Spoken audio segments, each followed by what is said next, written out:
So hey guys, this is your favorite the fictional vortex. So in this video, we will see, what if Naruto had the power of Crimson Devil of Iwa and qUEEN? But before we start, remember to subscribe and like this video. Now let's start. It was done, the Kyuubi was sealed into a newborn child. But not just any child. The Yondaime Hokage, Namikaze Minato, had sealed the greatest of the Biju into his own son. Sarutobi Hiruzen, the Sandaime Hokage, had retaken office instantly to make sure Konoha stayed strong and united. The problem is that they were united, just for the wrong reason. The newborn child was named Naruto, as agreed by his parents, however to try and hide him from his father's enemies he was given his mother's surname, Uzumaki. The problem was this also hid it from the village, and if they knew then perhaps they would be united for a different cause. Hiruzen wasn't sure how, but word had spread almost instantly that the Yondaime didn't kill the demon but rather sealed it into a newborn child. He suspected Danzo in some ploy to gain Naruto for himself to be a weapon, but that would not happen. He promised Minato in his final moments he would protect his child. But that meant keeping Naruto in the village as an orphan or giving into what the village was united for, kill the child. Killing him was out of the question. It wouldn't be protecting anybody but rather it would release the demon back into the world. He could try explaining that, but save for a select few the village was ignorant in the ways of Fuinjutsu. They would think he was simply making up an excuse to save the boy. And even if they didn't kill him, Naruto would be forced to live a life of hatred and pain. The elder man couldn't force that onto him. Hell, he wouldn't force that onto the most evil man in the world unless he had to. He was far too kind like that. So what did that leave for the boy? He could adopt him into his family, or maybe another shinobi family that understood that the boy was not the fox could. But that would draw the hatred of the people to whoever was keeping him. As Hokage, he needed the people to obey him, so it wouldn't do to have them hate him. And the clans needed to stay loyal to the village, which would be extremely hard if they were hated for trying to raise a young boy. He could give him to Danzo to be trained as a weapon. But that would never happen. He knew Danzo's training and refused to make the boy an emotionless tool. Especially one that would be loyal to the old war hawk and not to Konoha itself. So that was out of the question. Killing him would release the Kyuubi and start the destruction and death all over again, rendering Minato's final sacrifice null and void. So no killing a baby tonight, despite the cries for his blood. As Sarutobi, though, only one option seemed to work. He would have to send the boy away until he deemed him ready for the responsibility placed on him. Or until the villagers stopped hating him, and that was likely never going to happen. Sarutobi knew of a family that owed him a favor and was thinking of adopting a child on a village near Hino Kuni's border, so he figured sending Naruto there would be the best option. Hiruzen sighed as he got out a blank scroll and began writing out the message to explain the boy's plight. He only hoped they wouldn't be as ignorant as the villagers being kept alive simply because the boy they wanted dead was alive and sleeping peacefully. Rin, Sarutobi called as he finished the note. Soon enough a Jonin entered his office from waiting just outside as he had asked. She bowed as he sealed up the scroll and handed it to her. This is an S-rank mission for you of the utmost importance.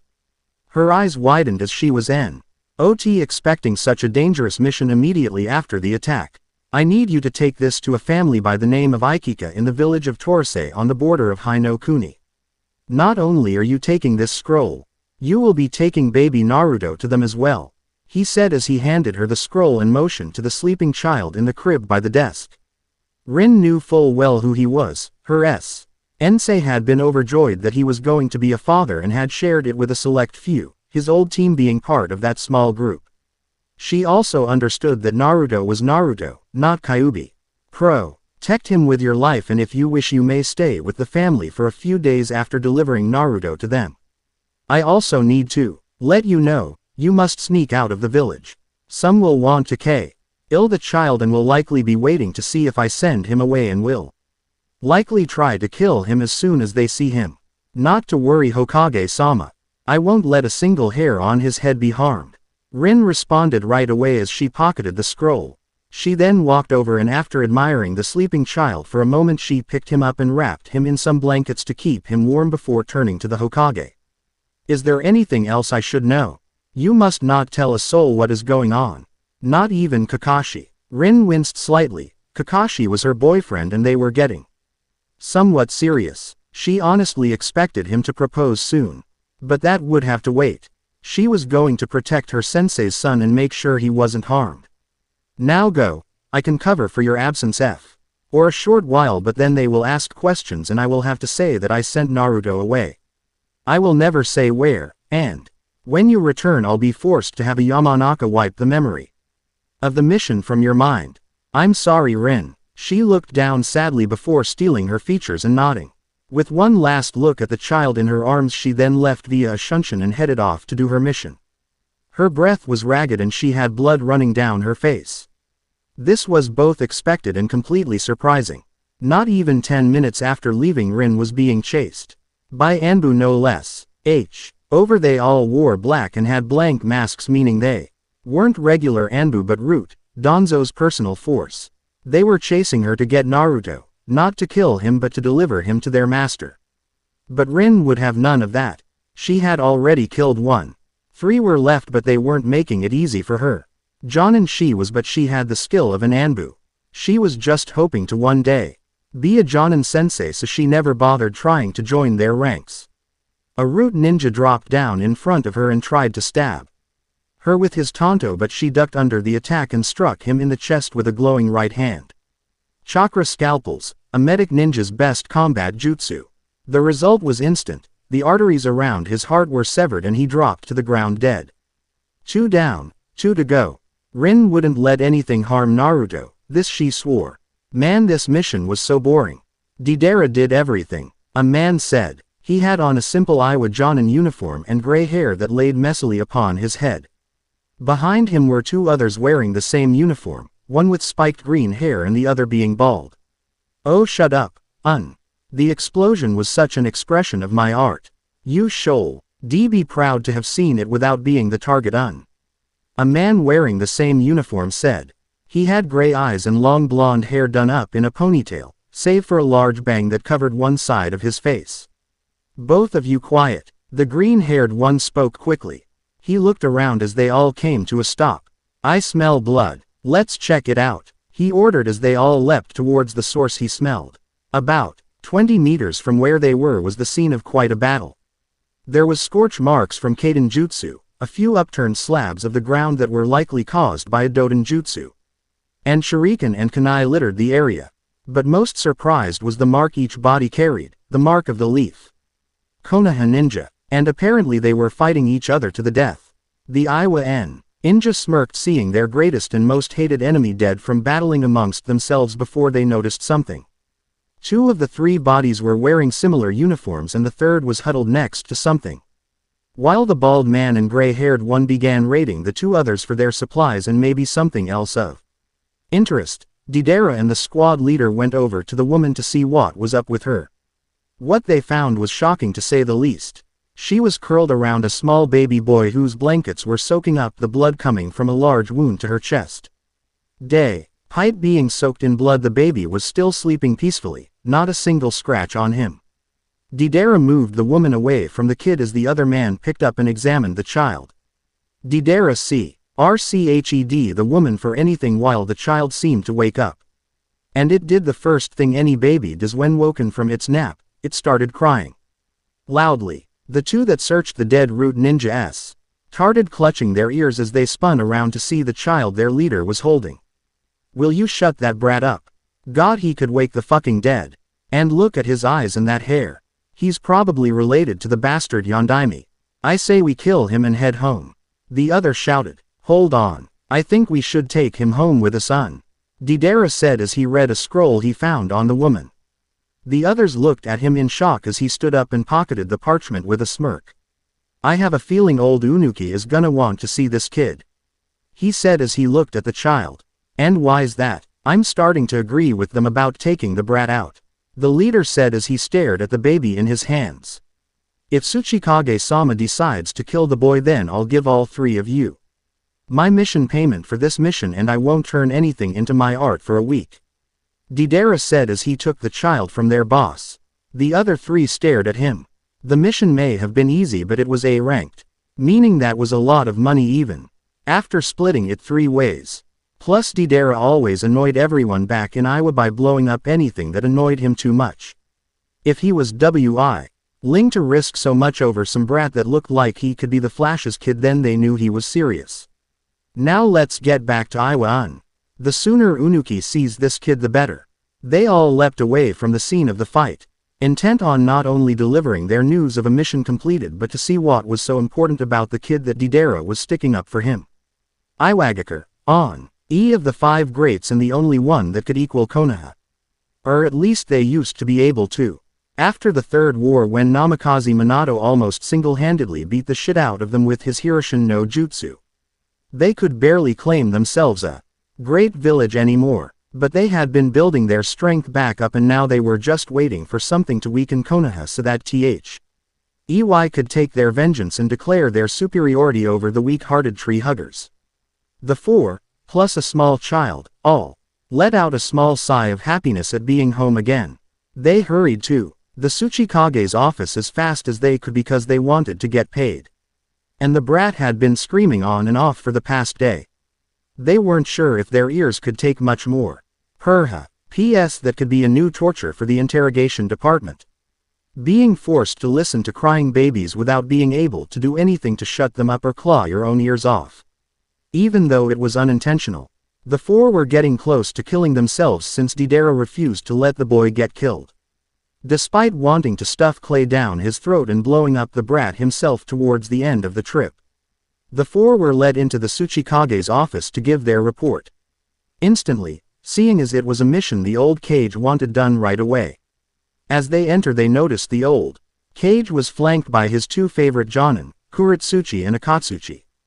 Kurotsuchi was a young woman with black hair and violet pupil-less eyes whose beauty had captured the hearts of many in Iwa. Akatsuchi on the other hand was a tall broad giant of a man that kept his hair under his bandana and was easily noticeable due to his large figure. However, sitting in the chair between them was a surprisingly short figure even compared to a normal person. He was the Sandaime Tsuchikage, Ryotenban no Unuki. How was your mission?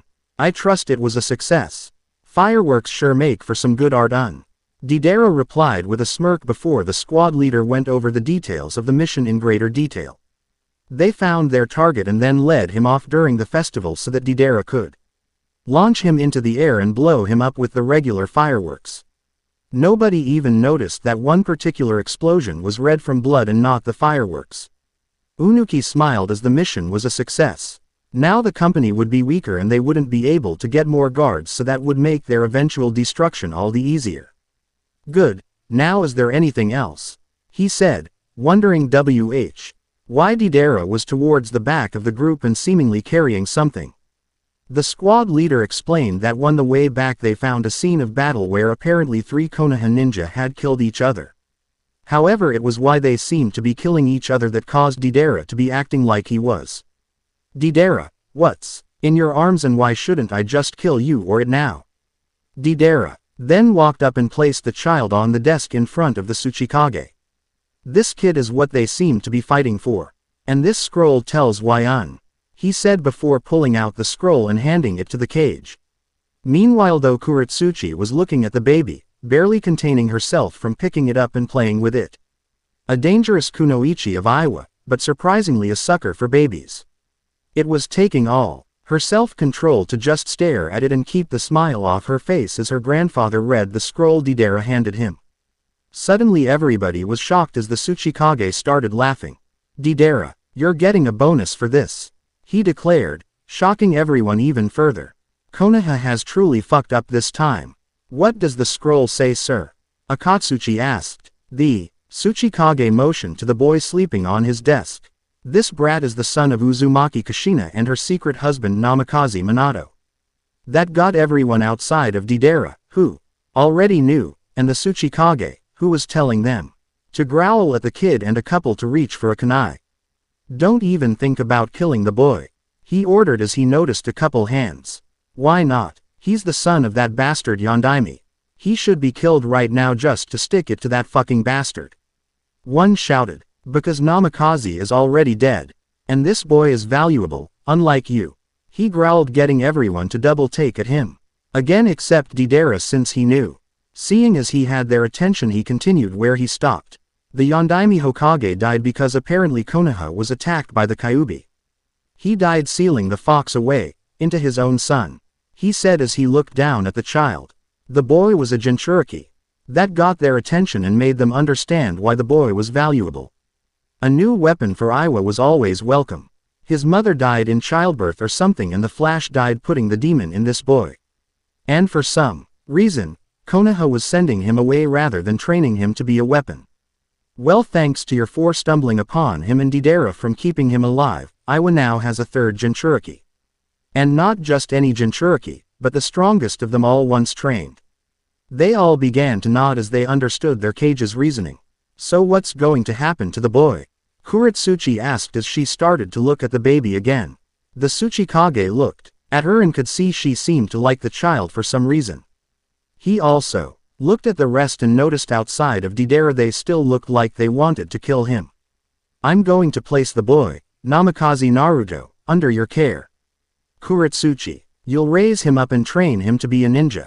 He'll then be used against Konoha when we finally strike. I can see it now. Konoha destroyed by their OWN Jinchuriki that they foolishly threw away. How's that for revenge against the Leaf and Namikaze? His own son will destroy the village he died to save. As the Tsuchikage declared this, they all broke out laughing, save for Kurotsuchi, who instead picked up the baby and looked at him. Naruto, huh? Oh, have we all got big plans for you. Start carrying this stuff, Deidara. Kurotsuchi ordered the bee. Londa as she pointed to a large pile of various items. She then walked out the store, not even bothering to see if he would obey. Why do I have to do this, son? The bomber complained as he picked up the bundles. With his ninja training it was quite easy to carry all the weight. But that didn't stop him from making a fuss about it. Why does a baby need all this shit anyways, un? Just give it some food and leave it be. This is all just a waste of time, un. You have no idea what to do with babies, do you, Blondie? She shot back as he caught up with her. She was currently carrying the young Naruto in her arms as they were walking back to the Tsuchikage mansion, her home. The meeting with their cage had finished and Kurotsuchi instantly dragged Deidara off to get supplies for Naruto. When he tried to complain, old Unuki just ordered him to do it. And an Iwa ninja always follows their orders. Babies need more than just food and a bed. They need diapers, special food cause they can't eat stuff like us, blankets, clothes, a crib, and maybe a few toys and such. Babies are very high maintenance, but I guess a blonde fool like you wouldn't know that, she explained before taunting him with a smirk. Oh, how Deidara wanted to blow her up. But she was not only the Tsuchikage's granddaughter, she was appointed guardian of the boy she was carrying, and that boy was gonna grow up to be pretty damn important. Blowing them up would be the equivalent of going up to Unuki and asking him to chop his head off. If anything, the latter would be more merciful. Fine, the baby needs this shit. But why do I have to carry it all on? I just got back from a mission and I'm tired. I haven't even gotten that bonus Unuki-sama promised me yet. Deidara complained. Kurotsuchi actually paused mid-step as he thought before shrugging her shoulders and walking along. I don't know, I just grabbed who was closest to me. That got the blonde bomber to freeze as his jaw dropped. Just because he was closest to her when she grabbed the brat. Fuck his luck. Deidara started following with his head held low as he cursed any god that would listen to his plight. Alright, now set up the crib over there while I feed him. And then you can go. I'll take care of the rest. Kurotsuchi said as they walked into the mansion. Deidara just nodded numbly and walked towards the area she pointed out to obey. Kurotsuchi, on the other hand, grabbed the bag with baby food and walked off to the kitchen. She set Naruto down on the table and pulled out a small bottle of formula. As much as she liked babies, she never actually had to keep one. Babysitting missions were her favorite D ranks back when she was a kid, and now she got a permanent one, technically. Okay, a bottle of this and he should be good, she muttered to herself as she made the bottle for the child sleeping behind her. Or at least formerly sleeping. Naruto seemed to wake shortly after being set down, likely from suddenly being on an uncomfortable table rather than being held by someone. and started screaming his displeasure at his new spot. The resulting scream was enough to make Kurotsuchi drop the bottle, and if not for her ninja training kicking in to catch it, it would have shattered on the floor. She quickly set the bottle down before turning around and picking Naruto up and holding him close. "Calm down, little guy, it's okay. It's okay," she muttered softly. When Naruto still kept crying, she sighed and reached for the bottle she had just finished preparing a moment ago, carefully bringing it to Naruto's mouth for the child to get its formula. She smiled when he quieted down and started to suck out the drink. "There you go, you were just hungry, weren't you?" She was smiling softly at the child in her arms before heading out to the living room to see if Deidara had finished the crib. "God damn this fucking thing," he shouted. Kurotsuchi started laughing, seeing the blonde holding up the instructions with all the pieces lying around him as he tried to figure out what went where. At the sound of her laughter, he turned around and glared at her. "Why don't you do this, After all this is for that damn thing in your arms," he shouted. She just kept laughing as she sat down on the couch. "No thanks. Now Tsuchikage-sama ordered you to help, so get back to work."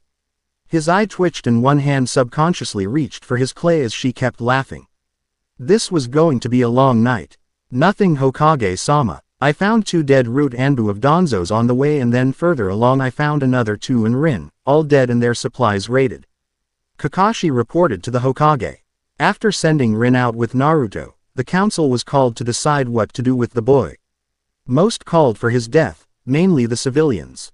Danzo wa nted him to be trained as Konoha's weapon, and only the Inuzuka and Yamanaka clans were willing to adopt the boy into their care. But then Sarutobi said none of that was possible because he had sent the boy away to an undisclosed location with one of his top jonin. Danzo stormed out of the chambers, likely to send the very ninja Kakashi found after her. The civilians were in an uproar, calling for the Hokage to step down, seeing as his senile old head had not killed the demon. And the shinobi sighed, while slightly annoyed that they weren't even given a choice in the matter, nodded their accepta. NCE, as they knew the boy would not have a normal life in Konoha no matter what. After the meeting, the Hokage sent Kakashi out to make sure Rin and Naruto were safe. "What of Naruto, and the scroll explaining who and what he is?" Sarutobi asked, concern all over his face. If the boy was dead, he'd never forgive himself. Kakashi shook his head. All supplies from Rin were taken, just like the 2 others. And the boy was nowhere to be found. My Ninken could smell others in the area, but they had left a while ago and the scents were faint. Not only that, but one smelled of explosives apparently, so we weren't going to risk it. "I'm sorry, Hokage-sama," Kakashi concluded. Sarutobi sighed. "No, Kakashi, I never should have sent Rin on her own, knowing the danger Danzo posed. And I'm sorry my foolishness cost you the love of your life. I hope you can forgive me," he said as he puffed some of the tobacco in his pipe while Kakashi numbly nodded. "My only wish is to know what happened to Naruto. Who has him? Are they taking care of him? Is he even alive? I've failed Minato and can do nothing about it. Oh, how he would be ashamed of me." He lamented as his thoughts were of how he thought Naruto was suffering. If he really knew what was going on with the child, he'd likely be cursing himself out for a different reason. 2 years passed and already Kurotsuchi was beginning to regret her long-term babysitting mission. Her father, Kitsuchi, was regretting it ever since he came home a week after the event, and he hadn't even tried to bother with the boy. Even the Tsuchikage was beginning to regret it, and he fucking ordered it. And Deidara wasn't helping by offering to make some baby art every time he saw the child. Naruto was apparently a very problematic child. First off, he barely let anybody in the Tsuchikage mansion get more than 2 hours sleep at a time. Now as ninja, that wouldn't be a problem. In short day, maybe week-long durations. This lasted at least a year before the boy could finally go a whole night without waking. Then there were the diapers. He went through those like they were going out of style. 4 or 5 diaper changes, in the course of a few hours. Kurotsuchi could not remember any baby ever running through those so fast from her younger days. And then there was when he learned to crawl. Now they had to lock him up or tie him down anytime they said I am down, otherwise he'd crawl to who knows where. One time Kurotsuchi had set him down and the baby boy had crawled to the door where if not for Akatsuchi announcing he was about to come in, Naruto would have been stepped on by the giant of a man. But despite the trouble, Kurotsuchi enjoyed taking care of the boy. And the Tsuchikage hadn't seen his granddaughter so happy in years. Despite wanting to blow him up, even Deidara would admit the blonde terror, as he called him, had grown on him slightly. And Akatsuchi was always willing to watch the boy if Kurotsuchi had to go on a mission because he thought that the boy would be a great friend and ninja when he grew up. It also helped that he felt since the boy was under the Tsuchikage's protection, it was an honor to guard him. That was another thing. Naruto wasn't received that well at first to the village of Iwa. A week after Deidara brought him back to the village, the Tsuchikage had made the announcement. Iwa was now in possession of the son of the Flash. Instantly there were cries for the boy's public execution. But Unuki shot those down by claiming that the boy was also Jinchuriki to the Kyuubi. Most quieted down, seeing the use in another, demon weapon, for Iwa. And to further silence the rest, he said Naruto was going to be raised specifically to take out Konoha one day. Now while a few of the older ninja hated the boy for his father, nobody dared to attack him. At least not after the first and only attempt. A man had snuck into the Tsuchikage mansion in the middle of the night and tried to stab a kunai through Naruto's head as he slept. But right before he could, he was held in place before getting his head chopped off by Kurotsuchi herself. The next morning they displayed his corpse to the public and told everyone what happened. The Tsuchikage then announced that anybody that tries to hurt the boy would be executed, either instantly or publicly, and no amount of faithful service or spotless records would change it. Try to touch Naruto and you die, by the word of Ryotenbun no Unuki, the Sandame Tsuchikage. Come on Naruto, say Ka-chan. You can do it, say Ka-chan. Kurotsuchi prodded. The boy was sitting in a high chair at the table as she was sitting in front of him smiling, trying to get the boy to talk. The Tsuchikage was sitting at the other end of the table drinking some coffee and finishing his breakfast. It was early morning and he was going to head into the office after his meal to do battle with the cage's mortal enemy, paperwork. But the papers of hell could wait until he finished his eggs. Don't children call their mother figures Ka-san? Unuki asked, slightly annoyed as she had been trying to get the boy to speak for the past week and it was really grating on his nerves by now. Kurotsuchi just sent a small glare over at him. I'm not his real mother and I'm not that old. I want him to call me Ka-chan and there's nothing you can do about it. She shot back, before turning back to the boy and again trying to get him to speak. The old man just sighed. It's my village you annoying little bitch. He mumbled under his breath. Sadly, not quietly enough as she spun her head around at him. The last time someone called her a bitch, well there wasn't enough of the Jonin to send back to the family to bury. Now obviously she couldn't do that to her cage and grandfather, that didn't mean she wasn't going to just let him call her that. Listen here you, bitch. Both froze with wide eyes and slowly turned their heads to Naruto who was giggling in his chair. He was waving his arms around at their faces. Thoroughly enjoying the new funny faces they were looking at him with. Bitch, he repeated. This time they noticed the lisp that carried with the word as his TW. 0-year-old self couldn't properly make the ch sound. Kurotsuchi's eye twitched as her face stayed one of utter shock. His first word is that. By this time the Tsuchikage had finished his meal and vanished to his office with a shunshin. That paperwork never looked so fun. It's good to be home on. Deidara muttered as he walked into Iwa. He had just come off a long-term S-rank mission and his plans were simple. Report his success, get some food, and sleep. As he walked down the main street towards the Tsuchikage's office he paused as a massive killing intent washed over the village. Before anybody could wonder what was going on, it was followed by an equally terrifying voice. Damn you to hell you fucking miserable midget of a man. I will fucking kill you. Maybe I should get my lunch first Deidara whispered, unable to shake the feeling that the Tsuchikage's office was currently the entrance to the afterlife. Hello dear, Kitsuchi said as he walked into the house that night, returning from a mission himself. He saw that Kurotsuchi was fixing herself dinner as Naruto was in a small area of the living room closed off to be his playpen. How was your day? He asked, utterly exhausted from his own day. Fine, was the quick and surprisingly cold reply. The man could quickly tell something was wrong with his daughter. The last time she had used that voice was after breaking up with her last boyfriend. Which reminds me, I haven't hurt that bastard for making her cry. He thought before shaking the thought out of his head for the moment and looking towards his daughter, who had her back turned to him as she was focusing on her food. What happened? Naruto spoke his first word today. She replied. Kitsuchi looked towards the blonde boy who was happily playing with a red fox plushie. And, why would that be a bad thing? He asked, thoroughly confused. Weren't people happy when a baby learned their first word? He remembered his wife wouldn't shut up for weeks when Kurotsuchi had said her first word. It's the word he learned from Tsuchikage Oji-sama. And what word did he teach the boy? He asked. She stayed silent and he was about to answer when young Naruto decided to say the word that got such funny reactions out of everyone around him. Bitch. Spoken with the cute lisp baby children have. Said baby started giggling like crazy as he saw Kitsuchi's expression and Kurotsuchi flinch from it. He didn't know why, but that word made everyone put on a funny face. It was his new favorite toy, right next to his fox toy.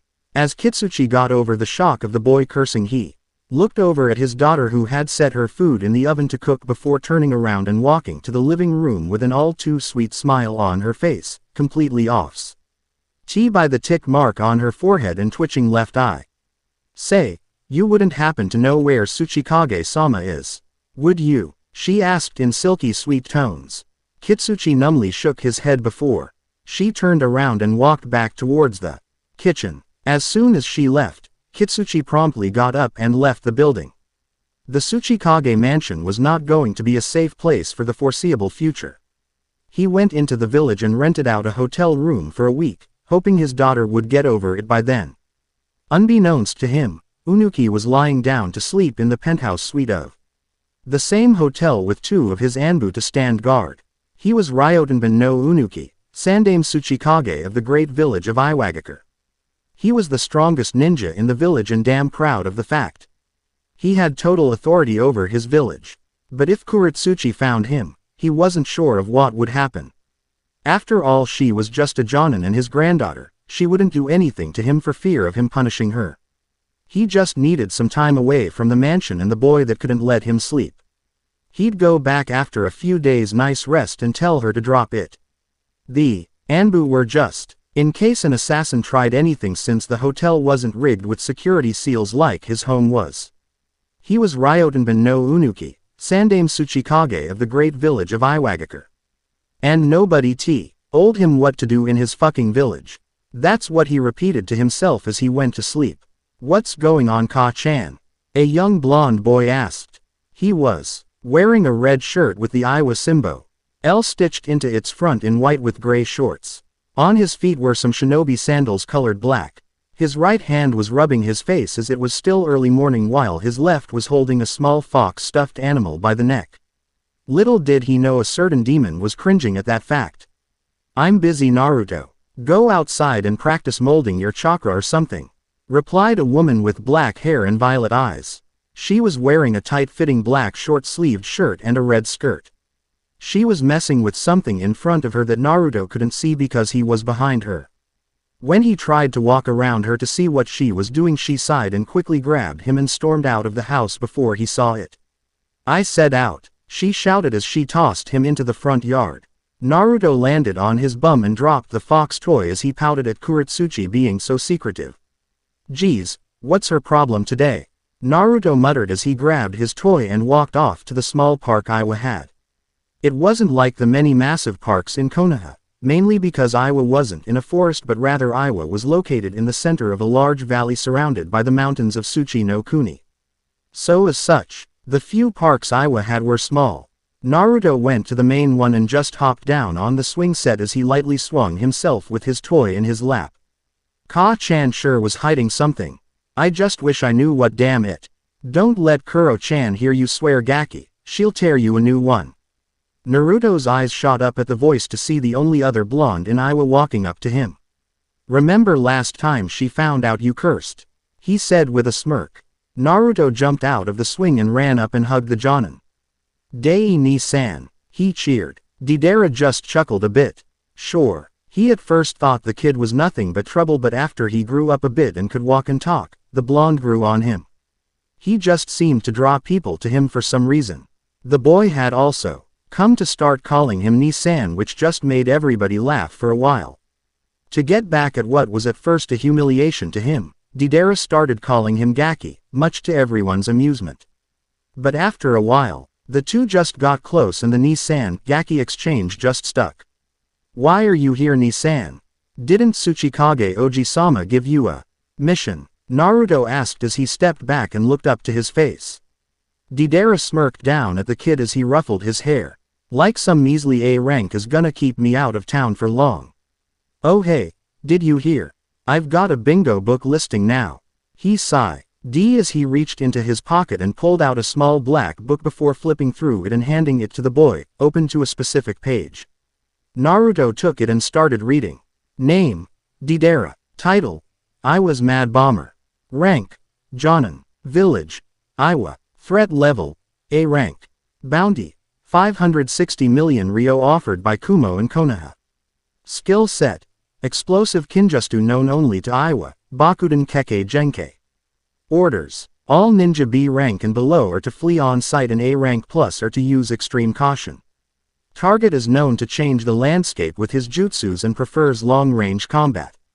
As Naruto shed reading, he looked up to the smirking blonde with stars in his eyes.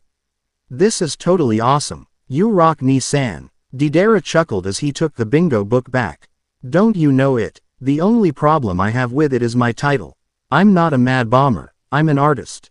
I'd much rather be known as Iwa's explosive artist. After all, art, he trailed off, but Naruto knew what he was saying. As a bang, he shouted. Unlike most of Iwa, Naruto thought, Deidara's explosives were great and he loved watching him make sculptures just to blow them up. Deidara laughed and picked the little boy up and placed him on his shoulders.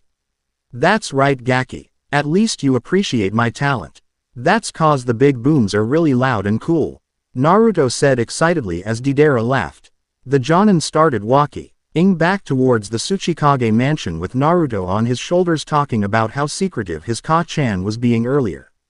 Now, Deidara knew exactly why, but feigned ignorance to the child to keep him out of the loop.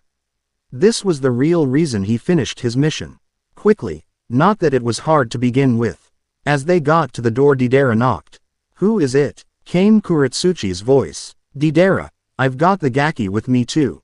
He called back. She said it was fine for them to come in and Deidara did, but then quickly tossed up a small flash grenade in Naruto's eyes. Ah, Dai ni-san. You trying to blind me? The boy shouted out and started rubbing his eyes. His fox toy dropped on the floor. As his vision slowly returned, he saw a couple blurs standing in the living room. Happy birthday, Naruto-kun, came the loud cheer from Kurotsuchi, Akatsuchi and Deidara.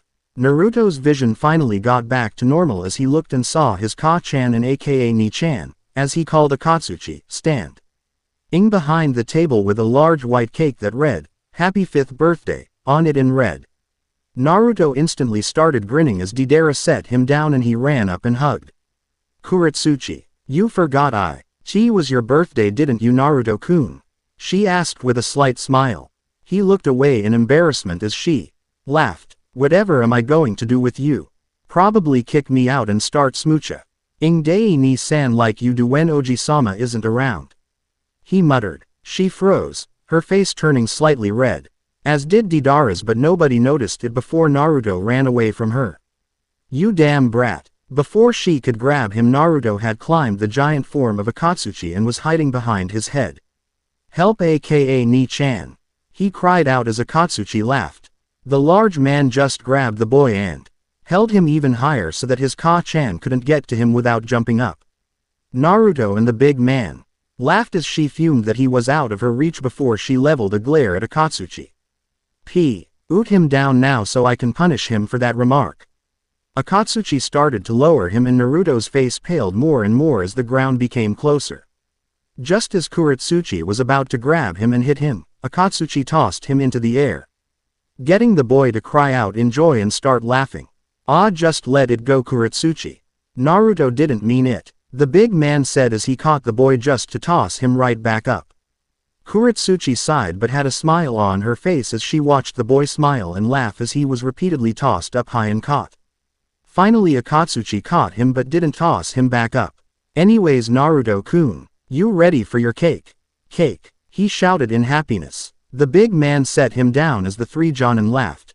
The rest of the day was spent just playing around with the boy and having fun with him. Kurotsuchi had gotten him a large set of training kunai and shuriken since he really wanted to be a ninja. They would have trained him in the shinobi arts anyways but wanting it made it much easier to get the boy ready. Akatsuchi had used his skill in making golems to make a life-size statue of him that could move around if a little chakra was pushed into it. And then towards the end of the night, they all went outside, and Deidara put on a little fireworks show for the boy. All in all, it was a great day for the blonde Jinchuriki. The next day had Kurotsuchi. Bringing Naruto to the Tsuchikage's office at noon. The old man had something to tell Naruto and it was decided he'd learn of it after his 5th birthday. The two were led into his office and saw he was alone. His Anbu being out completing other orders. Besides he was only meeting with his granddaughter, an Iwa jonin with a flawless loyal record and a young boy that couldn't even fight yet. Good afternoon you two. Enjoy yourself yesterday Naruto. You bet Oji-sama. The cake was awesome. Ka-chan made sure to save a slice for you back home. Naruto exclaimed as he ran up to his desk and was just smiling at the cage. Unuki smirked and glanced up to Kurotsuchi who just had a slight smile on her face. She knew what this was about and personally felt the meeting could go either way. It's old embolden Naruto to Iwa and Konoha's eventual destruction or it could get him to turn traitor and want to leave. If the latter option happened, they would have no choice but to rip out his demon and put it in someone else and that would kill him. Kurotsuchi really became close to the young blonde and wanted to avoid that at all costs, but she knew how things worked in a shinobi village. First comes your loyalty to your village and cage, then to your family and friends. How thoughtful. Thank you Kurotsuchi, he said as she sat down and then held Naruto in her lap. Now Naruto, I'm going to tell you two things today. It was decided when you were brought to us that you would learn this information when you turn 5. At Kurotsuchi's insistence, we held off on telling you this on your birthday. Instead, letting you enjoy yourself and not be bothered with it.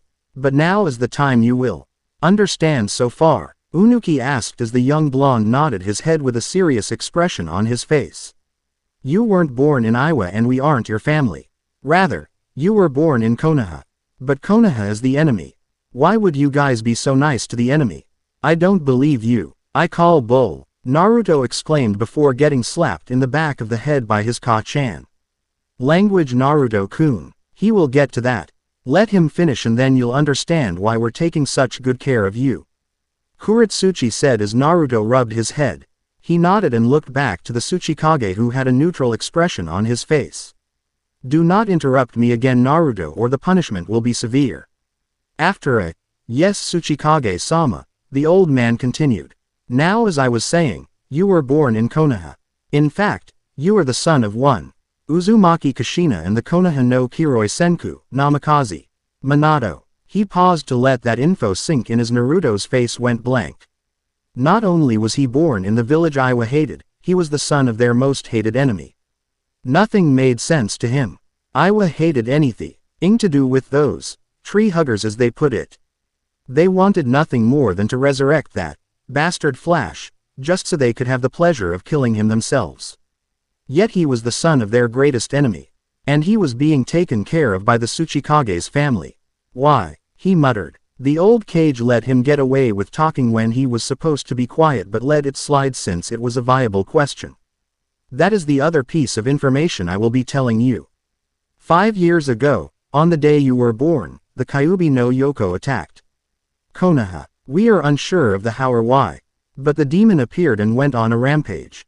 Your mother apparently died somehow that day, likely either childbirth or from the fox itself. Your father took the newborn you and saved the village by sacrificing his life to make you a Jinchuriki. At Naruto's confused expression Kurotsuchi butted in. Lift your shirt Naruto-kun.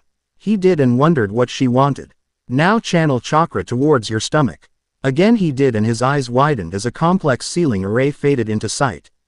Jinchuriki is a human with a demon inside them. Kyuubi is right behind that seal, Naruto-kun.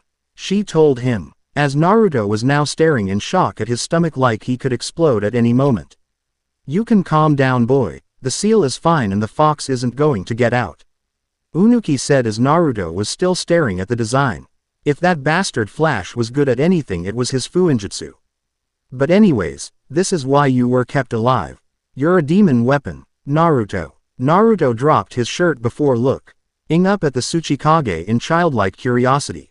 Okay, but if I was born in Konoha and I'm the son of their greatest hero, then how come I'm here with their biggest enemies? I mean, wouldn't they be treating me like royalty and training me to fight for them? He asked. The Tsuchikage snorted. Because they weren't treating you like royalty. Seeing him confused, Unuki pulled out a scroll. Being sent out of the village to be raised off on the border by civilians. However, some of Konoha's ninja apparently didn't like this decision and a fight broke out between your protector and the others.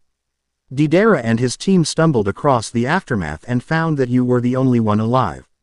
They read this exact scroll, which they found in your protector's pouch, and that convinced them to bring you here.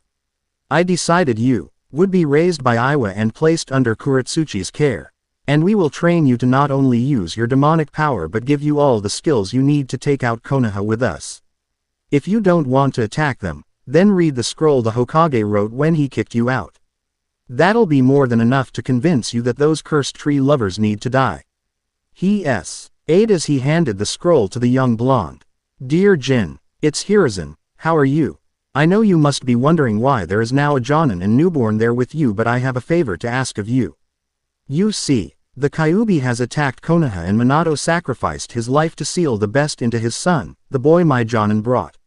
His mother Uzumaki Kushina is also dead. I have a couple questions as to how this all happened, but that is not the point right now.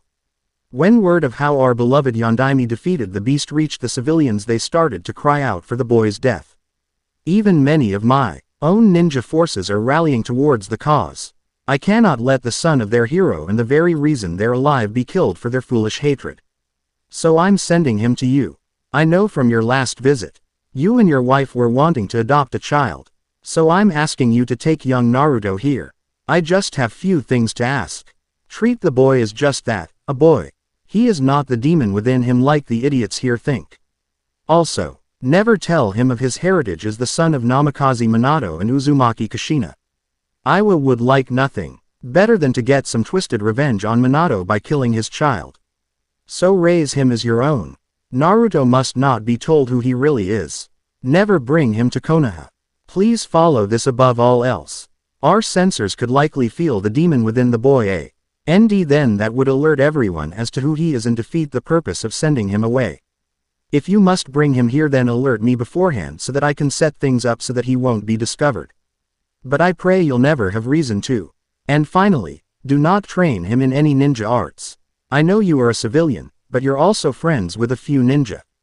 If Naruto receives ninja training, he may stumble onto what he contains. If that happens, there's no telling what could happen. So to avoid that, do not let him so much as learn how to mold chakra. I'm sorry for forcing this on you, but I hope you understand and will still raise the boy. Naruto has gone through more than most others have, and it hasn't even been a day since he was born. Signed, Sarutobi Hiruzen, Sandaime Hokage of Konoha.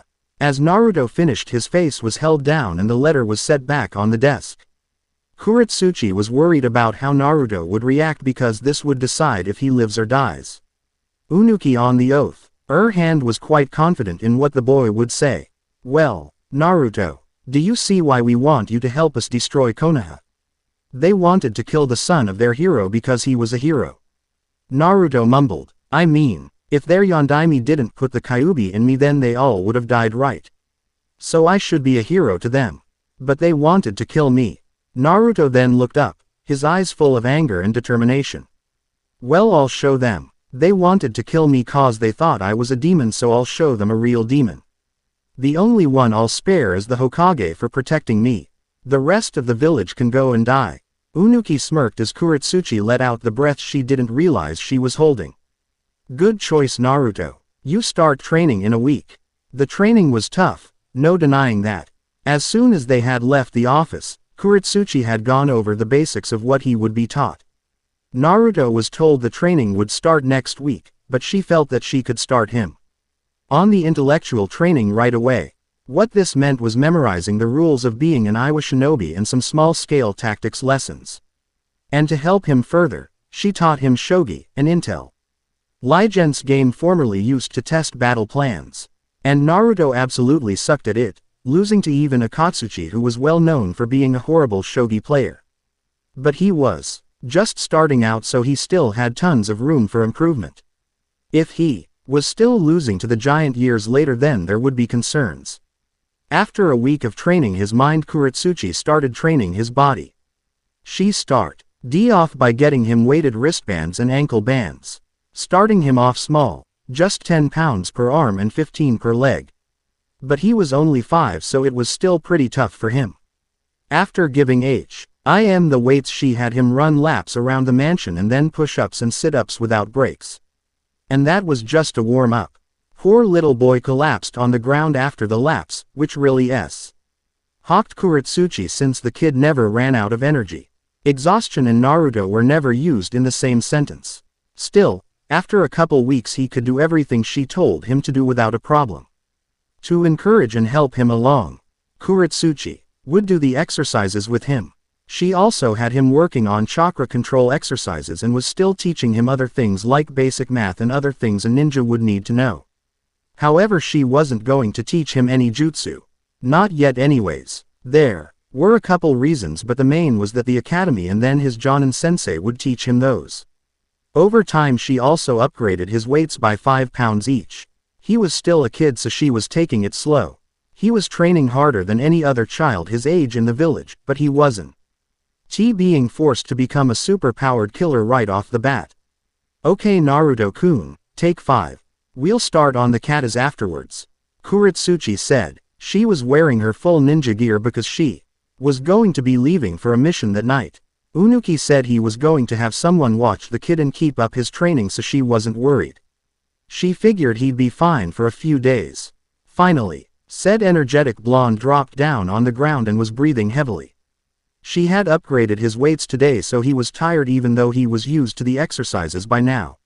He was wearing a black short-sleeve shirt and had on dark blue shorts and shinobi sandals of the same color.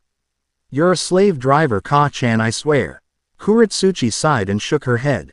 What did I tell you about complaining?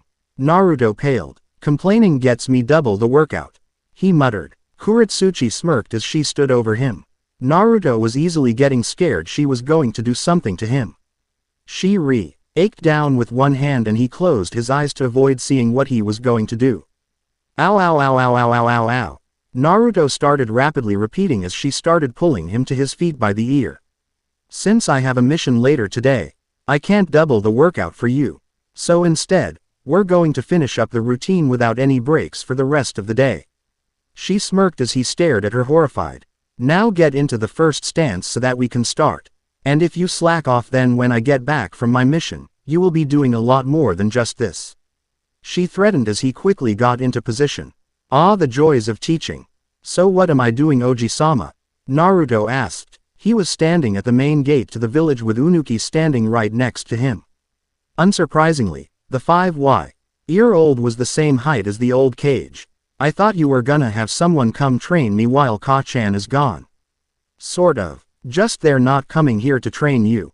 You're going to him, Unuki answered. He then pointed ahead to a man that was walking up to the gate. He had red hair done up in a ponytail and a red beard covering the lower half of his face. Across his nose was a black streak. Wrap and his headband was more of a brown crown with a gold ring looped into the right side. He looked like the standard Jonin uniform, only the flak jacket was brown while the rest was purple. Naruto, meet Roshi. He will be training you for the next 2 weeks. So this is the kid, Unuki-sama? Roshi asked as he walked up. He knelt down and put a hand to his chin as he looked him in the eyes long and hard before smirking. I think I can work with this brat. This comment of course got said brat's attention. I'm not a brat. My name is Namikaze Naruto and I'm gonna be the strongest ninja in Iwa. He shouted. Roshi laughed as Unuki smirked. Oh yeah, I can definitely work with the brat for a couple weeks. Well, come on kid, we've got a bit of training to do, he said before standing up and leaving the way he came up. Naruto was a little confused but just gave a short bow to Unuki before heading after the taller man. So what are you gonna teach me? Naruto asked as the two were walking down a mountain path away from Iwa. Roshi actually looked surprised and turned his head down to face him. Unuki didn't tell you. Naruto shook his head no, causing Roshi to sigh. Did he tell you anything about me or why I don't live in the village? Again the blonde shook his head no. Sigh, that old midget is gonna get himself in trouble one of these days. Alright, I guess I better explain. I know you're the Jinchuriki to the Kyuubi no Yoko. Well, I am the Jinchuriki to the Yonbi no Suru. I am going to teach you how to contact and draw on your demon's power. We couldn't do that back home? Naruto asked. He was surprised that there were more like him out there, but after some thought figured he was being stupid, since how else would Iwa know so much about his condition if there weren't? Learning how to use a bijuu's power is very dangerous. If you don't have total control, then you could draw too much and your demon could take over. If Kyuubi is anything like Yonbi, then it hates being trapped in a human, so it would likely start killing any and everybody it were to come across in vengeance. That's why we're heading to my home out here in the mountains. I left Iwa with Unuki's permission years ago with the promise that I wouldn't come back until I had total control over the Yonbi. Roshi explained as they came up on a small hut next to a lake. The hut wasn't much. It looked like it was created through Dodenjutsu, seeing as how it literally just seemed like it one day sprouted from the ground. Roshi first led Naruto inside and showed him the single room.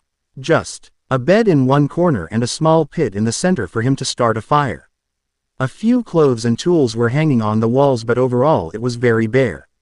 Alright Naruto, now, tell me what you can do now. I'm pretty strong for my age according to Ka-chan. And I have decent chakra control compared to how much chakra I have. The only things I've really been taught though are tree walking and smart stuff like math and shogi. Naruto said. Roshi looked him over to see if the boy was lying or anything, but could tell he wasn't.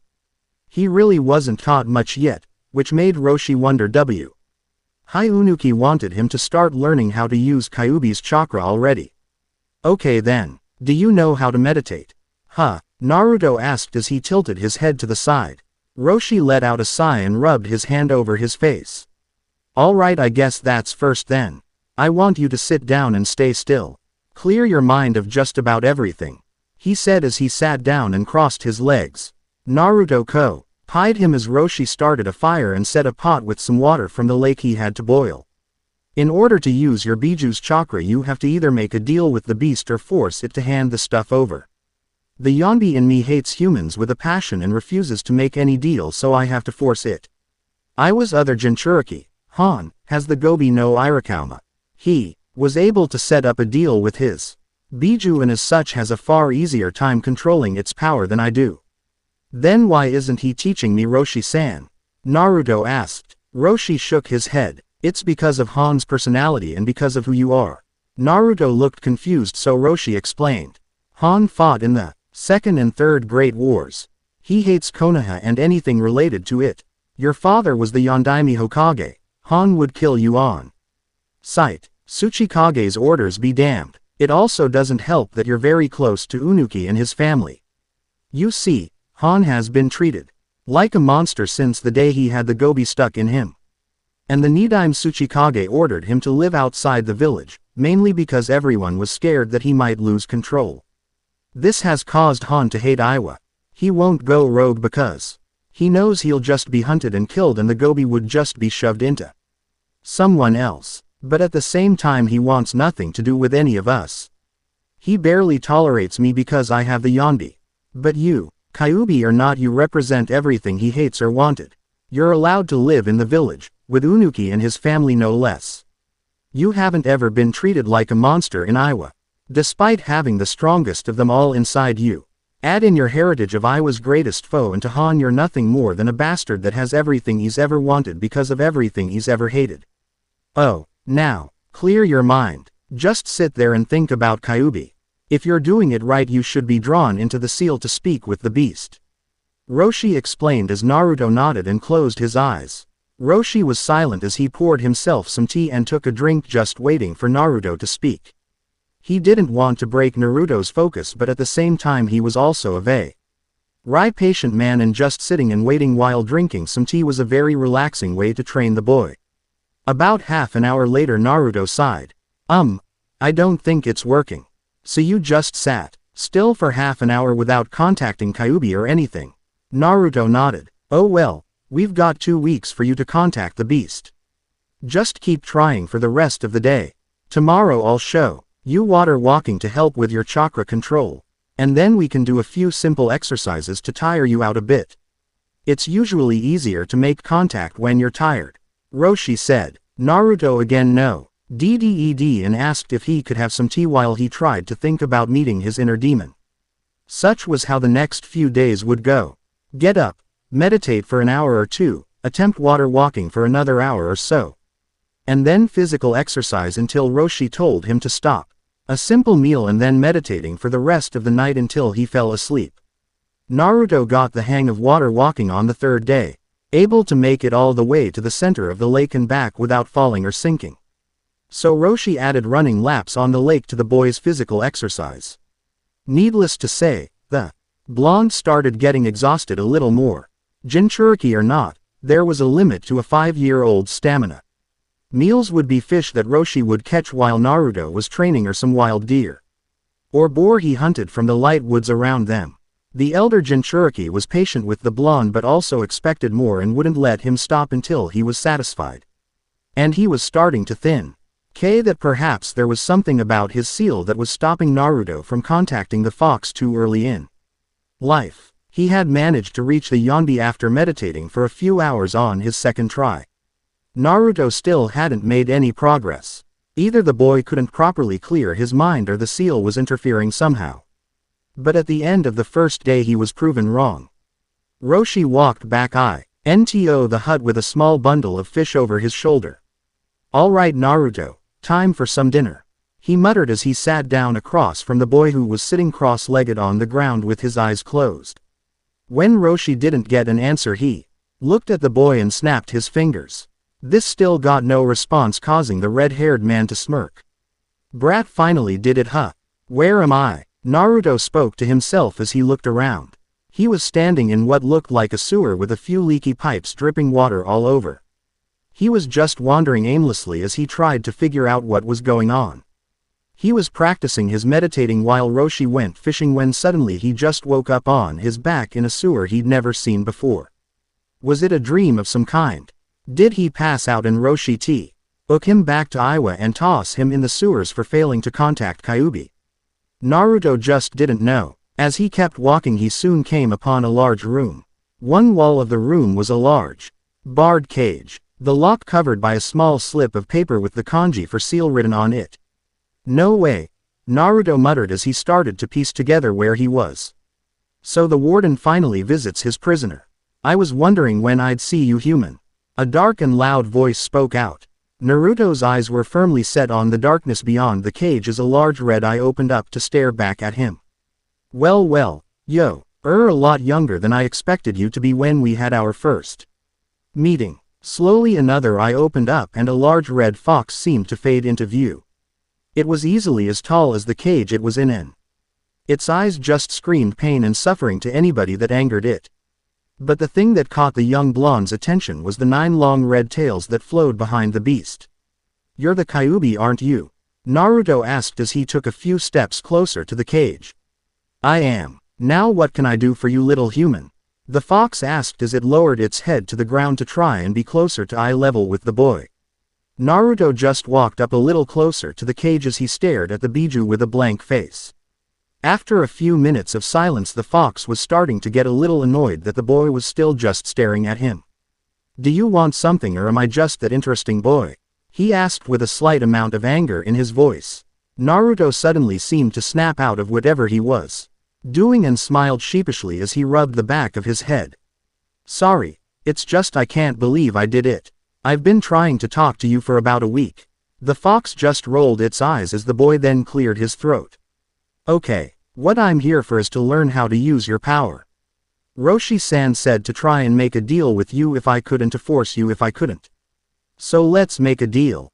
Is there anything you want that I can get you in return for you giving me your power when I need it? Naruto asked, trying to sound mature and businesslike. My freedom would be nice boy. Sorry but Roshi-san said that's the one thing I have to refuse no matter what. Anything else though is possible if Tsuchikage Oji-sama says okay.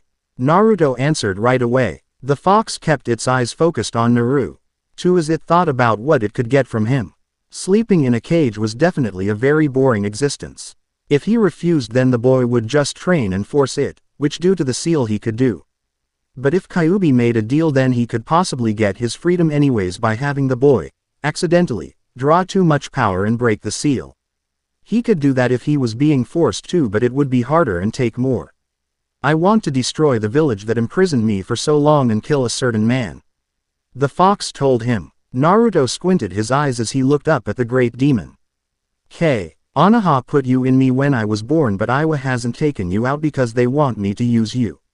Plus it's only been 5 years, that's not very long according to Ka-chan.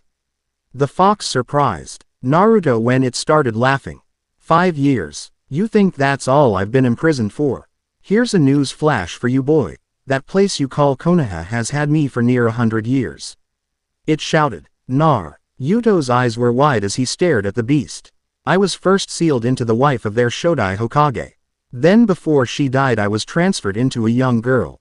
And just as I managed to get my freed, Omen exact some well-deserved revenge on the village for keeping me prisoner. That girl's lover, the Yondaime Hokage, shoves me into you. Naruto was now staring, mouth wide open, at the demon. The Yondaime's lover. That was my mother. You mean you were sealed in my Okawa-san? Naruto shouted. The fox looked wide-eyed for a second before looking closely at the boy. It then broke into a grin after a few seconds. Now this is a surprise. I thought that bastard just grabbed some random child after I got free, but he used his own son. Ha ha ha ha ha ha. What a bastard. To seal me, an entity of pure hatred and malevolence, into his own child. And people call me evil.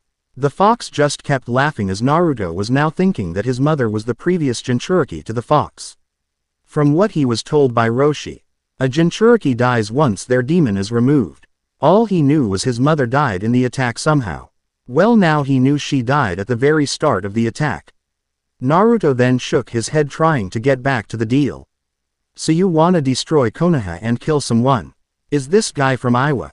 Naruto shouted since the fox was still laughing. Kyuubi looked down at the boy as it slowly stopped its laughing. No, he is not. He left his village before I was sealed into my first host. He also ripped me out of your mother but then placed me under a genjutsu before I could kill him. The fox explained. Naruto nodded. Okay then. I think Tsuchikage Oji-sama will be alright with those terms. I just gotta let him know before we agree to it. Naruto said before he looked around. Say Kyuubi, do you know how to get out of here? He asked as he looked back up at the giant. The fox deadpanned at the boy before sighing. Focus on the real world and you should leave. Now that you know what this place looks like, you should be able to get here faster on your own as well. Now leave me. The fox explained, then ordered the boy. Naruto just gave a slight nod before closing his eyes and focusing. It wasn't long before he faded out of sight. Kyuubi stared at where he was for a few seconds before sighing and closing its eyes. Kid is interesting, I'll give him that much. Not once did he look at me with fear in his eyes. That takes guts. Single quote. The next week was far harder than learning to contact the fox apparently. After Naruto woke up and told Roshi that he had contacted the fox and what the Biju wanted, Roshi wrote it down on a scroll and used a messenger hawk he had to see if Unuki would approve of the terms so that Naruto could begin using Kyuubi's chakra safely. So Roshi spent the time waiting by showing Naruto just what he'd be able to do with the Biju's power. He took him to the lake where he then started channeling chakra from the Yonbi.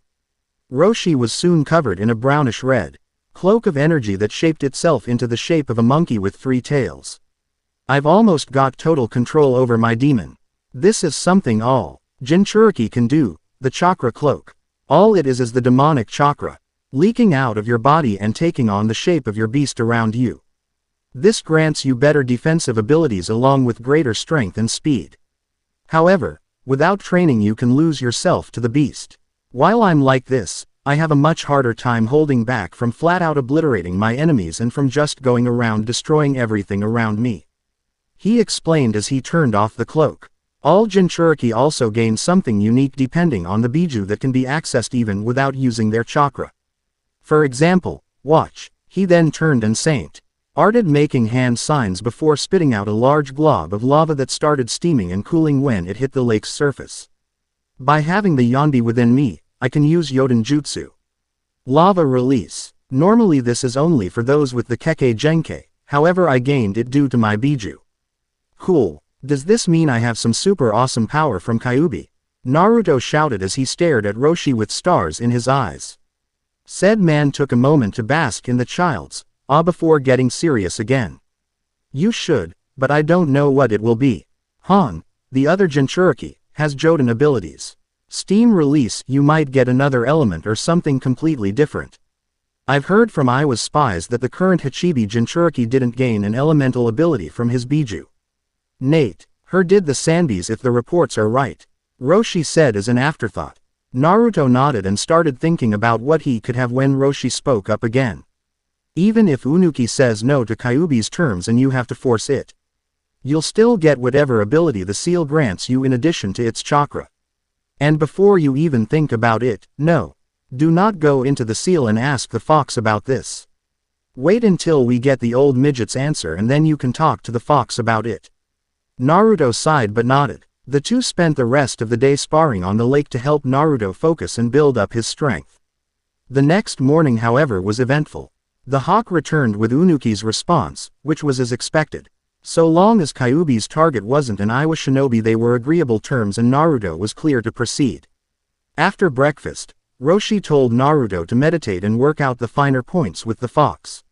Since the boy knew what to look for in his head, he managed to reach his mindscape in about 10 minutes and was standing in front of the cage holding the mighty Biju. So, I'm guessing you have your leader's answer. Kyuubi stated as he once more lowered his head to be closer to the child. Tsuchikage Oji-sama said that so long as your target isn't from Iwa and doesn't later become a valuable part of Iwa's forces, we're free to kill him on sight. Naruto said as he walked a bit closer to the cage. Kyuubi smirked at getting what it wanted as Naruto tilted his head and squinted his eyes. So how does this work exactly? Do you just give me chakra when I ask and that's it? Or is there some kind of long and complicated thing I gotta do? Kyuubi was surprised but the fact from the boy. He had honestly expected that to be it, a quick confirmation and then he'd be left alone to be the boy's secret power. Now he could see that he might be able to milk a slight few comforts from the boy without harm. Well, for one, we need to establish a mental link so that we can speak with one another without you having to come into the seal. This will make it easier to give you my chakra, as well as let you speak with me through your thoughts so I can help you in other matters if I am able. A side effect is it will let me see and experience the world through you, so I'll know what's going on around you without you having to explain it. The demon explained. Naruto nodded, finding it agreeable. Also, if possible, could you change this cage? I hate this sewer and would prefer something more comfortable. How do I do that? Naruto asked as he tilted his head to the side in a way that would have had women screaming, kawaii, and hugging him. Kyuubi shrugged its shoulders, or did whatever the fox equivalent of the action would be. I don't know. This is your mind. You should control its appearance. Kyuubi muttered as it didn't know itself. Naruto just nodded and closed his eyes and focused. Kyuubi could feel the boy channeling his chakra as well as his own demonic chakra subconsciously without realizing it. There was a large flash of red light and suddenly the area looked like the lake and forested mountain range that Naruto was currently with Roshi at. Kyuubi also noticed that its cage was gone, replaced by a rather large collar with a black gem shaped like the kanji for seal. Seeing that it was out of the cage, Kyuubi smirked. It was quite fine with its new arrangements. Thank you, child. This will work nicely. No problem, Naruto said as he was gasping and trying to catch his breath. He had just focused on the area he wanted and suddenly felt really drained. But Kyuubi was happy with it, so maybe it would be nicer to him and help him out some more. So how do we make that mental link? He asked as he took a seat on the ground next to the Biju. Kyuubi looked down at the boy before using one of its tails to tap him in the center of his forehead. Done. Wait, that's it. Yes, that's it. That was kinda lame. Not ever. Why thing is some large and flashy technique kit. Kyuubi muttered as it curled itself into a ball, facing Naruto. Now is there anything else? I don't think so. Oh wait. Roshi-san said that because you're in me I get some kind of cool ability in addition to your chakra. What is it? Naruto asked as he stood back up and got ready to leave. Oh, that. You've gained regeneration. Regener wa? Naruto asked with a clueless look on his face. Regeneration. The fox repeated. It means that you can and will heal from any non-fatal wound. If you get a cut, it'll be gone in minutes. If you break a few bones, they'll be fixed in a day. If someone chops off your arm, it'll be back in a few weeks or months. You can and will heal from any non-fatal wound. This also means you can't get sick, and poisons at their worst will make you feel ill, but they can't flat out kill you. Whatever doesn't kill you will always be fixed. Kyuubi explained to the boy. Naruto looked a little put down that he didn't get some kind of amazing jutsu style, but understood that healing and never getting sick were also blessings. It meant he could be an even greater ninja and would never have to worry about getting hurt too badly. Okay, thanks Kyuubi-san. I'll talk to you later, I guess. Naruto said as he faded out of the newly redesigned mindscape. Kyuubi just closed its eyes and went back to sleep, wondering how things would be now that the deal was made. After the meeting, Naruto explained everything to Roshi. The man grinned at Naruto when told of his regeneration. He then said he needed to test it and quickly tossed a kunai which stabbed him in the arm. After some cursing from the boy and laughing from the man, they watched as the wound seemed to steam as it closed before their eyes. Roshi also scared him to try and pull on Kyuubi's chakra so that they could see how it affected him. Said fox told him he couldn't handle a tail's worth of power yet because he was too young, but still gave him some power which made his eyes turn red with slitted pupils, as well as lengthening his incisors and thickening his whisker marks. Naruto explained that his young body couldn't handle a lot of power, and Roshi nodded, saying he expected as much. He then had Naruto go through a few exercises to let him see the difference Kyuubi's chakra made, and the boy was surprised that everything seemed incredibly easy. After he finished the exercises, he let go of his hold on Kyuubi's chakra and seemed to stare at his hands in wonder and awe. They spent the rest of the day fishing. While Roshi explained some of do's and don'ts of his Biju chakra before going to sleep.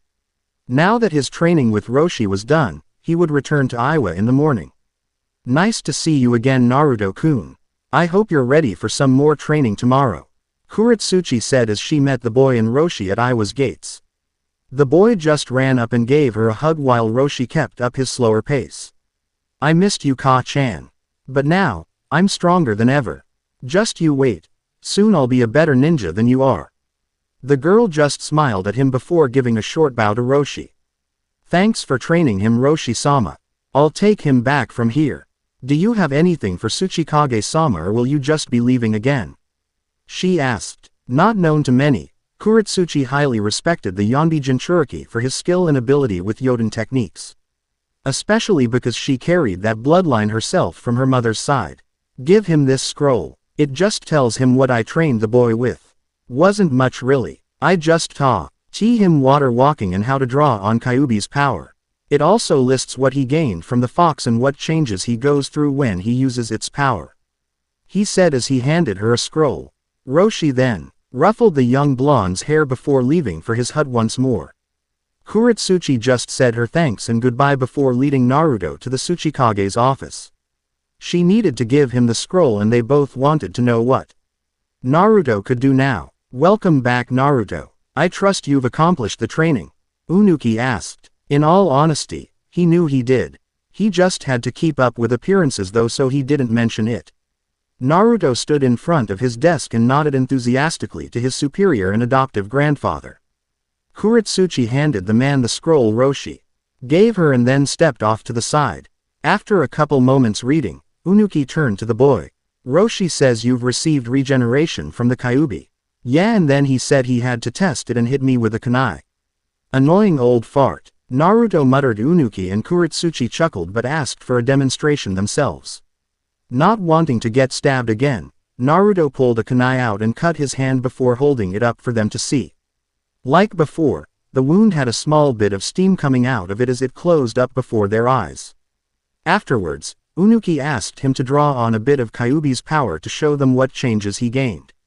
He did so and both nodded at seeing the changes in person. Kurotsuchi also commented that it made him look wilder, like some feral animal.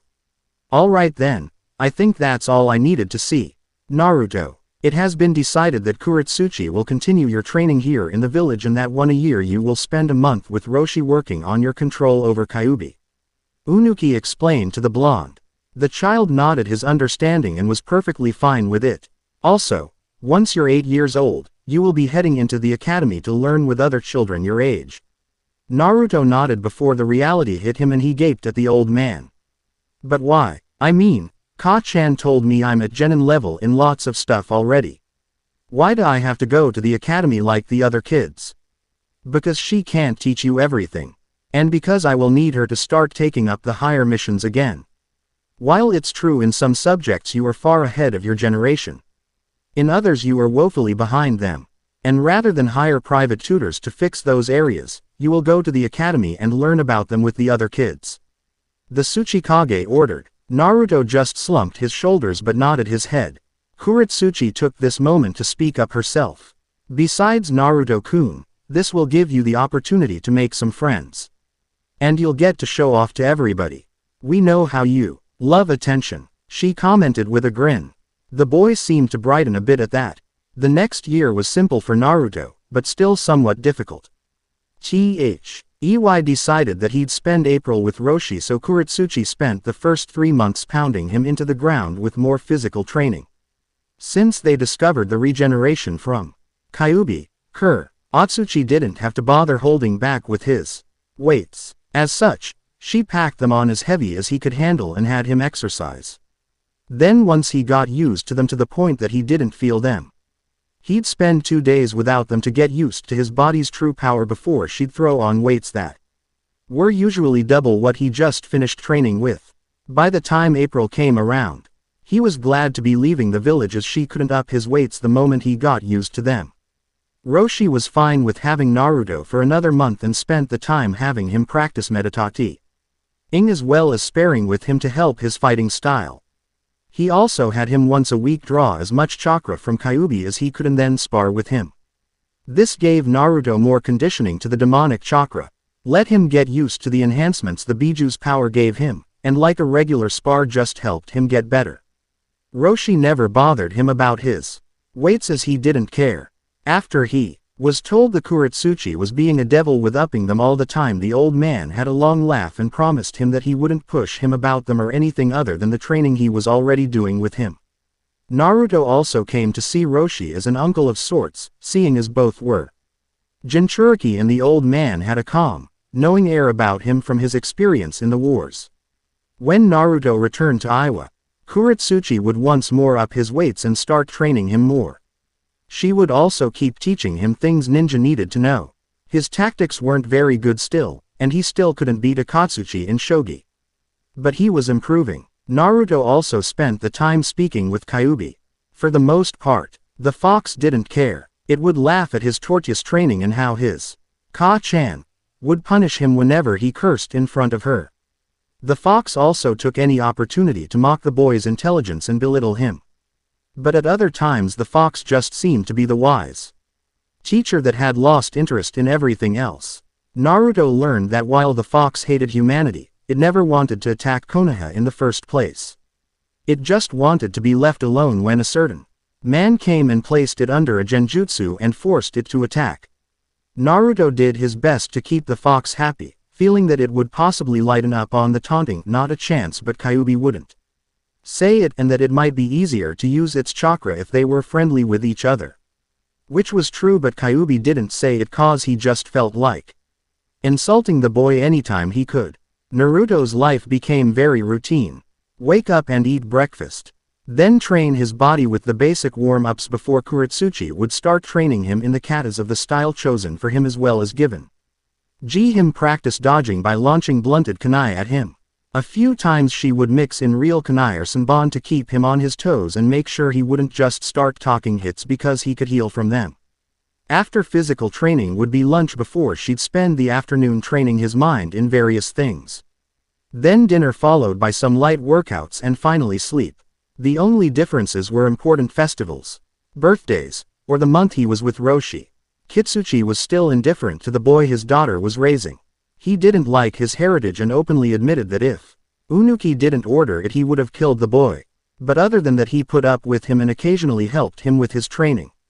Mainly the dodging training because it gave him an excuse to cause him pain without repercussion. The man understood he was being raised to take out his birthplace and found it poetic justice, but he still took any chance he got to hit the kid. Though he wouldn't do anything when Kurotsuchi was around because he could tell his daughter genuinely cared for the boy. Had they met under other circumstances, she would have wanted to kill him just like any other Iwa nin would. However, she raised him, and as such cared for him. Akatsuchi would stop by every once in a while to help out. The giant of a man was close to Naruto because of his childish nature and gentle persona. He would test his own strength against Naruto to see how the boy was coming along and found that the boy was actually closing the gap as time went on, physically gaining on the giant. Naruto was faster, that was a given. But what was surprising was that Akatsuchi was actually starting to put forth a little effort to outmuscle Naruto. Granted, he was still holding back quite a bit, using more than 10 to 15% of his strength, but for a young child not even in the academy to match even that much of the giant was impressive. And then came Deidara. Naruto truly felt he elder blonde was an older brother to him. Naruto spent his time with his Ni-san, training his speed and also his stealth. The two actually started a few small pranks in the village, usually involving absurd amounts of paint and flash bombs. And sadly, only about a tenth of the time were they even caught. Naruto's stealth skills shot through the roof while Kurotsuchi would shove him into the ground with training as punishment. Deidara would simply laugh and then use his claw birds to escape anytime they tried to punish him for the pranks. They were harmless and everybody knew it. It was Saint getting pranked by the annoying blondes of the village pissed many of the older generation off as it was slightly reminding them of their embarrassment at the hands of the bastard Flash. It was even worse because it was the son of said bastard doing the pranks. Finally came the day Naruto would join the academy. He was wearing a black shirt with the Iwa symbol in red on his back along with blue shorts and black shinobi sandals. On his wrists were weighted orange wristbands. While he wasn't going to be wearing the heavy arm and leg weights he did when training with Kurotsuchi, she was going to let the boy go without weights at all. Concealed in his sandals were weights as well, having Naruto carry 200 pounds grand total, but he barely noticed and Kurotsuchi promised she wouldn't up his weights again until he became a genin. As Naruto entered the building he saw that people had mixed reactions to him. Most of the adults were staring at him either with hatred or sadistic grins. Hate because of his father, grins because they knew what he was being raised for. And the children's reactions were mixed as well. Some with hate because their parents told them who he was. Some of the girls with small grins because he looked kind of cute, but mostly with indifference as he was just another student like them. As Naruto looked around the class he was placed in, he sighed. And then groaned when the teacher glared at him with obvious hate. It was going to be a long 4 years. And thus, Arc 1 is finished. I know it was short, but that's mainly because I wanted to mostly introduce how Naruto and the others react to each other and set the stage for the true story which is about to start. Next arc is about his time as a genin and will be longer because it will not only cover him and his team but it will cover what's been happening with Konoha since he's been gone. So review, favorite and pray for a good battle between Naruto and B against Itachi and Nagato next week in the manga. Naruto sighed as he waited in class for his sensei. He had just graduated, along with most of the other kids his age. Yesterday and today they were being sorted into teams and then shipped off to be Ninja of Iwa. He was wearing a dark orange shirt with a black long sleeve jacket over it. He also had on black pants and dark blue shinobi sandals. Tied to his right leg was a blood-red kunai holster, and his Iwa headband was around his forehead with a cloth of the same color. On his wrists were special bracers made for him on his last birthday 2 months ago. They were black with red inlay and shaped like a fox's head, his hands coming out of the mouths of the items. They had a special feature to them as well which let them be used in battle for more than deflecting projectiles. Naruto's 4 years at the academy were extremely easy in all but 3 subjects: genjutsu, tactics and history. His genjutsu was average in that he could dispel any illusion up to B-Ran K without difficulty but couldn't cast one for his life. He also didn't care for the past, saying he would burn his and the rest didn't matter. He barely paid attention to those lessons. And as for tactics, well, in small-scale or short-term plans he did about as good as the other students. But large-scale and long-term plans were beyond his reach. It didn't help that it was only last year when he finally started beating Akatsuchi in shogi, and even then he had an incredibly difficult time in doing so. He was more of an action person anyways. The teachers of the academy clearly hated him. However, none of them would dare to cripple his education because due to their fear of the Tsuchikage. So they tried to take out their hate during the physical sparring lessons by going all out when they were supposed to be holding back. Sadly, they discovered that Naruto was in top physical condition and beat all the Chunin that tried to hurt him into the ground before walking away muttering that they were a good workout. As such, they were extremely happy he wasn't the rookie of the year. If their hated enemy's son had shown them all up, then some of Iwa would have been extremely pissed. His horrible I story and tactics grades dragging him into the number 2 spot. Not that he cared. To him the academy was just a way to teach him some basic jutsu and pair him with people that would hopefully be around his skill level. He learned the henge transformation and kawarimi body replacement jutsus with ease, but his high chakra and low control prevented him from doing a bunshin clone. Unlike Konoha, the academy in Iwa didn't determine a person's passing grade simply on 3 basic jutsu but on their compounded abilities in all subjects they were taught. As such, Naruto's inability to make basic clones aided in keeping him out of the top spot but couldn't hold him back. Alright class, it's time for you to shut up and get ready to go out and be ninja for our great village. A man said as he walked in. He was bald and had green eyes while wearing the standard Chunin outfit of Iwa. Think the same as Konoha's but with a tan vest and red clothes rather than green and blue. Now, as you know, you are going to be sorted into teams and placed under a jonin who will train you and make you into great ninjas of Iwa. So listen up for your name. Team 1 is, he spoke. Naruto just stopped paying attention at that point, waiting for his name to be called. The man sorted the top rookie and top kunoichi with the bottom male and then sorted the rest due to their grades and personalities. Finally he stopped and set the clipboard down. Naruto noticed his name was never called. Listen brat, just cause Tsuchikage-sama puts up with your shit doesn't mean I have to. He replied. Naruto snorted and rolled his eyes. Yeah you do, cause otherwise the old man will turn your ass to dust. Not that I couldn't kick it myself. Now what team am I on, bitch?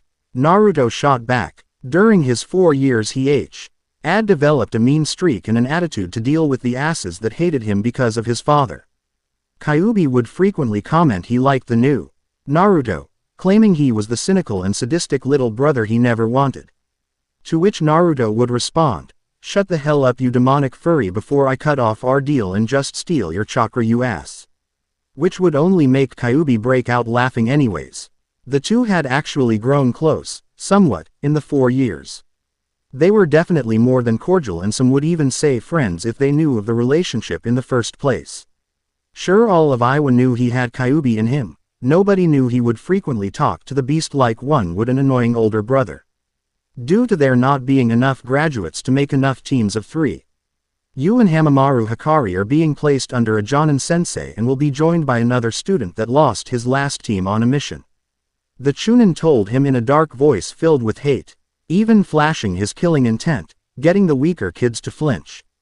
Naruto just shrugged his shoulders. Kyuubi and Unuki blasted him with worse. In their sleep. No, literally, Kyuubi actually had once blasted Naruto with its killer intent while sleeping, only to wake up to a very pissed-off blonde boy ranting how his stupid furred ass had caused him to lose his focus and nearly give Deidara a new mouth for his clay. The two of you are to go to training ground 36 in 2 hours to meet your teammate and sensei. The rest of you are to come back here in an hour for your senseis to pick you up. Now beat it, he shouted, causing a few students to rush out of the room. Naruto just scoffed at the man's tough act and casually got up and left the room, waiting outside the door for his teammate. As such, the girl was an oddity that he wanted to try and figure out without actually trying. A walking contradiction if there was one, but he ignored such trifles like logic in favor of doing whatever the hell he wanted.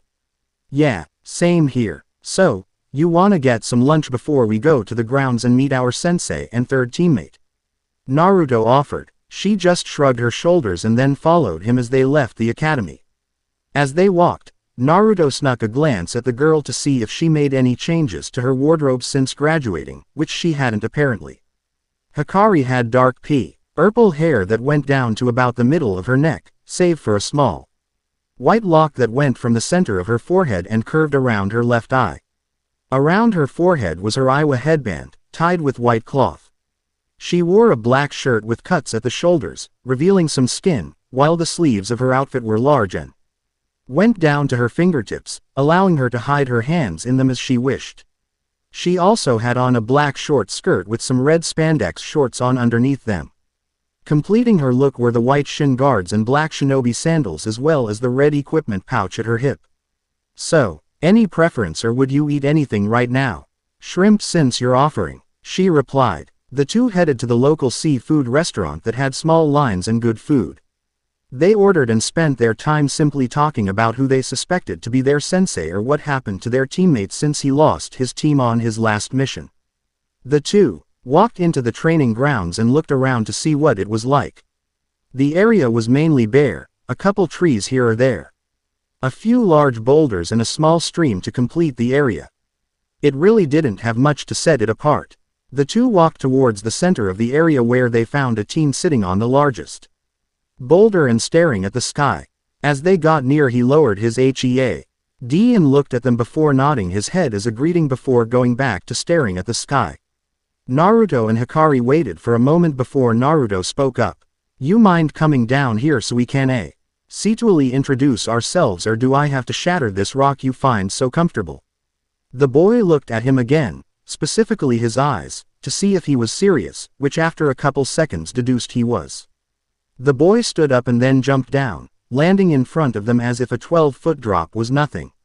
Which to most ninja it wasn't, but that's beside the point. The boy had short, pure black hair that was spiked up along with gray eyes. There was a small scar running above his right eye that curved around it slightly. For clothes he wore a gray short-sleeve muscle shirt with a black cargo vest over it worn open. He also had black cargo pants and black boots rather than the common sandals that ninja found so popular. His hands were in fingerless black gloves and he didn't have an IP meant pouch anywhere on him from what they could see. Finally, after a few seconds of silence, where they seemed to be sizing each other up, he spoke, his voice a monotone that hid any thoughts or emotions he might have had towards them. My name is Kurai. I've been a genin for 3 years and am 15 years old. My skills are mainly taijutsu with my weapon Soul Reaver. I am a fire element and do not use any of the standard ninja tools as they are useless to me. Naruto and Hikari stared at him for a moment as they weren't expecting so much info. They were expecting a name, maybe age, but not a small breakdown of his skills as well. They were also curious now about this weapon, seeing as he didn't carry anything on him. Naruto just shrugged and was about to speak when they heard a small was behind them and they looked to see their sensei walking up. Oh good, you're all here. Then we can get started. For his part, Naruto just stood gaping and pointing at the Jonin.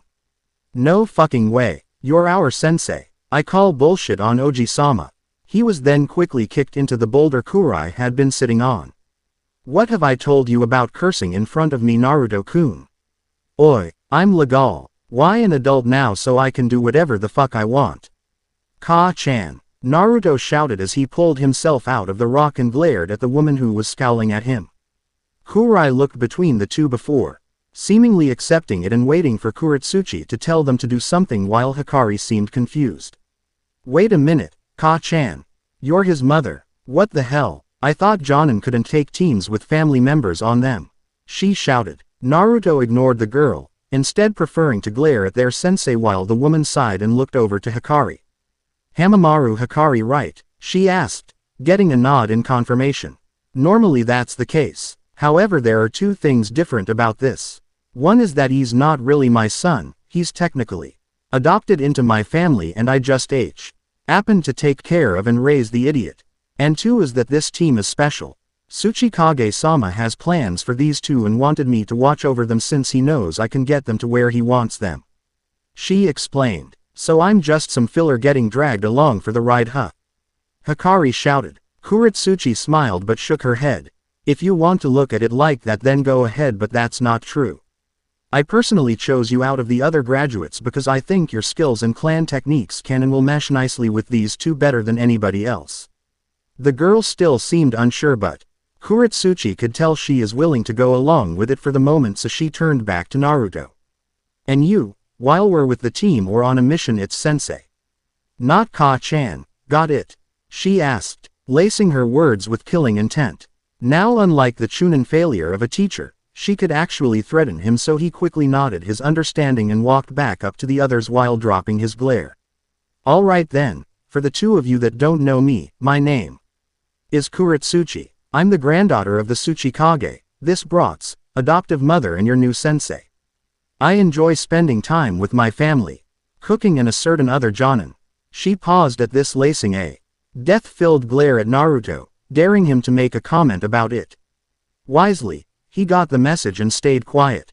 I don't like being looked down on or being forced to do things I don't want to do.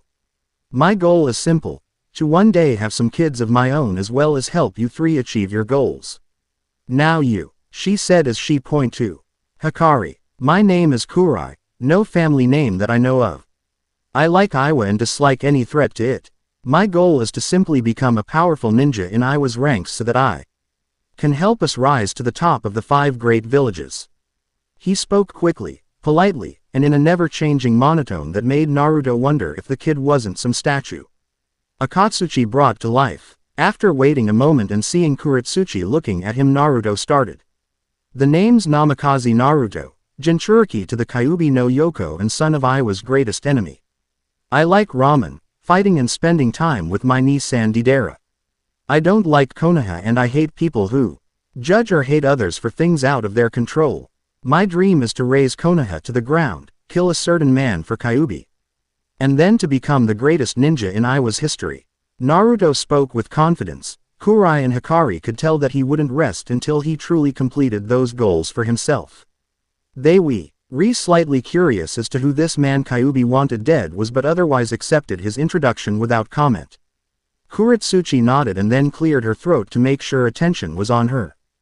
Good. Now that we've gotten that taken care of, we can start.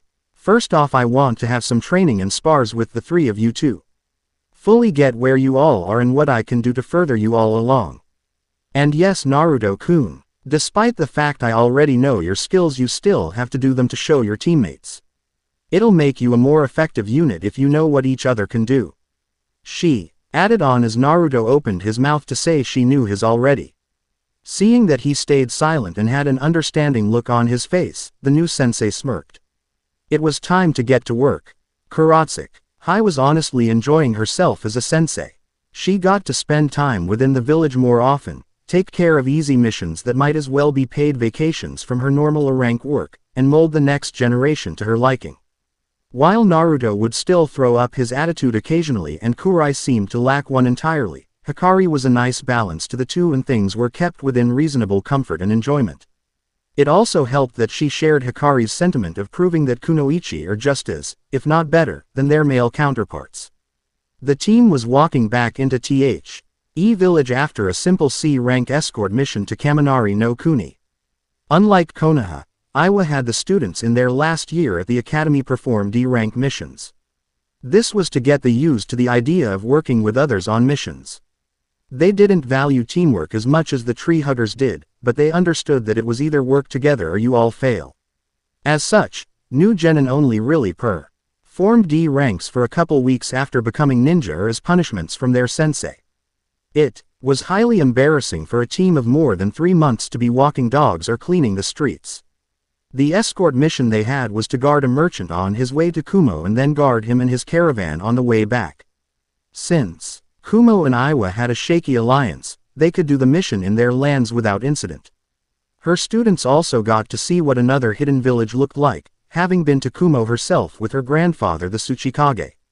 For the most part her students didn't see to care, though they were surprised to see that unlike the rest of the world, most of Kumo was dark-skinned and there were fewer with the light complexion that they thought was normal. She did have a slight scare though when on the first night, Naruto told her that Kyuubi felt other demonic entities nearby, so she was forced to explain that Kumo had 2 Jinchuriki of their own, the Nibi and Hachibi, and that they were the ones Kyuubi had sensed.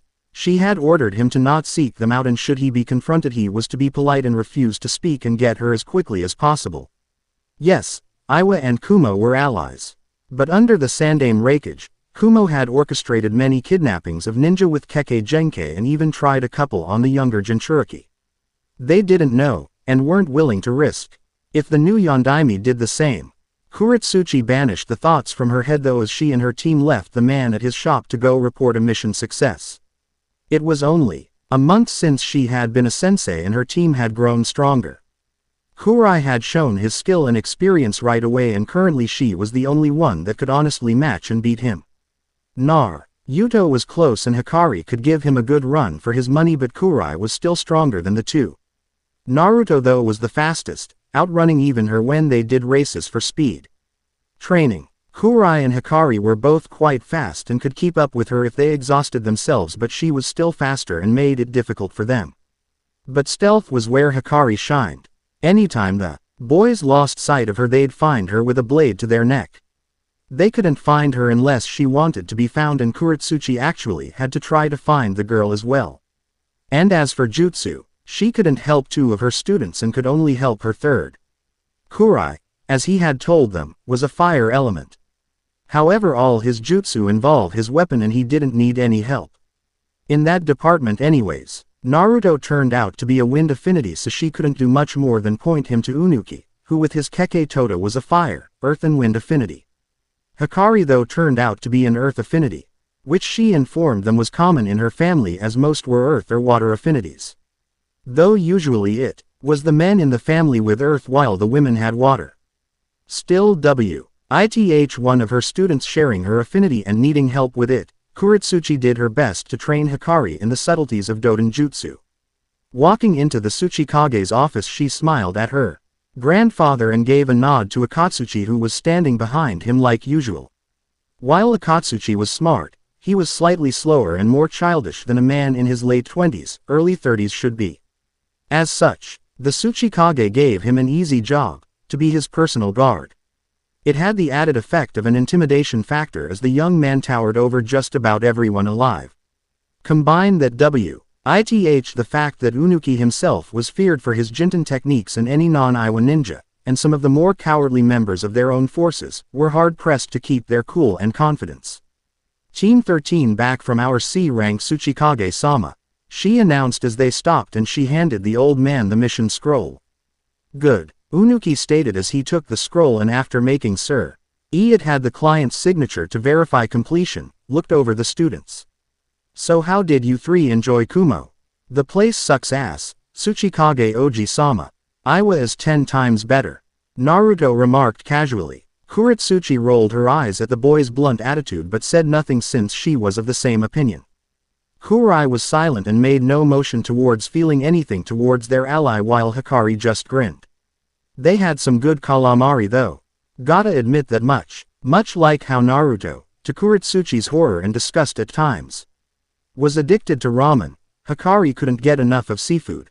She'd have some kind of fish, squid, crab or ocean food every single chance she got.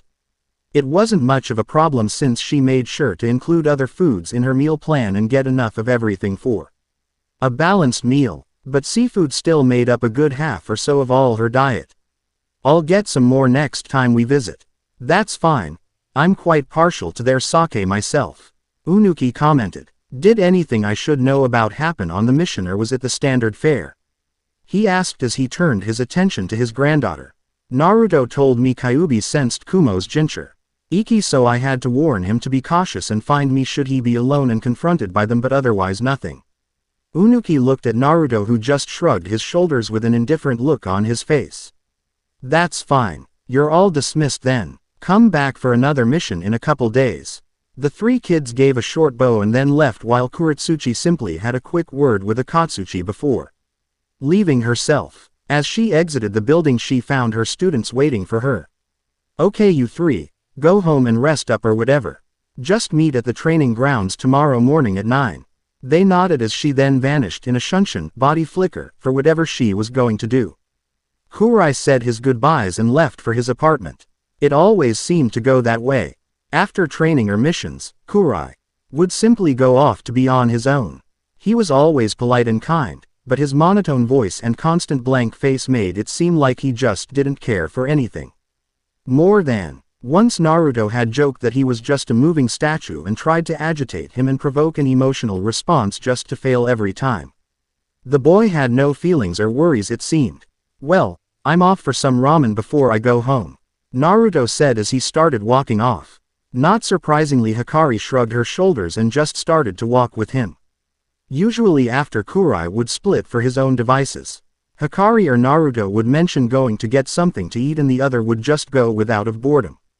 Hikari spent as much time as she could get away with as far from her clan compound as possible, since she hated a good 90% of the members, while Naruto just didn't really care and figured spending time with a teammate was better than wandering the village alone.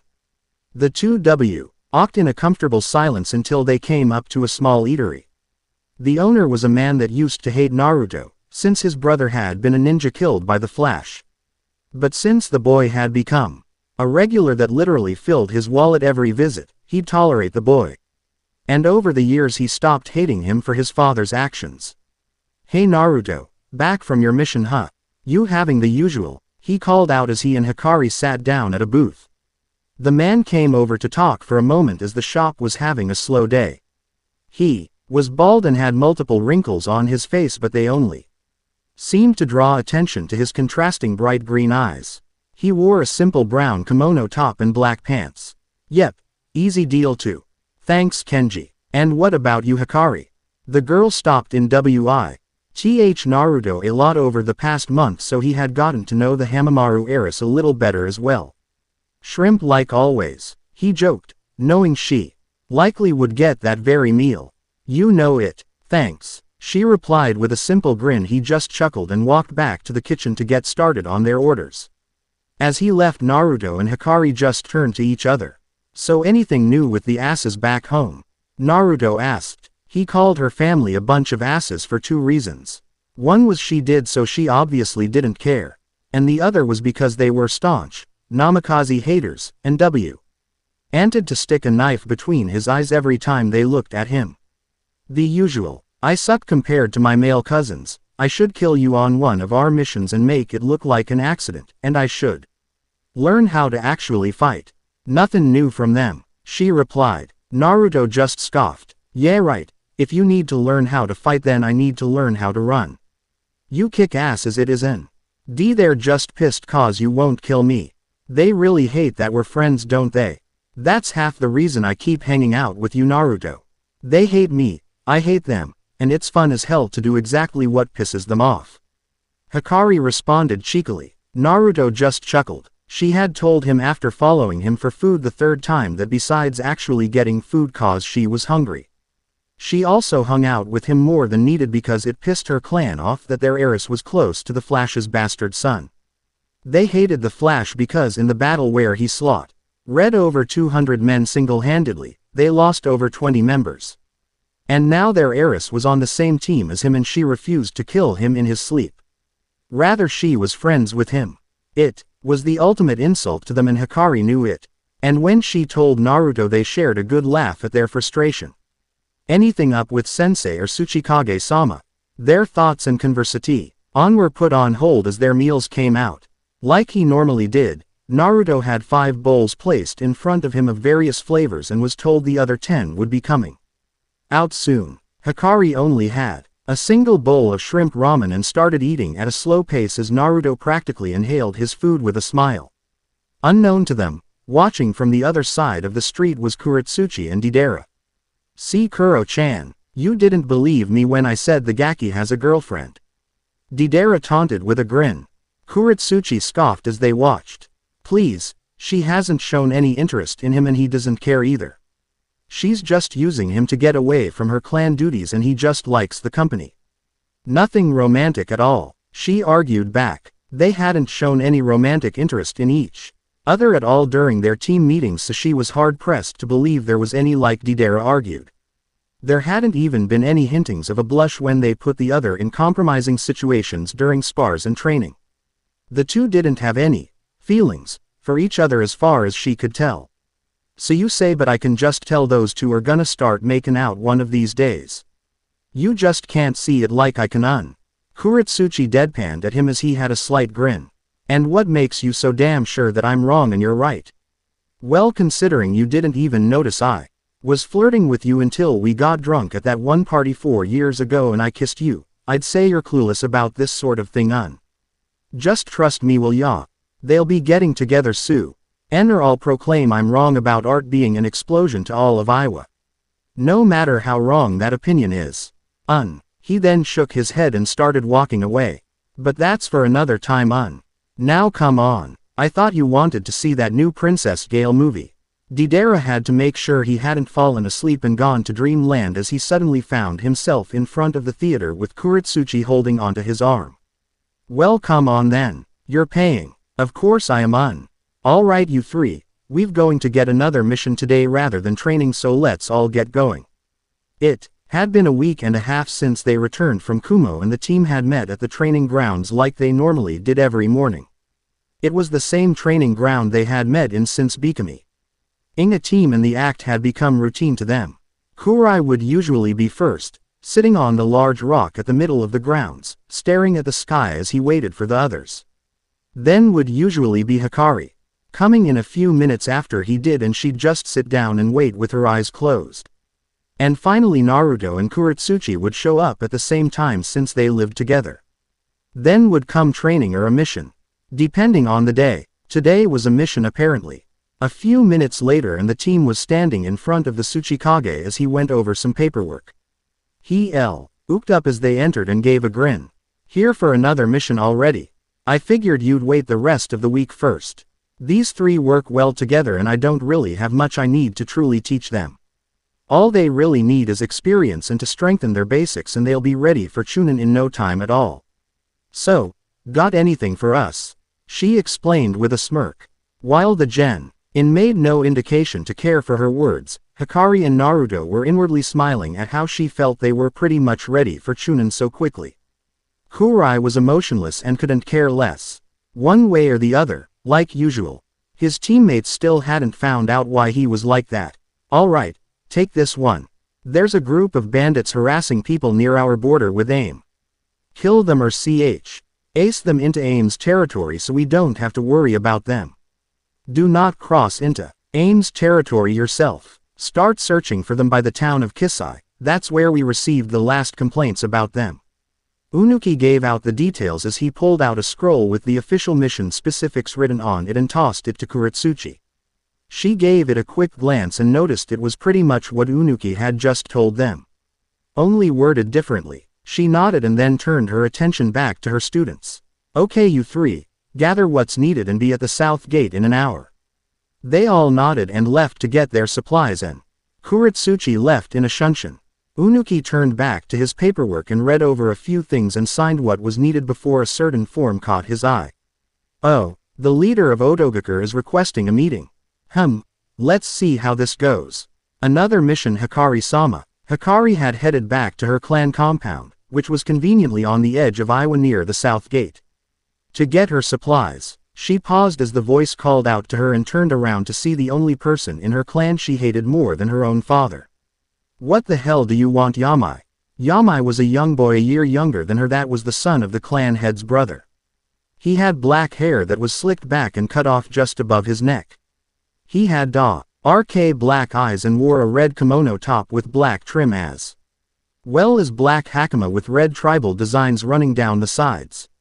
On his feet were the basic shinobi sandals colored black, while around his left wrist was a small black gauntlet bearing the Hamamaru clan crest, a red rose with a silver stem.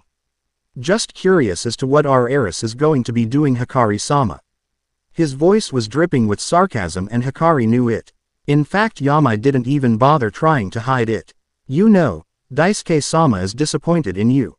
I don't give a shit if Tu-san were to come here himself and tell me that.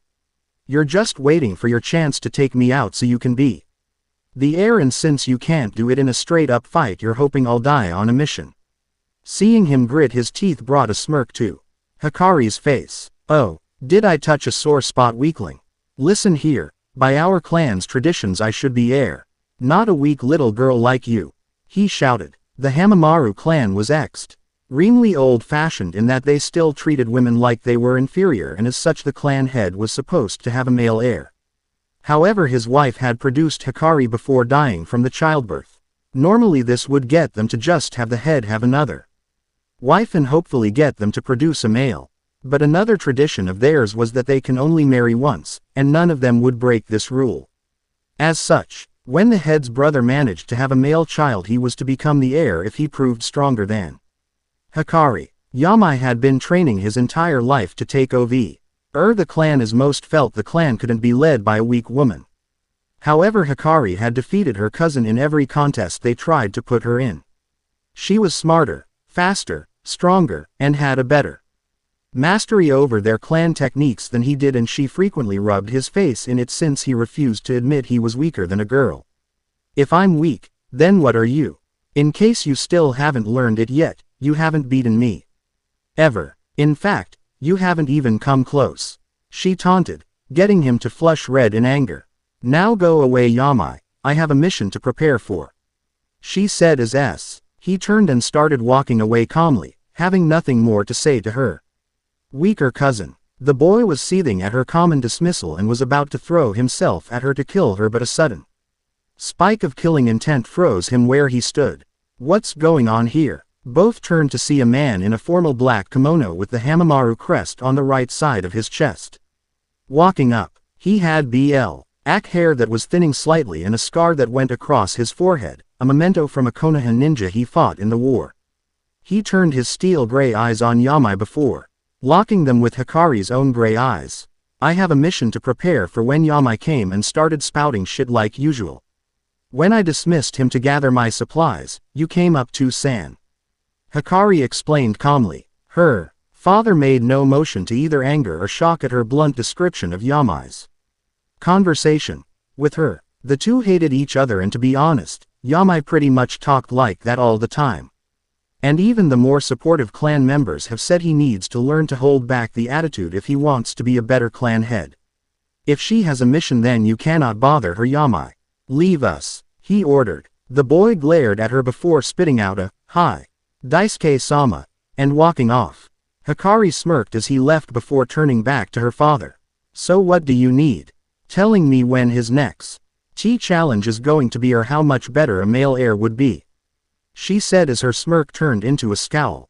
Daisuke again made no motion towards giving away his thoughts at his daughter's words. In reality, Daisuke loved his daughter dearly. However, by clan tradition and his own beliefs, a woman was not meant to lead, so he supported all the motions to remove her from heir status. So long as they wouldn't involve killing her, he kept trying to break her spirit or find some way to make her fail a challenge, as by clan law, she couldn't be removed from her title of heiress without failing a challenge by doing harm to the clan's reputation. Some had tried to argue her friendship with the Namikaze brat was harming their reputation, but Hikari herself had countered that being friendly with teammates was not harming any reputation, and that by allying herself on a personal level with the Jinchuriki to the Kyuubi no Yoko, she was assuring them that the boy would never have any reason to hate the Hamamaru clan.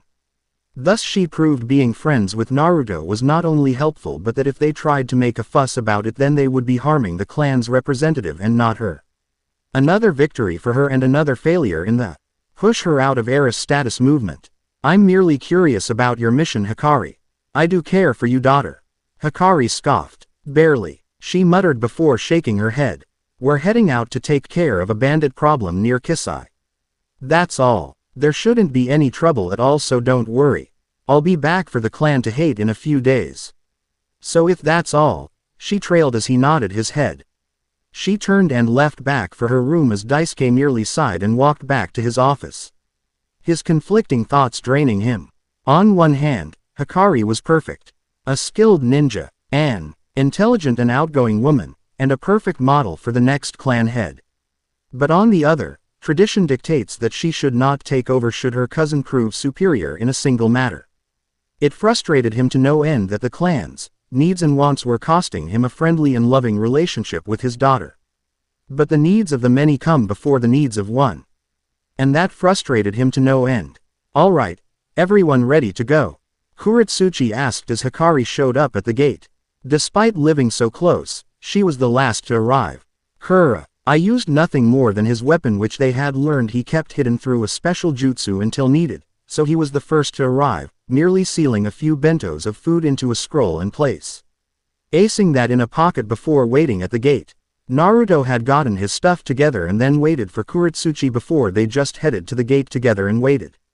Hikari was last and they knew it was likely some clan issues. The sour look on her face practically assured it. When they all nodded, Kurotsuchi turned around and led them out. All right then, let's go kill some bandits. Omake. The first taste. Okay Gaki, seeing as I have to watch you while Kuro-chan goes and does that quick mission with Unuki-sama, we're going out to eat. Cause we both know I can't cook Deidara ate as he led a young 4-year-old Naruto through Iwa's streets. The boy had on a simple black t-shirt and tan shorts as Deidara was in casual clothes, a long-sleeved tan shirt with Iwa's symbol in the back in black along with black pants. Naruto nodded with a grimace at the memory of the last time Deidara tried to make something harder than a sandwich. He had puked it right back up in under a minute. So where we going, Ni-san? The boy asked with a bright smile on his face. Deidara suppressed the urge to smack the boy for calling him Ni-san when he didn't like the kid that much. But then He'd complain to Kurotsuchi and she'd go all protective mom on him even though the boy wasn't hers at all. She really fell into the mother role quickly, he noticed. He shook his head clear of those thoughts as he turned his attention back to Naruto. We're heading to a little ramen shop I stop by occasionally after a mission. The food's good, and it's cheap too. So come on. Deidara led him to a small little shop and sat down at a table as Naruto took the seat across from him, his legs dangling over the edge as he was still short. A few minutes later and a man walked up to them. What can I get you? He asked as his eyes noticed Naruto. Deidara instantly saw the hatred in the man's eyes and cleared his throat to get his attention back on him. Naruto didn't notice the dark look as he too rened his attention back to Deidara before the boy looked at him. 2 bowls of miso to start with. If we want more we'll order it afterwards. He nodded and turned to leave when Deidara grabbed his hand and gave him a hard look before letting go. The man walked off and read the note the older blonde had slipped into his hand with a shudder. Try anything on the boy and I'll blow you in this shop tea. Bits before Tsuchikage-sama brings you back just to dust you himself. Needless to say the man would stick with just glaring at the young Naruto from now on. Within 10 minutes their orders were GHT out and Deidara started eating as Naruto seemed to stir it around a bit with his chopsticks before tentatively bringing a small bit to his mouth to try. He never had this ramen stuff before. His Ka-chan would tell him he needed to eat a healthy palette of foods to make sure he got the nutrients he needed to grow strong. Whatever that meant, his 4-year-old mind only understood that she made good meals so he'd be big and strong like his aka Ni-chan. Since he had never had ramen before, it likely wasn't on that good food list his Ka-chan talked about, but she wasn't here and his Ni-san would sometimes slip him candy, which he knew was bad, but it tasted great. Maybe this ramen stuff was the same way. Naruto placed a few noodles in his mouth and mulled the taste over for a bit, before stopping and staring at the bowl with wide blank eyes. Deidara froze for a minute thinking his warning wasn't enough and the man had poisoned Naruto's bowl when suddenly the boy started devouring the ramen like it was his first meal in years. The older blonde sighed but had a grin on his face as he watched the boy pretty much inhale the noodles. He was about halfway finished with his bowl when suddenly Naruto put his down. "More please," he cried out. Deidara stared at him for a moment but then shrugged and waved the man over and asked him to bring out 2 more bowls. He was planning on having a second himself. A few minutes later and the bowls were set on the table and Naruto started digging into one of them as Deidara was still finishing his first. Just as he finished his first bow, he reached to take the other bowl of ramen he had asked for when Naruto snatched it and started devouring it himself. Deidara looked at him with disbelief on his face as he saw the 2 bowls Naruto had already devoured and then back to the third the 4-year-old was shoving down. "That was mine, he muttered but Naruto didn't hear him. A few seconds later Naruto set the bowl down and let out a small burp. "This stuff is really good, Ni-san. Can I have some more?" The Iwa nin stared at him blankly before sighing. "Sure Gaki, have as much as you want, Oi, we're gonna need more over here," he called out to the cook. He had no idea what he just unleashed. When Kurotsuchi got back that night she saw Naruto sitting on the living room floor playing with a few toys with Deidara sitting on the couch with a torrent of tears running down his face as he stared at a small leather wallet in front of him. "So how were things?" Naruto perked up upon hearing her voice and ran over and hugged her. "It was great, Ka-chan. Dai Ni-san took me to get some ramen." Kurotsuchi suppressed the urge to laugh since it was known Deidara didn't like being called that before what Naruto said dawned on her. "Wait, ramen?" she asked as she pulled back slightly and looked at the boy. He nodded with a huge grin on his face before turning to Deidara. "What the hell? I had leftovers in the fridge you could have had. I'm trying to give him a healthy diet, Deidara. I don't want you taking him out for junk food like that." "Don't worry, I'll never take the Gaki out for ramen again." He then looked up and opened the wallet showing it was empty. The little Gaki ate an entire B-rank paycheck away. "Never again. If he wants the shit he's paying for his own, the elder blonde shouted. Naruto pouted how Deidara was promising to never take him out for ramen again as Kurotsuchi started laughing at his misfortune. "Kill them all," a man shouted. There was a loud chorus of, "Hi." Before the screams were heard, the village was burning brightly from fire even as rain fell from the sky. The man turned and looked back at a little boy of around 4 or 5 clutching his weapon close to his chest and staring fearfully at the village where the others were slaughtering the populace. "What are you doing, boy? I ordered you to kill them. But killing is wrong," he shouted with tears in his eyes. The man froze for a moment at the boy's words before striking the boy in the face. The child was sent flying to the ground. Surprisingly, he still had held his weapon. "I don't want to hurt anybody. You foolish boy," the man yelled as he struck him again. "You have been given the greatest of honors. You will one day be our beacon that will lead us to paradise. I was tasked with ensuring that you grow into what we need, and here you are going against our very beliefs." He continued striking the child as he shouted at him. "Now you will get up and you will kill, or trust me, Jashin-sama won't be able to save you from my wrath." The last thing the boy saw was a black spike coming down towards his chest before there was a loud scream and everything went black. "So how long will it take to get to the town?" Naruto asked as the group was running at a comfortable speed through the mountainous terrain of Tsuchi no Kuni. Kurotsuchi gave the team a glance out of the corner of her eye and was happy to see that Naruto wasn't the only one keeping up with her with ease. Hikari and Kurai barely looked like the trip was bothering them. They had been keeping their current pace since leaving IW, and not once had they stopped for a break. That was an hour ago. Well, if we keep the pace we're going at, then Kisai should be coming up in about another hour or so, she answered before turning her attention back on the path they were following. Naruto nodded and then gave a slight grin. Bandit extermination missions were his favorite missions because they let him test his fighting skills. Plus Amatime's bandits grouped together under a missing nin to make them a bigger threat. Thus, Naruto would likely get an even bigger challenge. He merely kept quiet with his small grin, hoping that these bandits would provide a good fight. Meanwhile Hikari was keeping her face blank as she focused on the task ahead of them. She was still a little pissed at the small interaction with her cousin from before they left, but she knew to keep personal problems out of mind during missions. Kurai was much the same way, with an emotionless look as they headed to the village. After they arrived there, their plan would be to get info from the civilians about the bandits and possibly a location before a search for the group and then an eventual battle. Kurai would make sure that the bandits wouldn't escape. He had been trained in Iwa to never let a target escape. The remainder of the trip had been silent. Not uncomfortable silence, but rather just understanding. Naruto had voiced the only relevant question on at the time, and after getting the answer they continued on without a word. They couldn't plan out a battle strategy without information, and neither could they rush on ahead without exhausting themselves.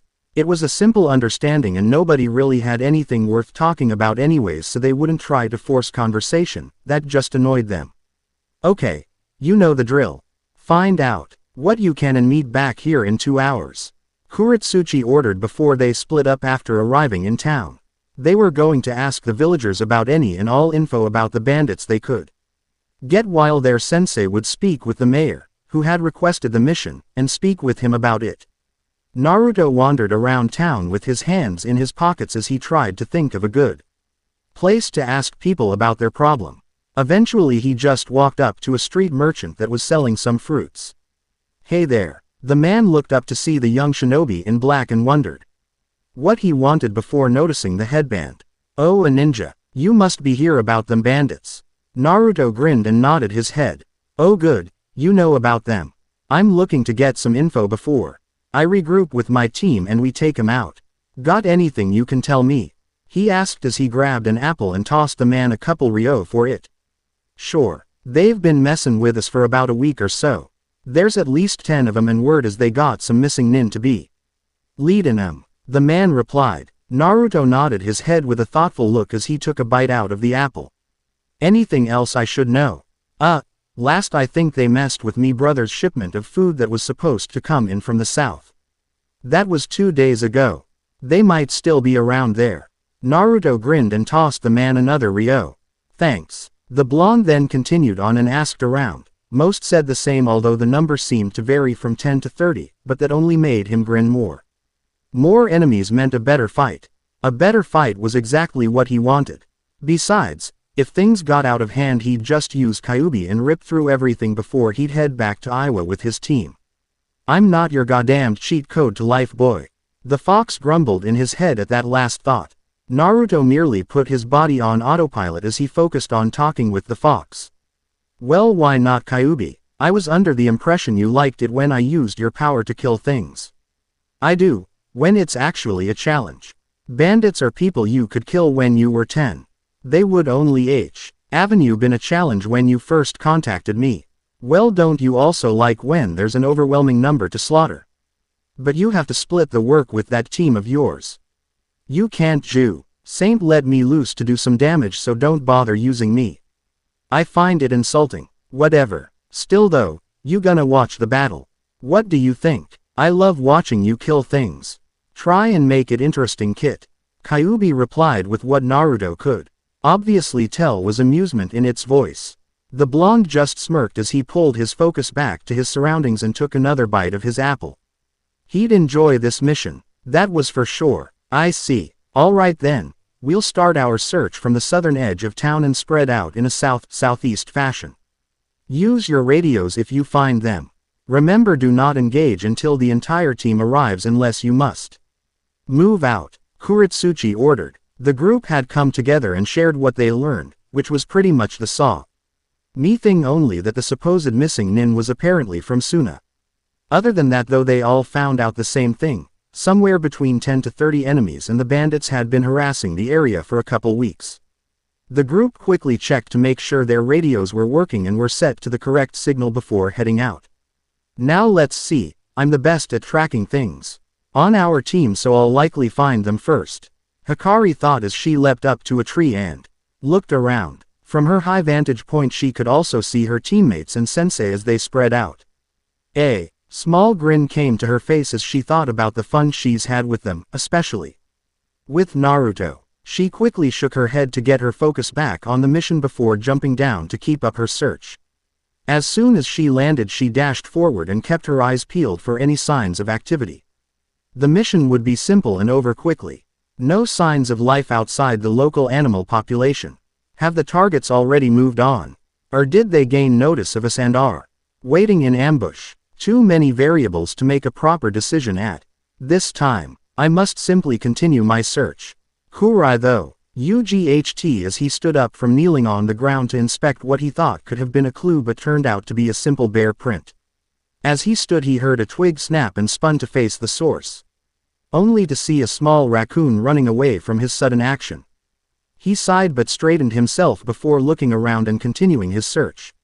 Boring, Naruto whined as he kept looking around. He had very little skill in finding things without something pointing him exactly where to go, like a map and compass. A guide wouldn't hurt either.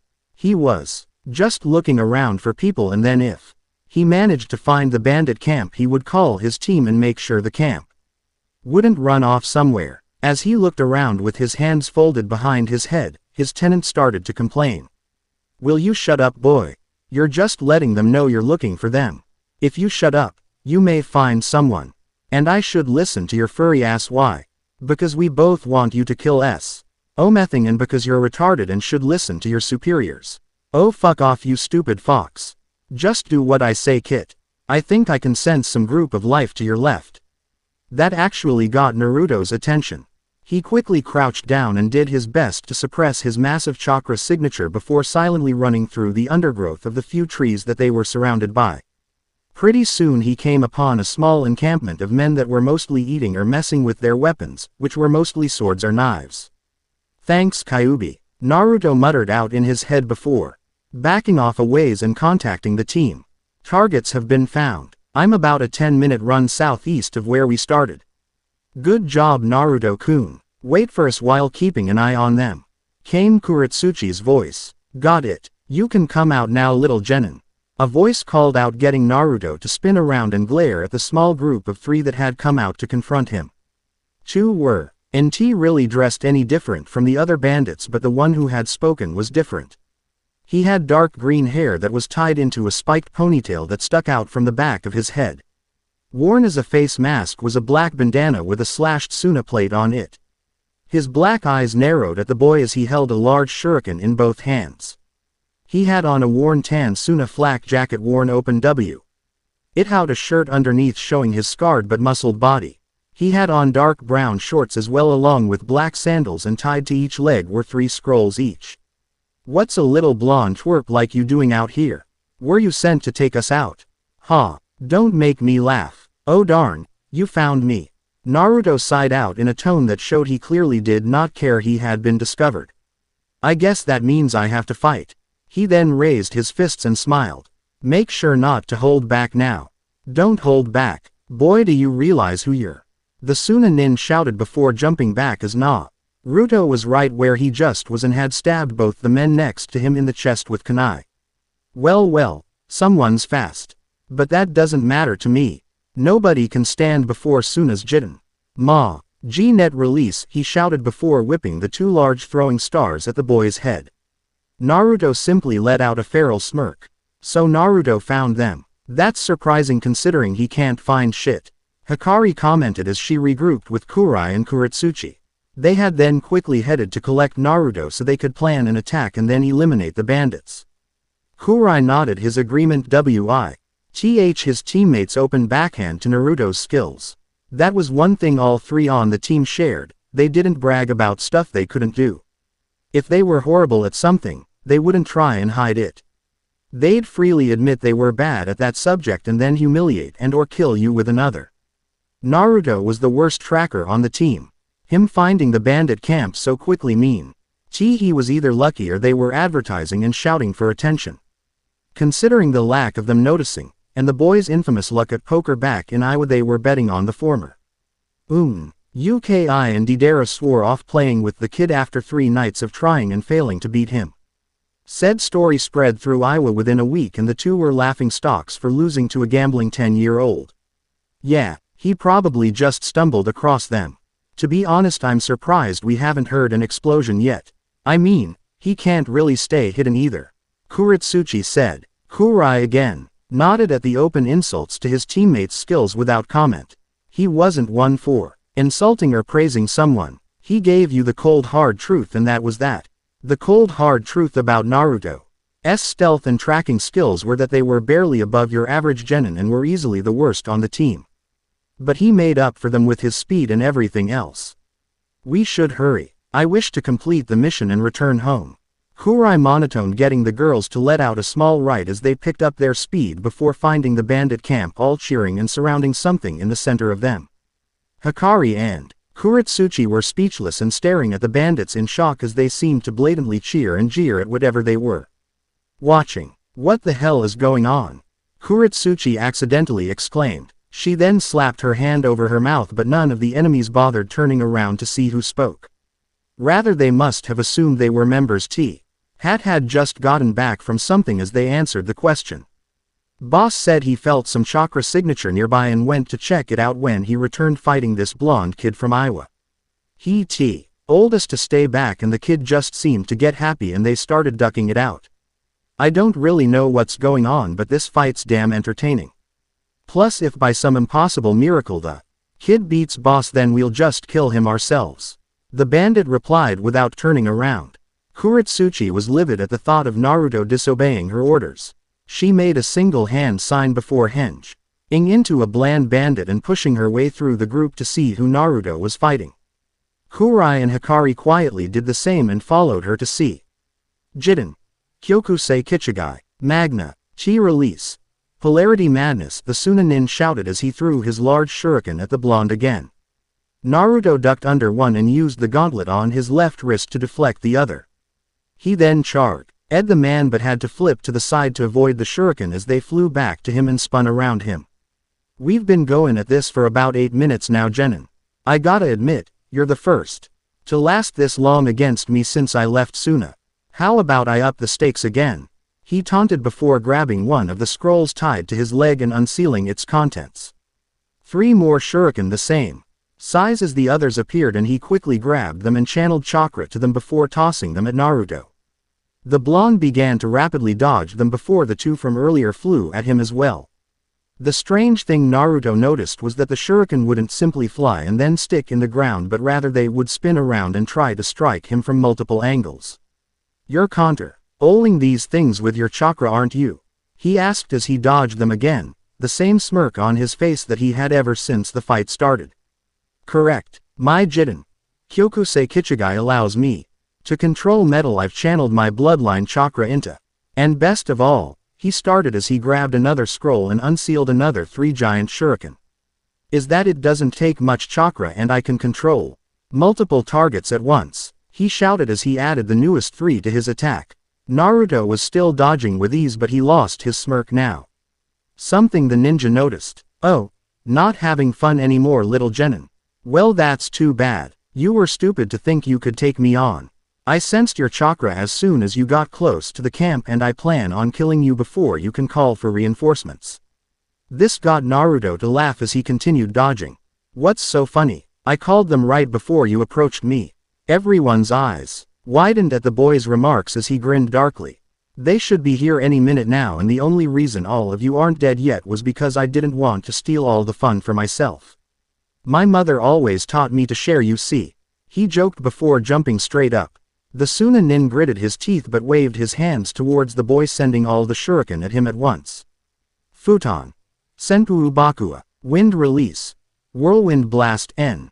Naruto shouted as he threw a hand forward and launched a small whirlwind at the shuriken, knocking them all off course. With a grin he quickly did more signs, and as soon as he landed called out a second jutsu. Futon. Tatsumaki Taiho. Wind release. Tornado cannon. Naruto slammed his hands together, launching a large twister straight towards the Chunin. The man dodged to the side and grit his teeth as he reasserted his control over the shuriken and made them start spinning in the air around himself. Not bad, brat. Not many people back home have such good control over their element, and we're part of K's no Kuni, land of wind, for Kami's sake. It really makes me wonder just who in Iwa could have trained you. Well, mostly it was my Ka-chan. but Tsuchikage Oji-sama is the only other wind user in the village, so he gave me tips with my element. Not that I really need to use it against small fry like you. After all, you're a censor, can't you tell? Naruto taunted as the man narrowed his eyes and made the ram sign to focus his chakra. His eyes widened in shock as he stared at the boy, who grinned in return. Yeah, you caught me not cause I suck but cause it's a pain in the ass to suppress all this. How the hell does a kid like you have so much chakra? He shouted as he unsealed the rest of his shuriken, bringing the grand total up to 15. Naruto just shook his finger at the man the way an adult would do to a child. Now that would be telling. But I think it's time I ended this farce. Naruto replied before standing up straight and getting a serious look on his face. Sensei, I know you're already in the crowd, can you just start killing now? I'm getting bored playing with this Jonin wannabe. You're getting your ass kicked when we get home, Naruto-kun. A voice replied, to which he shrugged before 3 of the bandits were surrounded by puffs of smoke to reveal they were his team under Henge. The bandits spun around in shock, but before they could do anything in return were struck down by kunai from Kurotsuchi as Hikari ran through hand signs and Kurai held his right hand out. Team, kill them all, she shouted as Hikari finished her hand signs and slammed her hands on the ground. Doden. Doryuso. Earth release. Earth flow spears, she shouted as spears of stone shot up, piercing many of the nearby men. Over by Kurai, a black energy flowed out of his ND before forming a scythe which he grabbed and began to cut through the bandits like paper with exceptional skill and speed. Naruto meanwhile had charged back at the Suna ninja to finish his fight. Urotsuchi simply used kunai in her hands to strike down everyone she could reach. Shit. Die you fucking brat, the man shouted as he sent his multiple shuriken towards Naruto. The boy however grinned, as his gauntlets glowed for a second before a blade shot out from the space between the fox's eyes, on both gauntlets. The blades were 2 feet long and serrated on both sides as they were parallel to his hands along with a sharpened point to them. With his blades Naruto began to cut down the shuriken as they came, channeling wind chakra through his blades so that they would cut straight through the enemy's metal stars. The shards fell to the ground useless as the ninja cut his connection to them after seeing them get sliced through. He managed to direct 2 away from the boy and back to Hai's hands as he leapt back as Naruto continued charging him. Fine, let's see how your team handles this, he shouted before throwing his 2 left towards Hikari and Kurai respectively. Hikari saw it coming right away and was quick to flip behind a group of men, so when the shuriken flew at her it instead embedded itself in one's back as he dropped the ground. Kurai though wasn't paying the slightest attention to Naruto's opponent but was focusing on the more direct threats, and because of it, he never saw the shuriken flying at his head. Kurai move, Naruto shouted out. The boy spun around and saw what was coming and quickly jumped. But his reaction was too slow as the shuriken twisted in midair and struck him clean in the chest. The black-haired youth fell to the ground with a blank look. The shuriken was embedded in his chest. Naruto spun and ran at the Suna ninja as Hikari grit her teeth and began to tear through the bandits around her in anger. Only Kurotsuchi focused on the fallen boy, and what she saw made he grit her teeth. Shit, Hikari, Naruto, fall back now. Both were confused as to why they had to fall back, as the academy had taught them to fight on even if a teammate were to fall. While they lost Kurai, it didn't seem like a reason for a full-on retreat. If anything, they just needed to stop holding back some of their more dangerous techniques. At least that was what they thought until they heard the laughing. It started quiet but gained strength until everyone could clearly hear it over the sounds of battle and froze. This wasn't a laugh of triumph or of some battlefield humor, that was obvious. The laugh was one of the deranged, the mad, the insane that take pleasure in things only they know. They all turned to the source and were shocked to see it was coming from Kurai, still lying on the ground with the shuriken stuck in his chest. From their personal experience with the team during the few weeks of being a team, they could freely admit they were freaked out by the boy's laughter. Kurai had never cracked a smile or even given a sigh of annoyance, yet he just got a large sharp metal star slammed into his chest and suddenly he was laughing his ass off. It honestly scared them worse than any one of the bandits or even their missing nin commander could. Hikari, Naruto, now! Kurotsuchi yelled to get them moving. The two merely looked at her and saw her with a focused look on her face.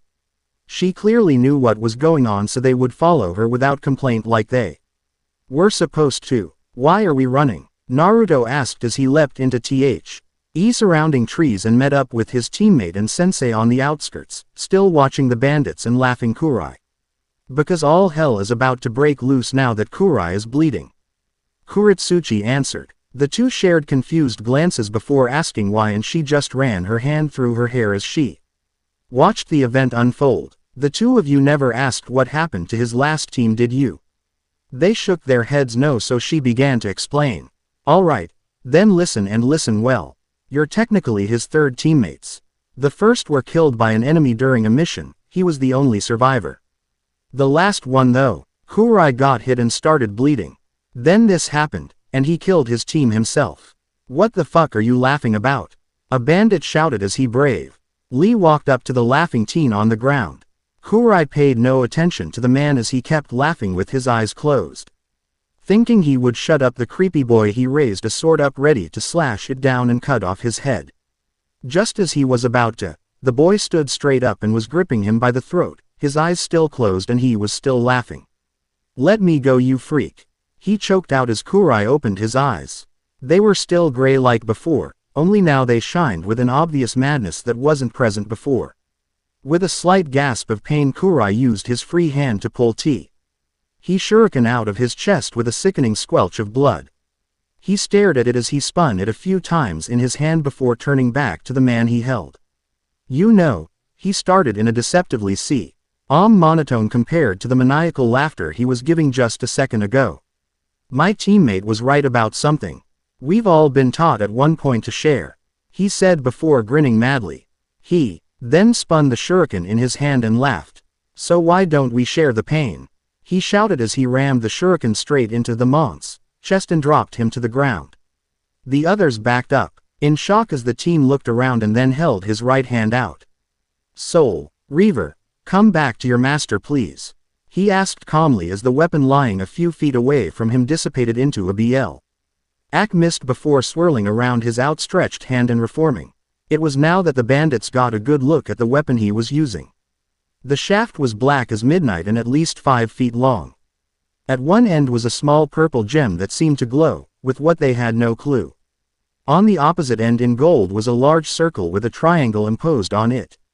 Coming from one side of the circle was a blood-red blade that curved out for 2 feet from him. All in all, it was a dangerous-looking and deadly weapon that seemed to fit the boy's personality change perfectly. How the hell are you not dead? The Sunanin shouted out as he pulled a kunai out from a small pouch. The man was dealing with the boy better than the bandits were, but was still scared and creeped out by the boy standing in the middle of them. Blood freely pouring out of the wound he dealt to his chest. Kurai just started to laugh as he looked around from scared face to scared face before settling his eyes on the ninja. Fucking answer me, you freak. Freak, he asked, seemingly testing the word in his mouth as he kept up a grin. I guess you could say that, but it's not my name, so don't call me it. It's not my fault you can't grasp that I'm immortal, he replied, getting everyone to gasp in shock, including Naruto and Hikari from outside the group as they listened in. Kurotsuchi merely kept her eyes focused on the boy, ready for when she would have to react. She was briefed on Kurai before being placed as his sensei and knew what she was supposed to do if and when he got like this. She was ready to do it as well, though Naruto and Hikari had no clue. Their attention was drawn as the boy continued to talk. As I don't like being called a freak, I suppose that means I have to tell you my name then, doesn't it? Well then you can call me Sin. The woman cried as she hugged her young daughter to her chest and hid. The two were hiding in an alley where the attack started, since she believed they wouldn't go back to an area they already slaughtered. Both her and her daughter's clothes were splattered with blood in many places as they huddled behind some rubble from a building to stay hidden. Where had these monsters come from was the woman's thought, for there was no doubt in her mind that they were monsters. No human could possibly come out of nowhere and slaughter an entire village in such a blood-why manner with smiles and laughs for no reason at all. All of them were dressed similarly in black clothes and all carried a scythe of some sort while a few carried black pikes. She didn't even know if they were shinobi either, since none of them wore any headband with a village mark anywhere for her to see. A sudden sound alerted her that a couple were likely close, so she whispered for her daughter to be quiet as she clutched her closer to her body and tried to be as small and silent as possible. Her hopes were dashed when one ran past her with a laugh and faced her while pointing a black scythe dripping with red blood on it at her. "Ha! Survivors! I knew I could sense life over here," he shouted. However, before he could kill the two, 6 more leapt out and surrounded the woman and girl, all with bloody weapons and sadistic grins. They just stood, waiting while one walked forward. This one was different in that he didn't carry a scythe, just a couple black pikes in each hand. He looked down at the two before looking up. As promised to Jashin-sama, his great apostle shall offer the last of this heathen village in bloody glory to his name. All the others lowered their scythes and got down on one knee, still with their vile grins that made the woman sick across their faces. She expected the man in front of her who had made the announcement to attack, however she was surprised and confused when he knelt down like the others, eyes still looking up above. Then she felt something drip on her head and looked up to gasp at the sight. Above her, standing on a wall, was a young boy, no older than 4 or 5 at best, holding a bloody scythe. He had spiked black hair that was matted down with blood and glowing purple eyes. The scythe was black with a glowing purple gem on one end and a golden circle with a triangle embedded into it on the other, the red blade coming out of the side of the strange symbol. The boy only wore a pair of torn and bloody black shorts, being without any footwear or shirt of any kind. His chest and arms were covered in various scars, but what scared the woman the most was the large black pike stuck through his chest, the wound leaking blood even as he could see the other end of the pike sticking out of his back. The boy merely gestured the scythe that had dripped blood on her upwards with a grin as he spoke, a dead and cold yet sadistically happy voice that spoke a single sentence. "Jashin-sama thanks you for the offering." The last screams of the night immediately followed. "Sin, the fuck kind of name is that?" The Suna Sin shouted as he too stepped back from the clearly insane boy. The bandits weren't doing much better, as they had no idea how to handle someone that could have a giant hole in his chest and still live. "It's the name I chose for myself. Why, is there a problem with it?" he asked rhetorically. Kurai, or rather Sin, spun the scythe in his hand as his normally gray eyes took on a purple glow. The scythe blade began to glow white as he continued spinning it. "Tell you what, if you don't like my name then you can die first. After all, there's so many others here to play with an offer to my lord." Lord, one of the bandits stuttered out as they all started to back up, preparing to run. Fuck their ninja boss's orders, they were not going to stay and face this monster in human flesh. Sin nodded with a grin as he stopped spinning his scythe, raising it above his head with one hand. "Jashin-sama, I gleefully offer the blood of these heathens in your glorious name." "Engetsu, crescent moon," he shouted as he slashed down, the white glow becoming a glowing white blade of energy that flew towards the Suna ninja at a high speed. It was only the Mons shinobi training that saved him as he rolled to the side and looked back to see the white spectral blade carve through 3 people behind them, killing them instantly. He quickly looked back to see the boy charging towards the nearest person and slashing at them, cutting open chests and removing limbs with sadistic glee. The Jiten user quickly noticed that whereas before his fighting style was skilled and refined, now it was little more than a brawler with a swing and hop I hit mentality. While he could take advantage of this to easily kill him now, the problem was that wouldn't work since he had already landed a fatal blow on the boy and he survived. As such, he felt the only option left was to retreat. So while Sin was occupied killing his men, the Suna nin prepared to run, only for the blonde he was facing earlier to appear in front of him. "And where do you think you're running off to? Sensei, what the hell's going on?" Hikari shouted to Kurotsuchi, who was stoically watching from the sidelines as Sin ruthlessly slaughtered the bandits. The woman sighed but kept her eyes on the glowing-eyed teen as she answered. "Kurai wasn't born in Iwa. A few Jonin found him with that scythe around 5 years ago on the border of Tsuchi no Kuni Al. One when they went to investigate a village that had been slaughtered." He was the only one alive, so they brought him back to see if he could tell us what happened, but he couldn't remember. Or best interrogators went into his head to try and sort through his memories, but they couldn't. We've never had any mind readers as skilled as the Yamanaka of Konoha after all. All they could figure out was the boy was repressing part of his memories and personality, so he was given a place to stay and some counseling to try and help him through everything. Instead, what happened was Kurai grew more and more emotionless, while the repressed part of him came to take on a life of its own, which started calling itself sin. Where Kurai is emotionless and efficient, the epitome of what a shinobi is supposed to be, sin is brutal and sadistic. Nothing more than a mass murderer in the name of some occult god that worships death, pain, and bloodshed. Tsuchikage-sama decided to try and put Kurai to use by enrolling him in the academy to be a shinobi, and Kurai blazed through it, completing a 4-year course in just 2 and quickly rising to become one of Iwa's top genin. Kurotsuchi paused as Sin sliced off a head and then grabbed it from the air and chucked it a fleeing bandit to knock them over. Okay, but what the hell is going on now? How did this happen? Because Kurai started bleeding. She responded while Hikari turned away from the scene that was getting just a little too disturbing for her when the boy literally ripped the intestines out of a man after cutting his gut open. Sure, the girl was a little sadistic. It was all but a requirement to be a shinobi, the willingness to harm others without remorse. But that was starting to be a little much for her. Normally, Kurai is in control and fine. However, it was discovered that making him bleed, even in the slightest of amounts, makes him go into shock. Shock that Sin uses to assert control over his body and do what he wants. The best psychologists in Iwa were only able to get one goal out of Sin before he had to be restrained. Sin wants to slaughter the world in the name of his god. Friends, family, any and everybody, Sin cares only for pleasing this Jashin character in the bloodiest manner possible, while Kurai just wants to serve the village that gave him a home and purpose. Tsuchikage-sama saw this and felt it could be somewhat useful. Hence the boy is still a shinobi despite the obvious risk to his own teammates. It's wrong and cruel to everyone else, but nobody can deny that Kurai is strong. Or that Sin isn't effective as long as you stay out of his way.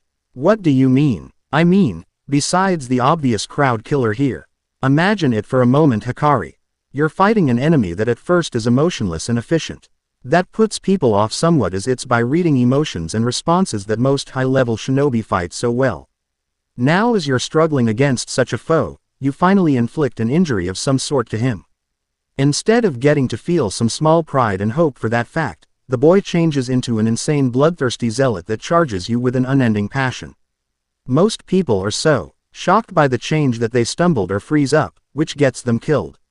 The ones that can fight through that will instead start to find that no matter what wound they inflict on him, he keeps laughing and coming straight at you. Fatal wounds that had served them well for years in their career are suddenly worthless. Their best jutsu are nothing more than stumbling blocks for the immortal they're fighting. Most would lose morale and quit right there, while others would run or go insane trying to stop him. As long as someone's around to subdue Sin after his fights, he's considered a perfect psychological weapon against the enemy, in addition to a mighty force for our army. So you can subdue him? Hikari asked. Her sensei nodded, so the girl let out a slightly relieved sigh, since she had no idea how to fight an enemy like that. She had her clan techniques, but she wasn't sure they'd do more than slow him down from Kurotsuchi's description. That was when they both noticed the lack of one sarcastic and slightly sadistic comment that would normally be made. Wait, where's Naruto? I'm going to kill that boy one day. Come on now, where's the fun you gave me earlier? Naruto taunted Ed as he backhanded the missing nin to the ground. The man spat out a tooth that had been broken and stood back up before rushing the blonde with 2 kunai. Naruto pulsed some chakra into his gauntlets to bring out the blades as he dueled with the Jonin. It was obvious to Naruto that he wasn't very skilled in close combat. Instead, it seemed like he relied on his control over his shuriken with his bloodline to batter down an enemy from a distance and then swing in for the kill when he had to. While Naruto was one of the best close-range combatants out of all of Iwa's genin, he should not have been able to hold his own against a Jonin so easily. Naruto crossed his blades to block a downward stab from the man before pushing up and making the man stumble back a step. Before he could react, Naruto shot chakra to his legs to increase his speed and blurred from the Chunin's sight. As Naruto reappeared behind him, the man felt multiple slashes appear all over his chest as he collapsed in a bloody heap. So weak. Maybe you should have stayed in your village and trained because you suck. Naruto was about to walk back to his sensei to see what to do about Kurai when his instincts screamed for him to move, so he did. Just as Kurai's scythe whipped through where he just was and impaled the struggling to stand Chunin in the head. Naruto's eyes widened at the bloody weapon now stuck blade fur. Saint in the man's head as he fell back to the ground dead as Kurai walked up calmly and retrieved his weapon with a small tug. Huh, well thanks Kurai. Kurai, did you not hear my name earlier? The teen asked as he turned to face Naruto. A strangely blank look on his face. Naruto was slightly confused as while he had heard him call himself Sin, he had ignored it. He also hadn't stuck around Kurotsuchi to hear her explanation but rather had left to fight the Chunin the moment he saw him trying to escape. As such, while he was somewhat creeped out by Kurai's shocking change into Sin, he didn't see much of a threat since they were teammates. The knowledge he had killed his old team was ignored as well as he felt they must have gotten in his way. In reality, Sin had hunted them down after the target and killed them himself on purpose, not that the blonde knew that. I am Sin. That's nice, Naruto remarked dryly, both loving and hating this new side to his teammate he was seeing. Right now, he just wanted to head home since the mission was over. Anyways, let's get going. I'm getting kinda sleepy out here, so let's go. Oh, but we can't. Naruto had just turned to leave when he suddenly spun around and blocked the side inches from his face with his gauntlets. There's still people to offer to Jashin-sama around here. What the fuck are you doing? We're teammates, you ass. Naruto s. Howded as Sin let out a laugh and grinned. Just because you work with that pathetic shell I share this body with means nothing to me. That fool is too weak to do what Jashin-sama requires, so it's up to me to spread his glorious teachings of pain and blood across the world. Sin shouted as his scythe began to glow again. As apostle to his great glory, I kill all in his name. Engetsu, he yelled, as he leapt back and swung out a new crescent blade at Naruto to attack him. The blonde rolled to the side and pushed chakra into his gauntlets to bring out the blades for a third time as he began to deflect the attacks. Naruto ducked. The boy did just that as Hikari came in over his now bent body and drop-kicked Sin in the face to send him back while she stood at the ready next to her sane teammate. We've gotta hold him down so Sensei can put Kurai back in control. Oh great, no problems there. Naruto quipped but stood at the ready as Sin stood up and grinned sadistically towards Hikari. Oh goody, the other young sacrifice offers herself up rather than fighting her fate. Hikari snarled and made hand signs as she glared. Fuck you freak. She then sunk into the earth as Naruto rushed forward to battle the boy. The two began exchanging blows at a rapid pace, surprising Naruto slightly. Whenever he would spar with Kurai, the boy would struggle to get past Kurai's impeccable guard with his scythe while also avoiding any tricks the gray-eyed teen would use to manipulate the blade portion of his weapon behind Naruto to strike from his unguarded back. When Sin had taken over and slaughtered the bandits, he had gone with a very brutal but sloppy style, befitting his seemingly new personality quite well. Now though, Naruto was fighting a mixture of the two. It seemed that Sin used that brutal and bastardized style earlier because he could get away with it. But now that he was fighting someone with skill, he was using a more brutal but just as skilled and efficient version of Kurai's normal style. Which is to say, it was hard for Naruto to keep his guard safe while trying to disarm or injure the boy. Damn man, I'm not sure whether I love or hate this new side to you. Why? Oh, we're not some stupid drone, but you can't tell friend from foe. Can you switch to a half and half sort of personality? Naruto joked to try and hide his growing frustration at how Sin was fending him off while keeping Naruto on his toes. The boy just sneered in response before managing to snap a kick to Naruto's chest to make him stumble back. As he was about to lash out with his scythe, he leapt back as Hikari came up from underneath trying to impale him on a kunai. Too slow. Hikari's eyes widened as Sin lashed out in what would surely cut her in half from the waist when blonde filled her fists. Aion and Naruto stood in front of her with his back facing her, taking the blade in his side though making sure to grab the shaft of the weapon to keep it from cutting all the way through him. "And Naruto, you alright Hikari?" Naruto asked as he coughed up some blood, keeping a firm grip on the scythe to make sure Sin couldn't drive it further into him or pull it out of his side. "Yoden. Sekigyo no Jutsu. Lava release. Quicklime congealing technique," Kurotsuchi called out from behind as she struck Sin's upper body and legs with the gray substance before running through a few more hand signs. "Sweden. Mizoripa. Water release. Water trumpet." From her mouth came a high-pressure stream of water that mixed with her first jutsu to harden it into concrete that held Sin in place.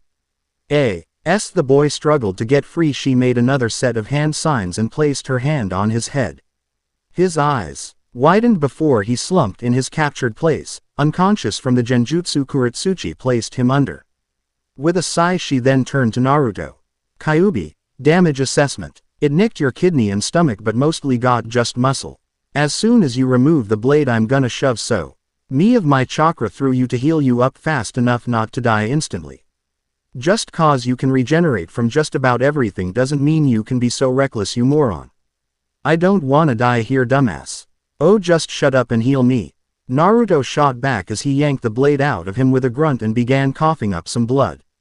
His eyes turned red and his whiskers thickened as Kyuubi's chakra ran through his body to speed up his healing enough for Naruto to survive. Hikari was still staring in shock at how Naruto had leapt in to take the blow for her while Kurotsuchi let out a all smile at seeing the wound in Naruto's side close up. "And Naruto?" Hikari questioned as she stood up and walked over to Naruto's wounded side.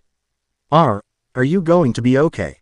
The blonde let out a deep breath and grunt as he nodded. Still holding his side as though it was healing, it still hurt. "Why?" He closed one eye as he glanced her with the other with an eyebrow raised, so she explained what she meant. "Why did you take that attack for me? You could have died." Naruto closed his open eye as he thought about why he had risked his body for the girl before answering. "'Cause we're friends. I mean, sure I could always get some other teammate or I probably could have stopped that attack some other way, but I just reacted when I saw you about to get killed. I can't really say much more than that, I guess." Hikari was silent for a second before smiling lightly. "Well, thank you Naruto-kun."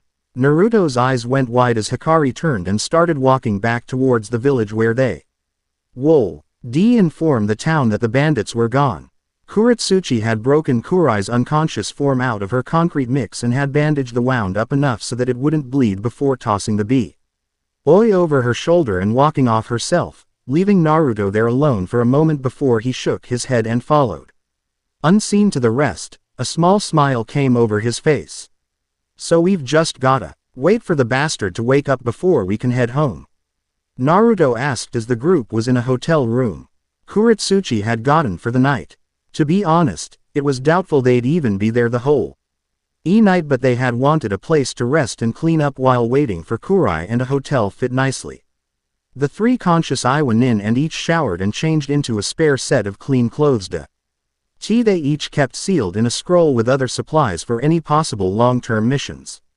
Kurai was bandaged up and lying on one of the two beds without moving while Kurotsuchi was leaning against the window and Hikari and Naruto sat next to each other on the bed. Apparently after calling the girl his friend openly and saving her life, she started calling the blonde Naruto-kun, so he responded in kind with Hikari-chan. Kurotsuchi noted it but didn't bring it up as she had no problem with the two getting closer. She also vaguely remembered Deidara saying they were together or would be so even. Tually, and found herself thinking it actually would be a good thing for the blonde. His sarcastic and somewhat bloodthirsty personality complemented her slight sadism and dark sense of humor. Not only that, but their fighting styles meshed well and the two did enjoy each other's company, as well as having similar views on many subjects. While the two weren't a couple yet, Kurotsuchi was starting to see what Deidara did.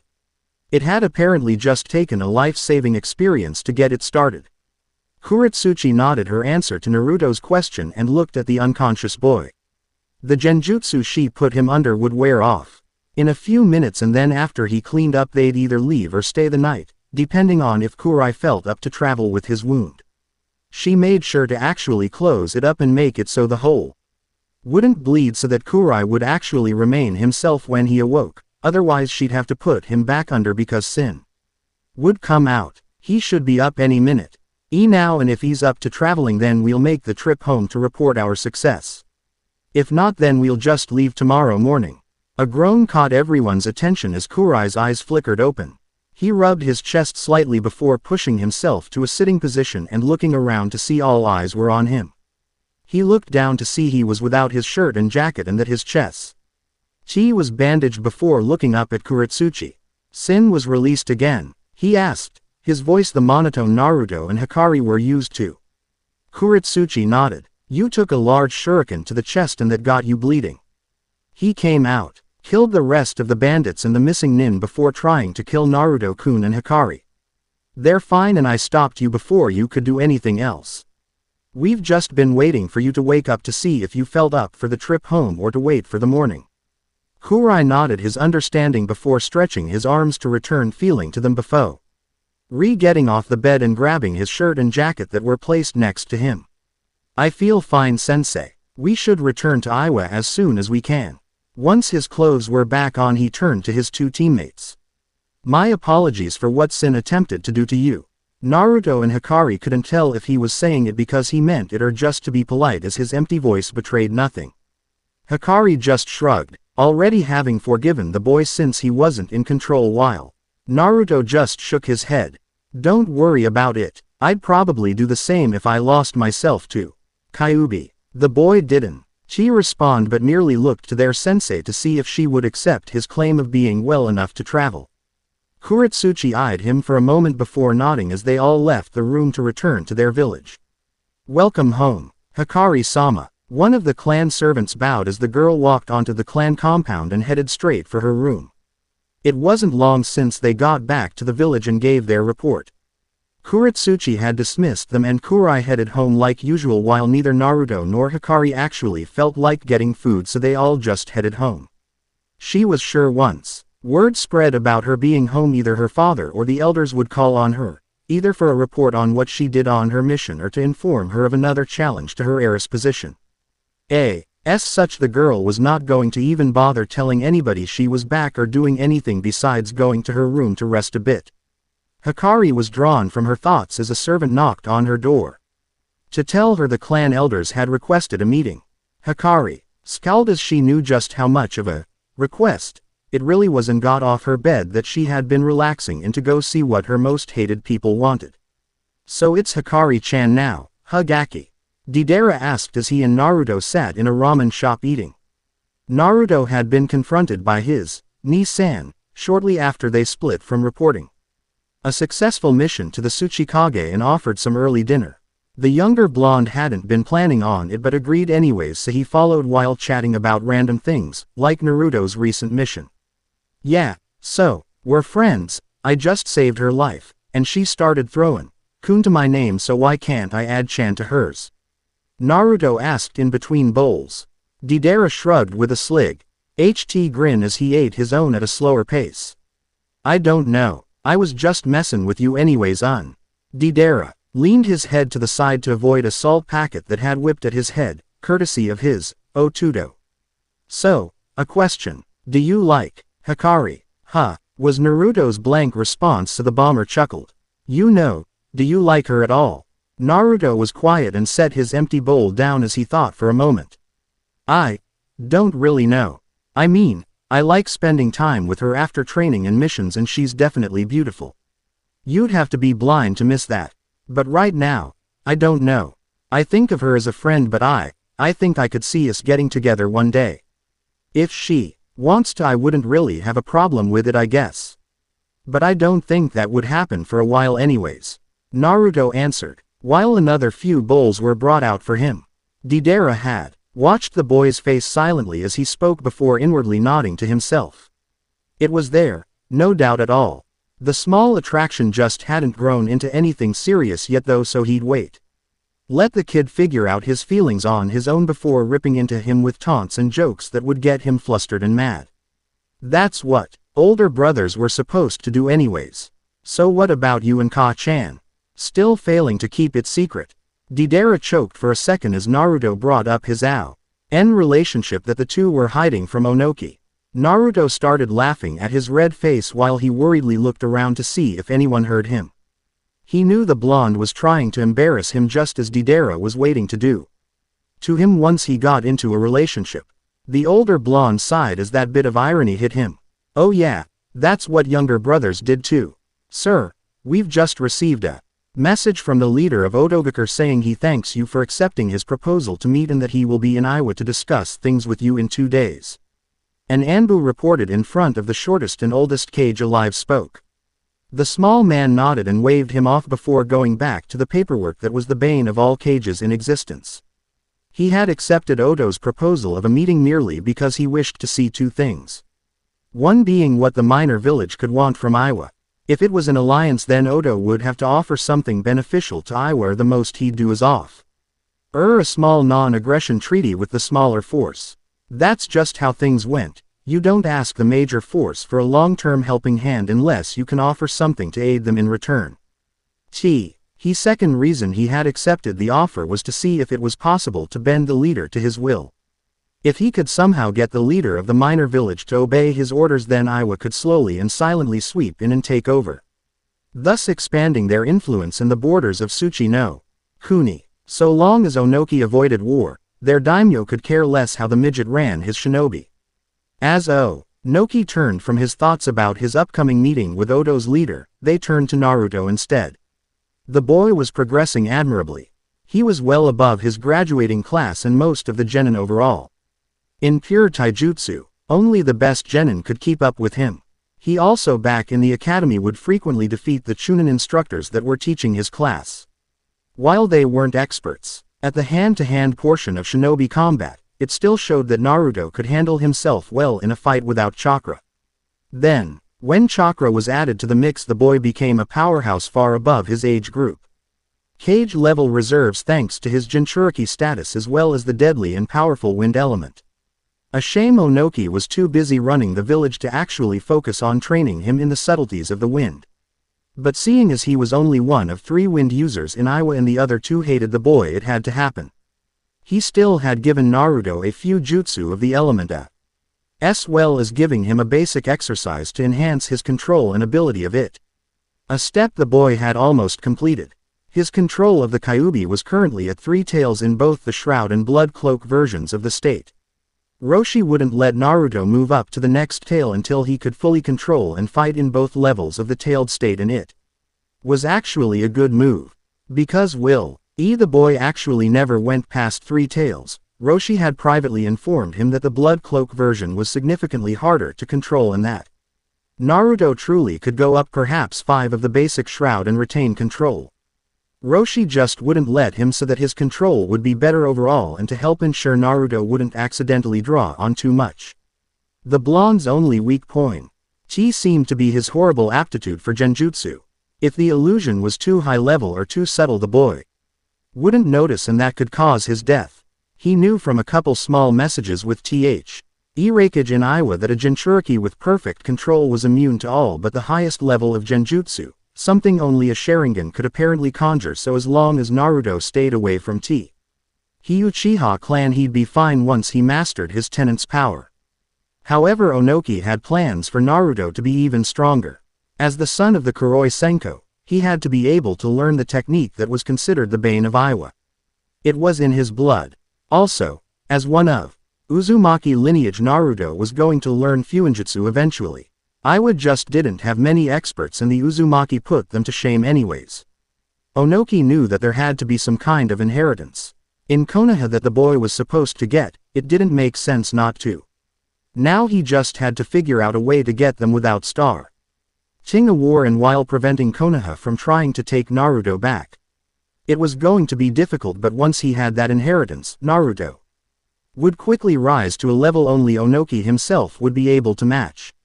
Exactly how he wanted it as well. For now though, he had to focus on other things, like the paperwork. But eventually Naruto would be his greatest weapon. And that was when Iwa would strike. That was when Iwa would destroy Konoha and conquer all threats. When Iwa would rule the continent. Omake. Beginner's luck. Ha. Pay up Onoki-sama, Kitsuchi yelled as he revealed his hand of cards. The midget groaned but waved his hand at the pile of ryo that had been building at the center of the table. Sitting with the two were Deidara and a couple jonin all in the kitchen of the Tsuchikage mansion. I'm on fire tonight. Keep shouting and I'll make that a literal fact. One of the jonin grumbled as he took a swing of sake. The others chuckled while Kitsuchi just ignored him in favor of collecting his cash. As another hand was dealt out, they all heard a loud yawn and looked towards the doorway to see Naruto standing there holding his fox plushie while rubbing his eyes, wearing nothing. Gee, more than some pajama bottoms for sleeping in. What's everyone yelling for, Oji-sama? Naruto asked as he walked in.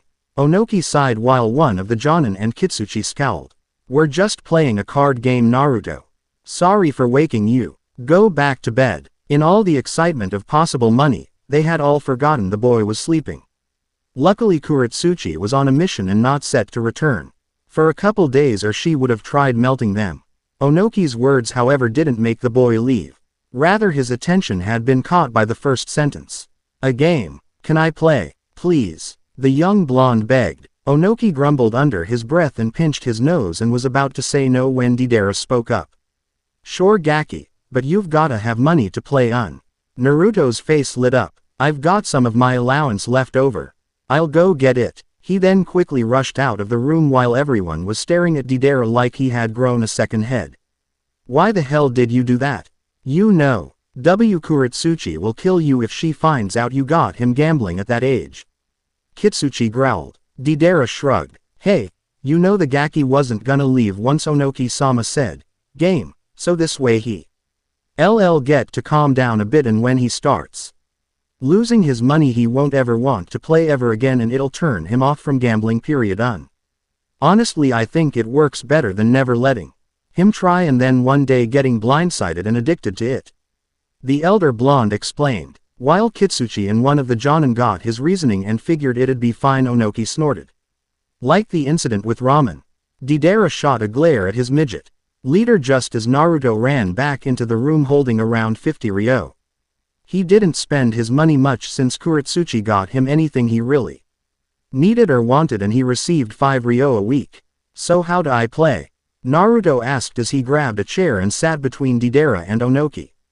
After his niece-san gave him a quick explanation of the rules. They dealt out the cards and started playing. A couple rounds of betting and card draws, and then it came time to reveal their hand. Deidara and one of the jonin had folded while Onoki, Kitsuchi and Naruto were still in. They all believed Naruto was in just because it had been shown the boy didn't know how to quit. 3 of a kind. Beat that. Kitsuchi smirked as Onoki threw his cards down and glared at his son. He was about to reach for the money when Naruto cheered. I win. Huh. Everyone looked and then went wide-eyed as the boy revealed a flush. Wow. A not bad Gaki. Deidara spoke out as all were shocked at Naruto's win. Well, that means the money's yours on. Naruto beamed up at the older blonde and reached out and took the money before looking at the older men at the table. So can we keep playing? He asked with childish innocence. The others looked at each other before shrugging and shuffling up the deck to keep playing, attributing his win to nothing more than beginner's luck. Later that night the two jonin and Deidara had gone home broke while Kitsuchi and Onoki were pissed. Naruto, on the other hand, went back to sleep with a huge smile and 1,000 ryo. When the story spread that the young blonde had cleared out the Tsuchikage and the rest at poker, they were all the laughing stock of Iwa for weeks. Take this, Naruto shouted as he came down with an axe kick to Kurai's head. Said teen twisted his scythe so that the shaft of his weapon took the blow before spinning it around to repel the blonde, and charged him with an overhead slash. Naruto landed on his feet but quickly rolled to the side as he dodged the blade of his teammate's weapon. With a quick burst of chakra to his legs, Naruto was behind Kurai and aiming a punch to the back of his head. The dark-haired teen was knocked forward and stumbled on his feet before spinning around to block Naruto's follow-up. It had been 2 days since their return from the bandit mission and things had been progressing smoothly. Now that the younger two knew of Kurai's other personality, they had begun trying even harder to get the boy to show emotions. They still failed, granted, but neither was going to give up. They didn't really like how one half of him was pretty much a living statue while the other was a psychotic and bloodthirsty zealot. They wanted to get him to strike a balance between the two. Her eyes loyalties in mind but with the emotions that Sin was fine with showing. Kurotsuchi found their attempts funny so she did nothing to stop them but also knew it just was how Kurai was so she did nothing to help them either. Training had also been coming along the same as usual. Kurai and Naruto would spar while their sensei would help Hikari with her earth element training. Then after a while, they would switch to something else that depended on Kurotsuchi's mood. Hikari also had clan training afterwards while Naruto would usually look up Deidara or Akatsuchi for some more training if he wanted it. Kurai would, as always, just head home to do whatever it was he did by himself. While the boys were battling each other, Kurotsuchi watched as she stood a few feet from Hikari who was panting to regain her breath. Almost done, she gasped out while she gave a quick glance to her battling teammates. Not bad, Hikari. Most genin take a year or more to get this far. Her sensei praised, which was true. She had Hikari working on refining her elemental control by doing the first step in mastering the earth element, eroding a small rock into dust and dirt. While she would start with a rock the size of her fist. After channeling her element to it the right way, she would end up with a pebble the size of her little finger. Excellent progress for only a few months but still not complete. Still, it showed she truly was the prodigy her clan and academy grades claimed her to be. Once you've caught your breath, we'll switch to team training, all right? The girl nodded to her sensei BEF. And Anbu showed up nearby and walked over to Kurotsuchi. Kurotsuchi, Tsuchikage-sama has requested you and Naruto to immediately come to his office. The Jonin Kunoichi was confused but nodded her head. All right, we'll be there momentarily. The Anbu nodded and then vanished to return to his duty as his task was done while Kurotsuchi turned to her genin. Okay, you two. That's enough. She called out to get Kurai and Naruto to stop fighting. Both faced her with slightly exhausted looks but waited to see what she called them for. Tsuchikage-sama needs Naruto and I for something, so I want you, Kurai, to do some sparring or stealth training with Hikari until we get back. Let's go, Naruto. The blonde nodded and gave his teammates a slight grin but then went after his adoptive mother while I waited for Hikari to walk over before giving her a small nod as he got into his stance. Hikari slipped into her clan stance but then charged Kurai, the last thought in her mind being what Onoki wanted with the two while Kurai didn't care.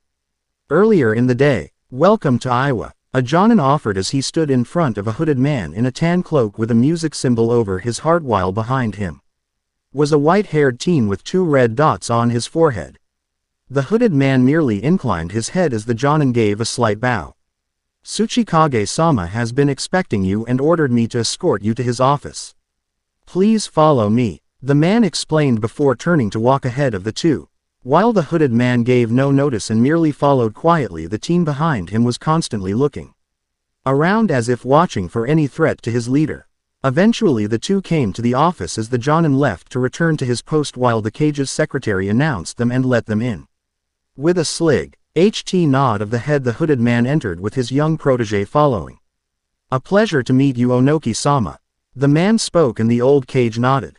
Before we begin any sort of talks, I'd like for you to remove the hood and introduce yourself. I don't bother with people I can't put faces to. The teen looked like he was about to speak but the man raised a pale hand to stop him. But of course, Onoki-sama. I have no problems with that request. It's just that I'm quite sure most of your village would have attacked me had my identity been out in the open, he replied as he then took of the hood, revealing long black hair and a pale white face with purple markings near the eyes. Orochimaru of the Chunin, formerly of Konoha. Yes, my shinobi would have slaughtered you for your part in the second and third wars. Onoki spoke with a slightly angered tone but nothing else. He noticed the jonin in the room with him tense, but when he didn't give them the order to attack they stayed at his sides. Huff, obviously wishing for the snake-like ninja to slip up so they could have an excuse to attack. Even if you've left Konoha behind, that only makes you slightly more tolerable than the rest of the tree huggers and is the only reason I haven't ordered you killed where you stand. Orochimaru merely gave a small smirk to the diminutive cage. So it seems, as you've by now realized, I am the leader of the new village of Iwagakure. Behind me is one of my top shinobi, Kagaya Kimimaro, last and only survivor of the formerly great clan in Kiri. I had heard the Kagaya got themselves wiped out trying to take over Kiri. Seems like you took the spoils of their attempt. Kukuku. Indeed I did. After all, why would I want such a useful and mighty bloodline to simply fade from history? But this is not why I request this meeting, Onoki-sama. I've come with a proposition for you and all of Iwa. Oh, and what can the mighty hubby Senin offer my village? Onoki asked with a raised brow. He knew all about why Orochimaru had originally left Konoha. His spies had told him all about the man's experiments and how his sensei, the Sandaime Hokage, had cornered him before he somehow slipped from the old man's grasp. If Orochimaru wanted to experiment on Iwa shinobi or anything of the sort, Onoki would shot him down and order him out on the spot under penalty of death. A threat he himself would carry out. How badly does Iwa wish to strike back at Konoha? Orochimaru asked, again getting the Jonin behind the short man to tense up. Their belief in their will of fire, and their peace-loving ways. For a while I was under the same belief and spell. Orochimaru mused. But when it came time to pick the Yondaime, all my great deeds for the village were ignored in favor of a young upstart with only 2 things to his name. Such humiliation I felt at how the village embraced a man that could simply teleport to set locations and hold a ball. But I endured and trained myself, knowing that soon the village would see its errors and I could simply take the spot once they removed the man from it. Then the Kyuubi attack occurred and the man died, saving Konoha. I must admit that was the first time I had actually felt fear in so long that I had actually forgotten the feeling. It's also something that made me give my respect to the man, loath as I am to admit it. But once it was over, Sarutobi sensei once more took office. I could see that it wouldn't last though. How could it when he had already given up the job to a younger shinobi? He had merely reclaimed it to put the village back together from the attack. Then he would go over records and hand the title of Hokage to another once again. So I bid my time and waited for him to step down and give me what I rightfully deserved. And yet, it never happened, as Sarutobi is still Hokage. Onoki stated, getting Orochimaru to scowl but nod. As interesting as this is, what's your point? Impatient are we? Orochimaru chuckled but then continued. When it became clear to me that sensei was not going to give me the position, I began experimenting for ways to improve myself and the shinobi I called comrades. How to maximize chakra reserves, how to become immune to poisons or pain. Even jutsu, so that we'd have more weapons to use to protect our home. And when it was discovered what happened, I was declared an inhumane monster and chased from the village. The snake Sanin spat out. I gave everything in my life for that village, and when the one opportunity I've always wanted comes to me, it's snatched away by someone who had no right to even look at it. And then when the same opportunity arrives, I'm not even considered but rather exiled for trying to find ways to improve my home. So I decided that I would start my own village, one where my work could be appreciated. One that would eventually arrive in Konoha to show them how superior our forces are to theirs thanks to my efforts. One that would raise Konoha to the ground and claim its place among the Great Five. Orochimaru exclaimed. Onoki narrowed his eyes but couldn't help himself from being interested somewhat. Now I feel as if the perfect time to do just that is soon arriving. However, while my forces are superior in skill, they aren't yet so in number. As such, I require allies to embark on my goal. I've managed to convince the Kazekage to lend me Suna's aid as Ir Daimyo continues to cut their funding and instead send the money to Konoha. As such, Suna is behind my plan to send a message to their leader and the world that they are not the weakest of the 5 but one of the best. I figured that with your village's history with Konoha, you'd relish the chance to join our plan and strike down your hated enemies. Interesting. Very, very interesting. Onoki muttered. I admit, when I read your request for a meeting, I was expecting an alliance request of some sort, but nothing of this magnitude. However, you have no doubt caught my interest. Give me a bossy idea of your plan though before I decide anything. Orochimaru grinned as Onoki gestured for him to continue. Surely you know the Chunin exams are coming to Konoha in but a couple short months. Oki's eyes widened as most of the plan fell into place for him right there. I will enter a team or 2 that will make it to the finals, as will Suna. Then when our genin make it to the finals, we use that as an excuse to bring a large portion of our forces, claiming them to be our protection and that they wish to watch their promising younger generation, and then during the finals we strike. In fact, soon as Jinchuriki is even a genin. And the boy is almost guaranteed to be in the finals as he's far more than most Chunin to handle. Orochimaru was not expecting Onoki to begin laughing loudly. In fact, he was actually confused as to what the man could be laughing about. Get me Kurotsuchi and Naruto in this office right now, Onoki ordered to one of the jonin with him who left in a shunshin tea. Give the message to an Anbu for them to retrieve the required shinobi. Onoki then turned back to Orochimaru with a grin. I must thank you, Orochimaru. I've been meaning to find a way to get Naruto into Konoha for some time to retrieve something for me, and you've provided me with the perfect excuse for just that. Orochimaru gave a slightly confused look to Onoki, but the old man just smirked. And who might these two be? Kurotsuchi is my granddaughter. She's also sensei to Naruto. As for the boy himself, well, once you see him I highly doubt any more will need to be said. Orochimaru still looked somewhat confused but nodded while they waited for the requested two to show up. It wasn't a long wait, as 3 minutes later the door was opened and they walked in. Orochimaru eyed the young black-haired woman with slight interest before turning to the blonde boy with bright blue eyes and 3 whisker markings on each cheek. That's not possible, he whispered as Onoki chuckled. Kurotsuchi, Naruto, meet Orochimaru of the Sannin and apparent leader of the new minor village of Iwagakure. Naruto, please give Orochimaru your full introduction. Onoki chuckled as he looked at the disbelief written on the snake ninja's face. Kurotsuchi was instantly on guard once Orochimaru's name was mentioned, while Naruto just shrugged and looked to the Sannin with a blank look. The names Namikaze Naruto, Jinchuriki to the Kyuubi no Yoko, and one day the destroyer of Konoha. Orochimaru didn't bother looking at the boy once he finished, but instead scowled towards Onoki. How? Sensei sent him to me civilian village on the border, and I admit when I left Konoha I searched for the boy myself to train. How did you get him? Oh, so you wanted Naruto? Orochimaru nodded with a glance to the boy. A team of my jonin was cutting through Hinokuni on their way back from a mission when they stumbled upon a small clearing that had apparently been used as a battlefield.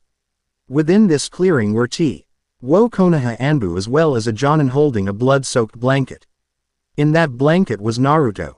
With the jonin was a scroll that explained who and what he was, so they brought him here and I decided to Avenue Naruto raised and trained specifically to take out Konoha one day. He's been under Kurotsuchi's care ever since and is now one of the top genin in Iwa.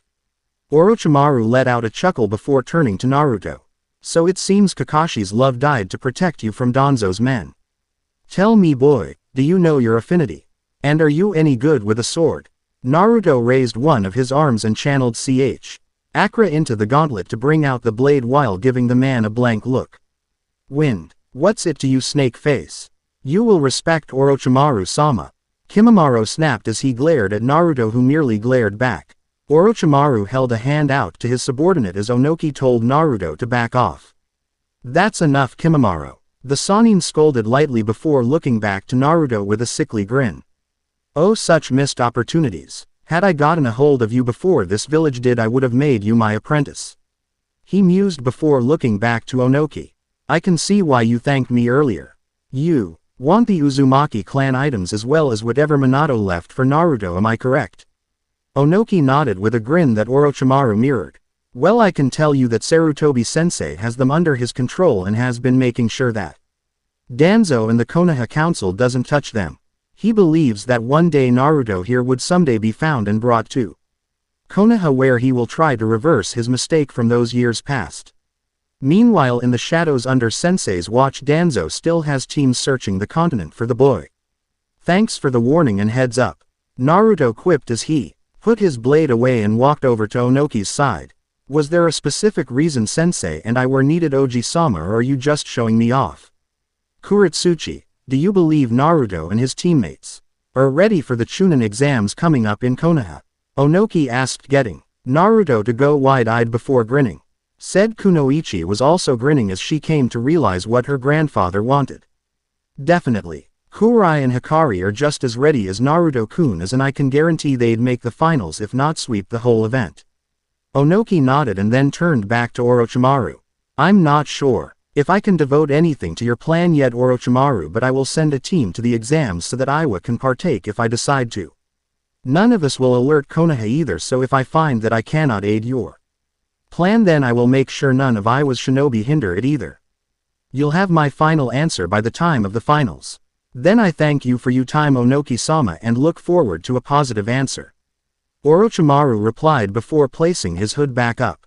With one final glance towards Naruto, he left the room with Kimimaro trailing behind. Naruto and Kurotsuchi watched him leave before turning to Onoki, both silently asking for answers. He's planning an assault on Konoha during the finals of the Chunin exams along with Suna and their Jinchuriki. Whether Iwa decides to aid him or not, I need you, Naruto, to make it to the finals so that I have an excuse to go to the village and then force Sarutobi to hand over your inheritance. Once you have anything your Uzumaki mother left you, you will start learning Fuinjutsu, as that was the clan's specialty. Anything of your father's will also be a top priority for you to learn so that you can turn Konoha's greatest weapons against them. That will be the ultimate blow to their morale, I believe, watching the son of their hero use the father's moves against them. Onoki concluded with a smile. Naruto grinned, as did Kurotsuchi and the Jonin behind the small cage. Now before you leave, I have a mission for your team. It comes from a rich businessman that needs something destroyed to keep his business afloat. His business has recently decided to invest in Iwa if we can accomplish this for him. Details are in the scroll, so back your bags.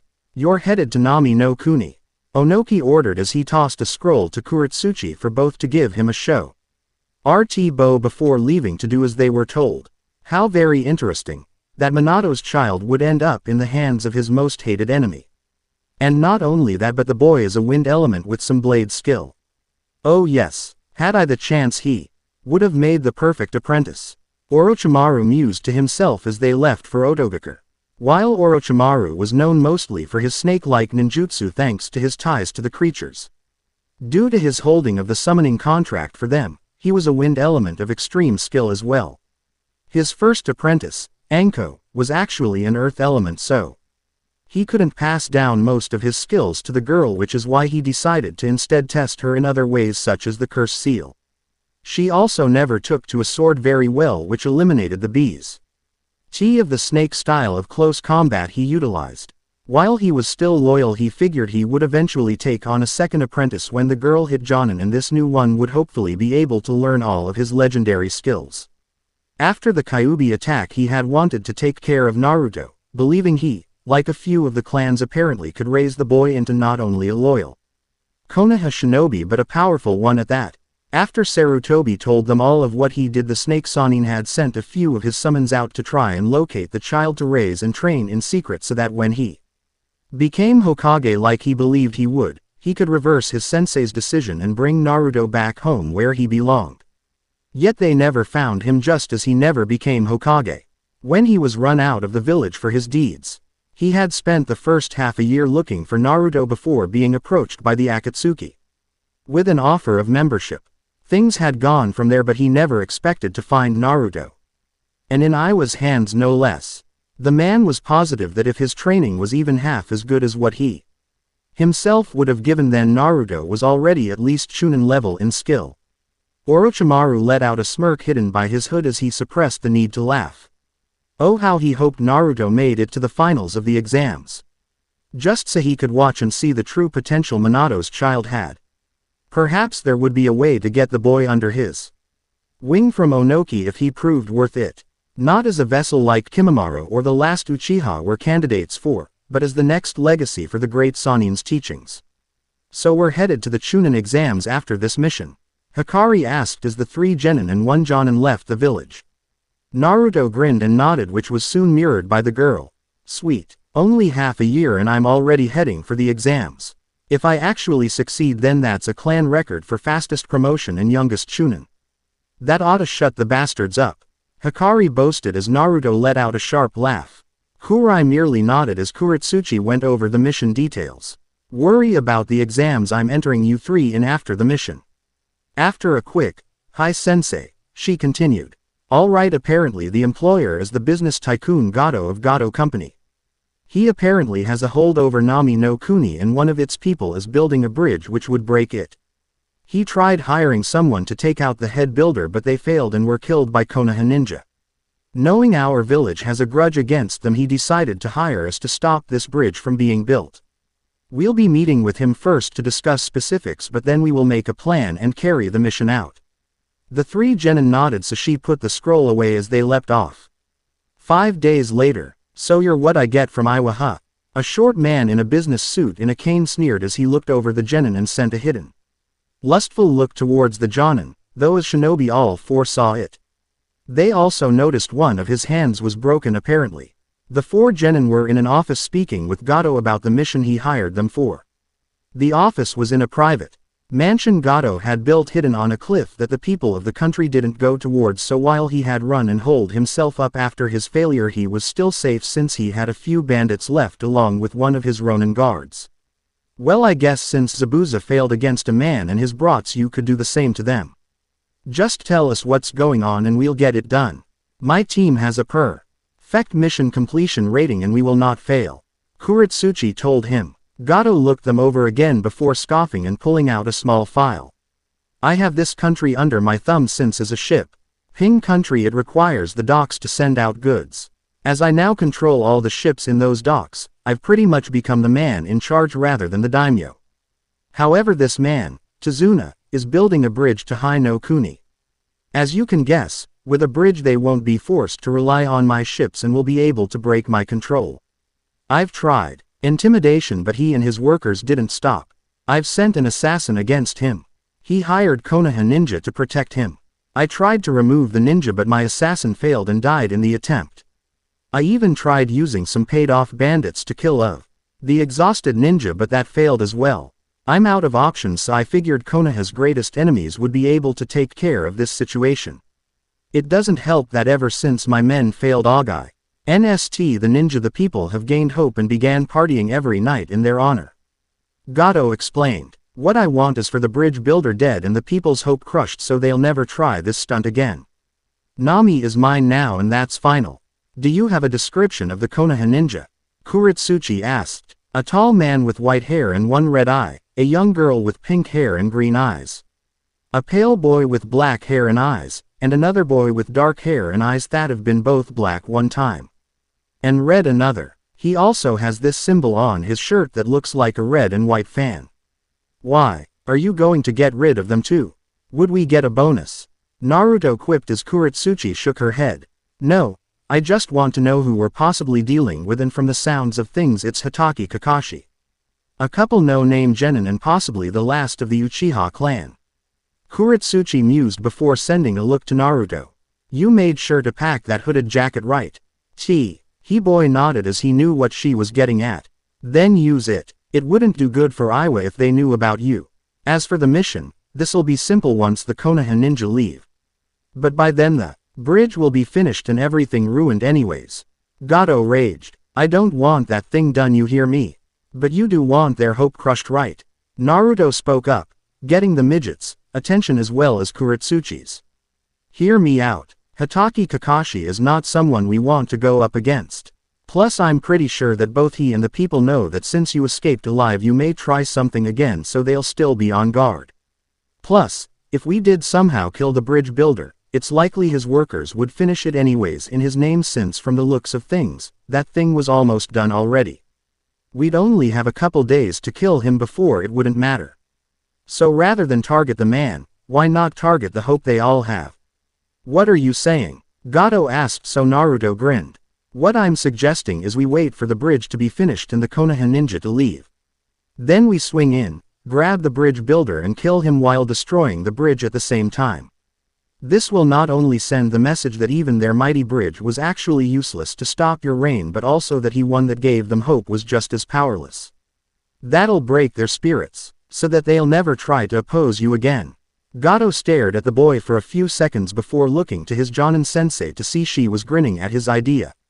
"Hey, you know what, that actually sounds better in the long run. And so long as you agree to invest in Iwa like you promised in the mission request afterwards, we'll make sure that's exactly what happens." Kurotsuchi then waved to her team to leave as Gato nodded with a sadistic smirk growing across his face. He actually liked these ninja compared to the last one he hired. "Okay, you three, keep yourselves hidden and spy on the town. Bridge and kids with Hatake. I'll watch over the man myself since he's far above you. Also, remove your headbands so that if you're spotted, they won't trace us to Iwa and we can use some bullshit story about being travelers or something. Naruto, make sure to keep your face hidden at all times. The three nodded as they took off their headbands and sealed them away. At the same time Naruto took of his jacket and sealed it into a scroll while also pulling out an identical one with a large hood. He quickly pulled it one while also flipping up the hood, leaving only his mouth and the very edges of his whisker marks visible on his face. Kurotsuchi nodded and then pointed to a wooded area near the mansion. That will be our rendezvous point. Return at sundown. Understood. So these are considered Konoha genin. Naruto muttered in his head as he was hiding on a rooftop looking down as a boy wearing a blue shirt and white shorts was walking around town with a girl in a red one-piece following and talking to him. On the boy's back was an insignia of a paper fan, the top half being red while the bottom was white. The girl's bright pink hair was also an attention grabber but he ignored that since he found Hikari more beautiful anyways. Wait, where'd that thought come from? Shaking his head of the thought Naruto focused in on the two to see that the boy was walking with an annoyed scowl on his face and his hands in his pockets. The girl either knew him very well, didn't notice, or didn't care about his obvious annoyance as she continued to talk to him in a very loud and annoying voice talking about how romantic it was that they saved a country and how they should go on a date as well as other related subjects. Naruto actually had to hold back a grimace as he watched them. Oh dear Kami-sama, she's a fangirl. Fangirls were not tolerated in Iwa's academy. If after the second year of shinobi training they still persisted then they were forced into harder training until they both started taking their career choice seriously and dropped the act or they quit. Naruto himself actually had a couple fangirls for the first couple years. Which was surprising to him as at the time he was still trying to figure out how to act to get the haters to leave him alone, so he was mostly a ball of energy that occasionally pranked people. And yet a few girls had thought he was hot and cute as well as funny and charming. Which was another thing he thought was weird as he hadn't even spoken to these girls before, so how would they know his personality? But after they were forced the tougher training to literally beat the fangirl out of them so to speak, most had dropped it and instead became some silent admirers while taking their studies seriously. Only one had actually opt out and she still tried hounding him for a couple months until he began developing his sadistic and sarcastic streak that seemed to drive her off and turn away a couple of the ones still wanting him in the academy. Thank Kami-sama, Hikari-chan was never a fangirl. In fact, I remember her trying to maim them every time we had sparring practice. Screaming about how they were fucking disgraces to women everywhere, if I remember right. Naruto thought to himself as the girl kept pestering the boy. He's either used to this or actually likes her. I'm guessing the former though. The blonde head as he turned his attention to trying to figure out their skills. From the way the guy carries himself he seems to have some skill. But his hunched over look and scowl just scream brooder and superiority complex even from this far back. So he's either one of the best in Konoha and as such thinks he's the best everywhere, or he's just extremely overconfident. Either way, if it comes down to it, I think I'd enjoy putting him down. As for the girl, I doubt one of our third-year students would have trouble with her. Satisfied with his assessment of the two genin, Naruto gave a quick look around before running off the rooftop and heading towards the rendezvous point. So this is where the bridge builder lives. Not much for the now proclaimed local hero of Nami, Hikari thought as she looked over the house. She was hiding in the trees a far distance from the building as she looked out for any signs of trouble that could come when it came time to pull of Naruto's plan. All she could see though were two boys on the porch, one being a brown-haired child with a white bucket hat while the other was a very pale white boy around her age with black hair. The younger boy seemed to just be looking at the view with the occasional glance at the pale one who was just painting a picture on his lap. I'm guessing the kid is somehow related to the bridge guy, likely a grandson or something, while the other would be one of the genin under Hitaki's command. From how he looks I'd say he's either nothing or pretty good at hiding his skills. Though that tanto on his back is worth noting. It was Hen that a tall woman with dark hair came out and spoke to them briefly before the two headed inside with smiles, though the ninjas was obviously fake to anyone that saw it. Huh, guess that's the little brat's mother. And what was up with that false grin? It was actually kind of creepy. Still, if this is where they're all staying, then I don't think there should be much problem once the Konoha ninja leave. Oh well, back to Naruto-kun and the others. I was right, it is Hatake Kakashi, the man with an implanted Sharingan eye. Kurotsuchi scowled as she looked on at the Jonin, lazily reading an orange book while also keeping an eye on an old man with gray hair directing bridge workers. And apparently his perverted readings tastes weren't just rumors either. Not that it matters, I think I've seen Oji-sama hiding one of those books in his office once. We really will have to wait until the Konoha ninja leave. I may be A rank like Hatake, but I know I can't exactly fight him on even ground thanks to his eye. Plus with all the water here he could counter my Yoden easily enough. He may have thought it up on the fly, but Naruto-kun's plan looks like the best so far. Which is extremely surprising considering his planning ability is so poor. Kurotsuchi made sure to memorize everything she could about the habits and mannerisms of Kakashi and Tazuna before glancing at the sky and seeing that the sun was starting to set and the bridge workers were starting to finish up for the day. Time to return to my students, I guess. So anything of interest? Kurotsuchi asked as the team reconvened in the clearing and set themselves up for the night. One of the genin is nothing more than a fangirl, and I checked the crest another has, and yeah, it's the Uchiha clan, meaning that one survivor apparently. Naruto then scowled slightly as he thought back to his spying on the town and genin. The girl has bright pink hair, green eyes, and wears a red and white one piece but doesn't seem to be anything worth noting anyways. The Uchiha kid has dark hair, dark eyes, a blue shirt and white shorts. He seems like he may have some skill, but from what I've gathered is either very confident or why arrogant about what he can do and who he is. I'm willing to be he'd be a challenge for one of our weaker or average genin, but is spoiled in Konoha to the point he believes he's the best. Kurotsuchi nodded and then turned to her other two, so Hikari spoke up. I checked out the bridge builder's home and found that there's a kid and woman living there, likely a daughter and grandson given the ages.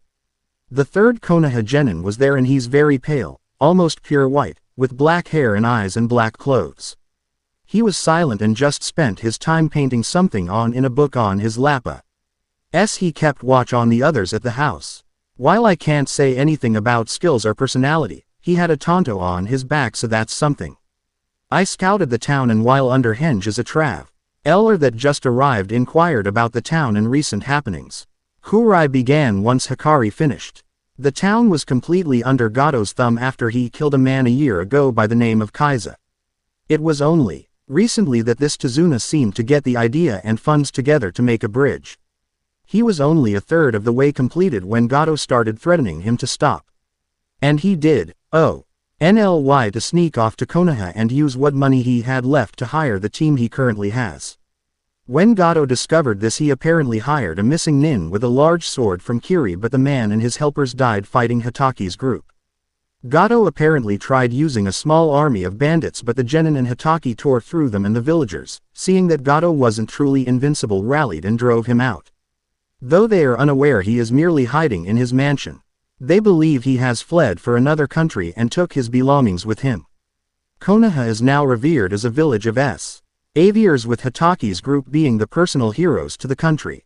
Tazuna is also being hailed as a local hero and the man that never let hope die in the country. Kurai concluded as Kurotsuchi nodded. All right then. Well, make sure to keep an eye on the Konoha ninja to ensure our location isn't discovered, while also developing a plan to bring down the bridge. Then once they leave, we'll spring our trap and kill Tazuna while destroying the bridge to the point it can't be rebuilt. Naruto grinned as they had decided to go with his plan. He had really just thrown it out there and was actually surprised they put so much faith into it.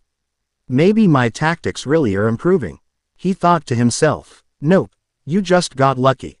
Kyuubi shot out, breaking his good mood. I think that's your 1 gram. Ood idea for the year, and I'll be stuck bailing your ass out for the rest of it.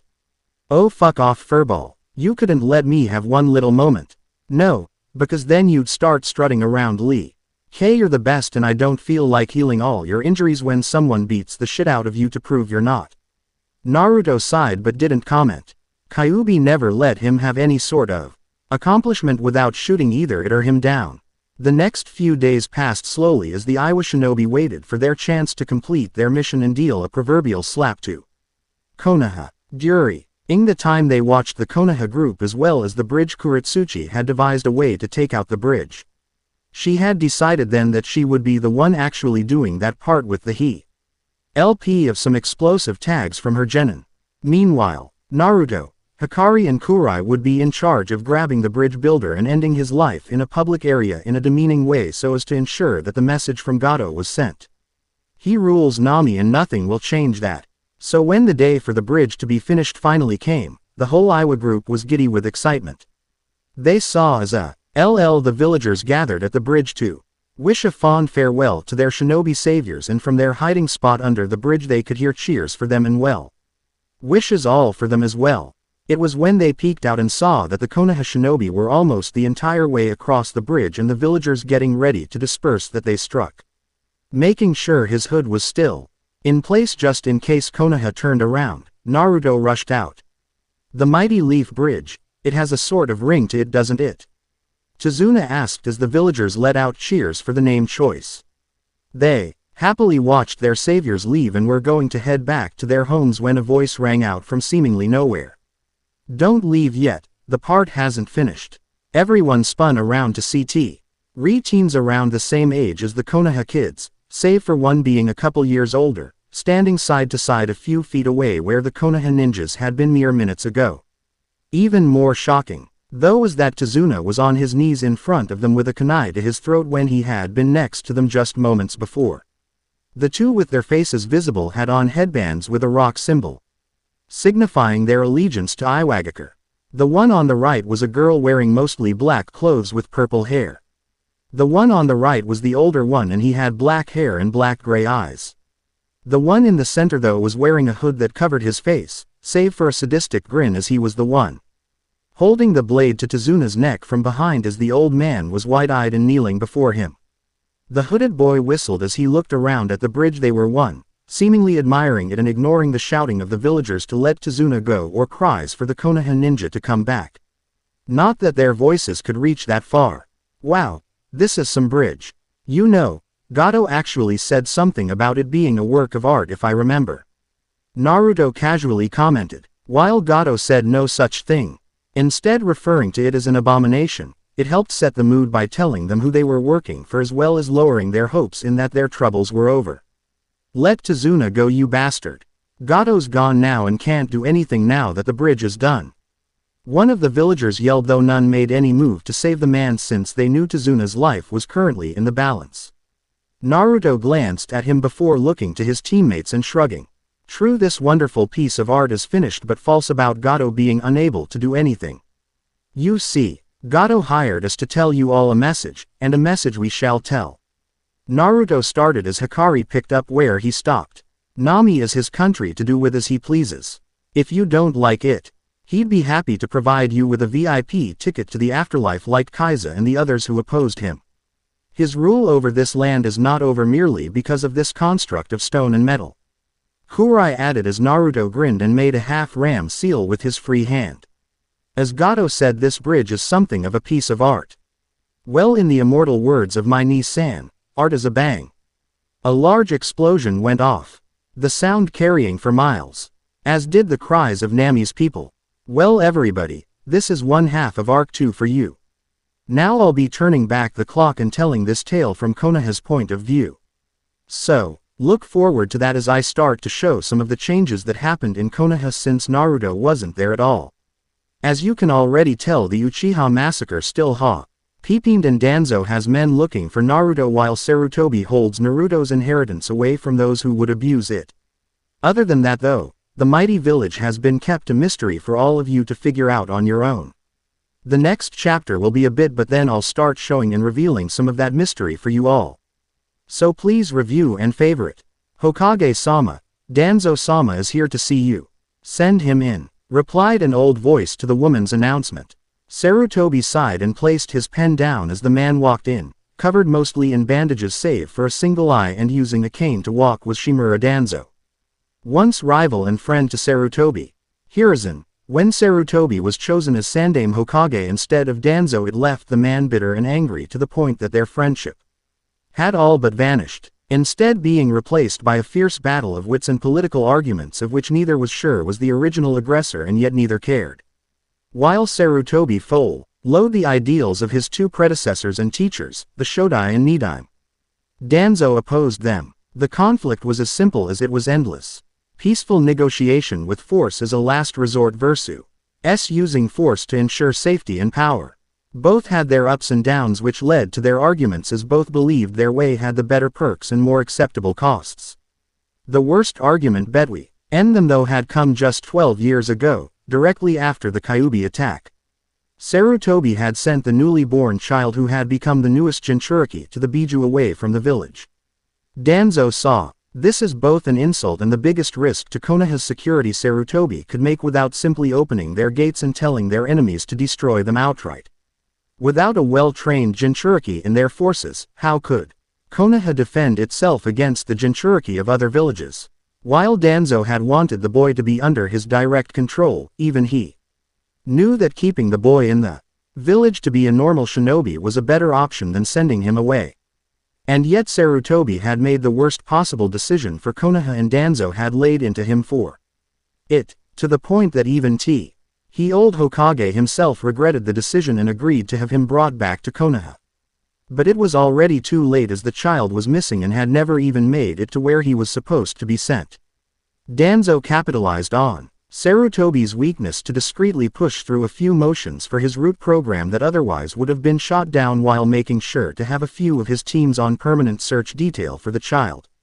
If he had fallen into the hands of Konoha's enemies, then he knew the village's destruction was almost a guarantee. "What can I help you with today, Danzo?" the aged Kage asked with a strict voice. Danzo kept his face emotionless as he came up and took a seat before the man's desk. "The new genin have just graduated, have they not?"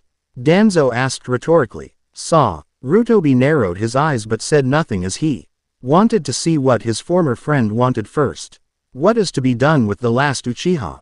He will be placed in a team like the rest and then placed under Hitaki Kakashi's care, as he is the only one left in the village that could teach him the secrets of the Sharingan," Sarutobi explained. "The only problem is deciding who to place as his teammate.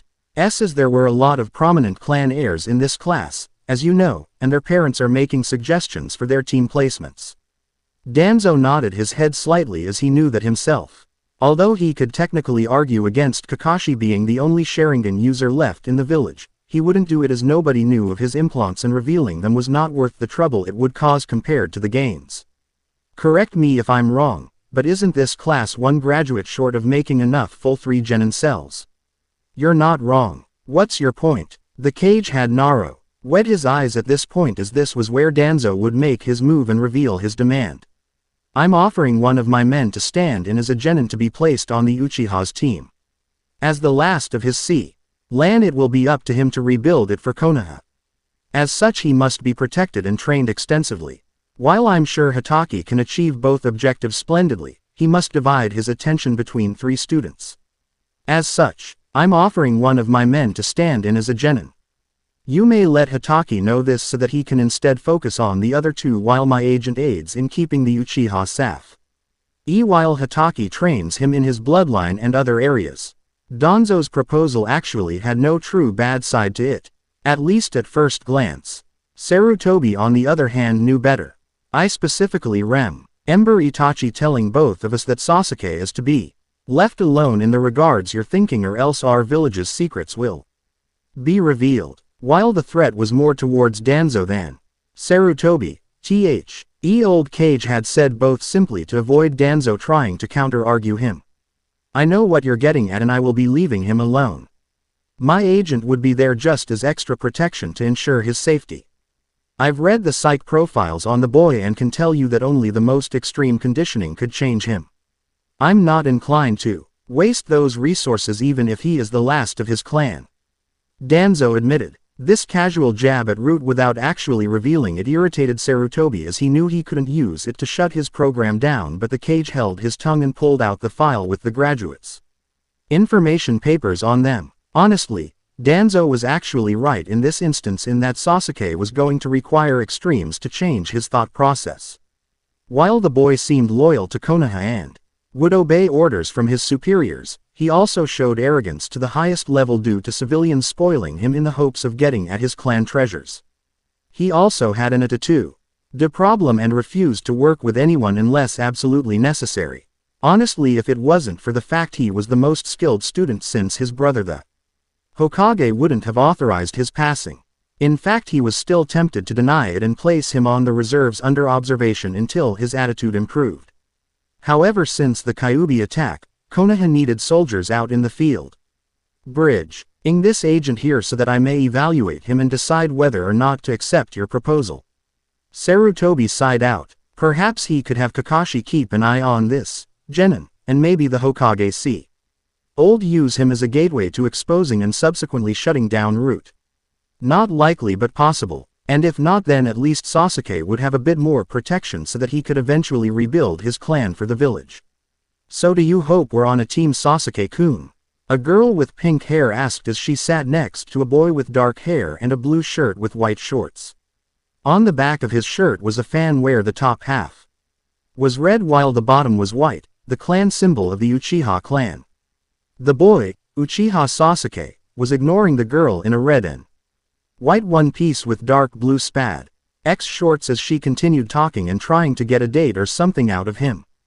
He had no idea why Haruno Sakura or any of the other girls in his class seemed to love him and follow him around since he had never paid them any attention and had once actually degraded and spoke down on them for being disgraces to Kunoichi as they never bothered with training, and while that got one or two to stop chasing him, the rest whined that he didn't mean it and continued as if nothing had happened. It irritated Sasuke to no end, but he knew that he'd get in trouble for attacking them, so he just went back to ignoring them in the hopes they'd leave him alone. Which was not the case. He sat in the front next to a window with Sakura chatting in the seat next to him as he and the other graduates waited for their sensei to come in and tell them what was going to happen next, since they had completed the genin exam and were now shinobi of the village. Nearby were the other clan heirs that had passed in. Honestly, he only had mild respect for them since they somewhat took their training seriously. There was Inuzuka Kiba with his small dog Akamaru. Kiba wore a baggy hooded gray jacket most of the time, while Akamaru was white with brown ears. Sasuke would silently admit the guy was good in taijutsu, being the only one to give him a good fight, but outside of that and his clan's specialty of tracking, Kiba was somewhat slow, which led to poor grades. Not dead last poor but not top 10 either, just average in the intelligence portion of their career choice while excelling near the top in the physical side of it. Next to him was Aburame Shino wearing his usual high-collared gray jacket and sunglasses. Shino was strange in that he almost never spoke and he never seemed to show emotion.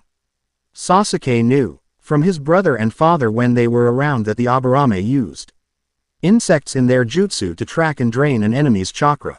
Not frontline fighters of any sort but very skilled support units in Konoha's forces. Sasuke respected Shino because he took being a shinobi very seriously and always did what appeared to be his best, though he had a feeling the boy might have been hiding a few things.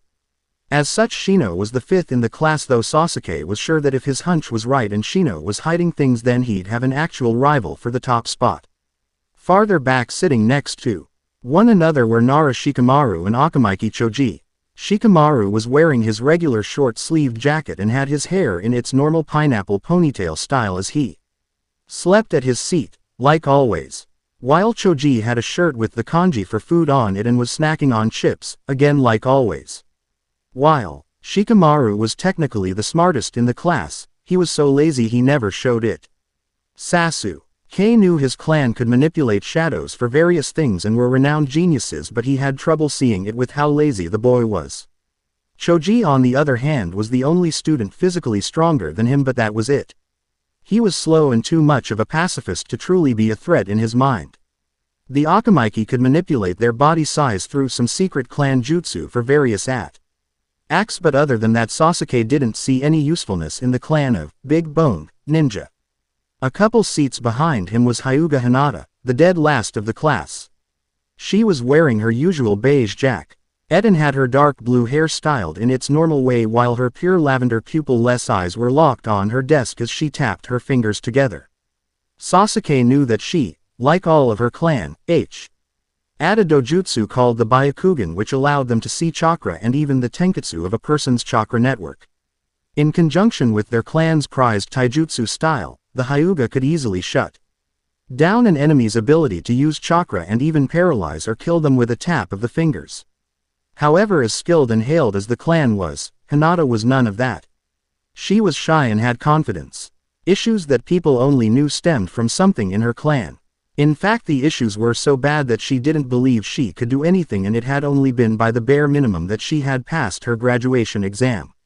Sasuke respected her clan as they were rivals of the Uchiha since both held mighty dojutsus, but he didn't respect Hinata herself at all because she was weak. He was thankful, however, that she apparently wasn't acting like a love-struck fangirl over him like just about every other girl in their class was. Glaring at the girl next to him from across the room was Yamanaka Ino, the other of his two most obsessive fangirls. She wore a purple top and skirt with bandages wrapping around her chest and legs to cover up and had her blonde hair in a long ponytail. She, like the rest of her clan, could use jutsu that would allow her to enter a person's mind and control them at will. While a powerful and admittedly frightening skill, Ino had not trained anywhere near hard Ino. To be such a threat since she chased after Sasuke with such a single-minded possessiveness, the boy wondered how she could even be a ninja. And finally was the girl next to him, Haruno Sakura. The girl was from a civilian background, meaning as a shinobi she was a blank slate.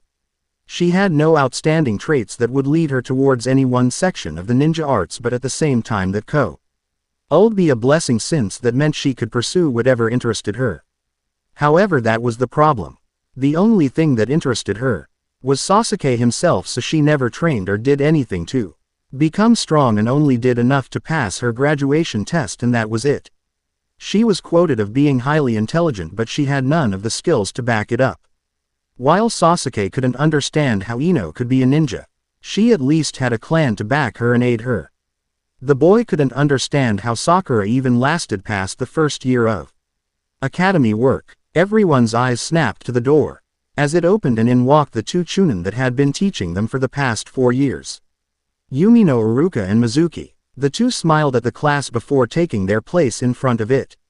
Iruka gave a small speech about how he was proud of them and that they were now brothers in arms before Mizuki stepped forward and began announcing that they would be placed in 3-man squads underneath the Jonin for more training. He was about to continue when there was a knock at the door, and in walked a pale white boy with black hair and a black outfit that made him look like he was either in or trying to emulate Anbu. Since he was their age, everyone assumed the latter. "Hello, my name is Sai and I have been sent here for team placements." He spoke in a clearly false cheer with a just as obvious fake smile. Iruka looked over a few papers to see that he had received a small message from the Hokage about Sai's late addition, so he nodded and told the boy to take a seat before Mizuki cleared his throat and continued with team placements. Team 1 will be, he began as the students started listening for their names and hoped to be placed with their friends or crushes. Whatever the case may be. Team 7 is Sai, Uchiha Sasuke, and Haruno Sakura. As soon as this team was announced, two things happened.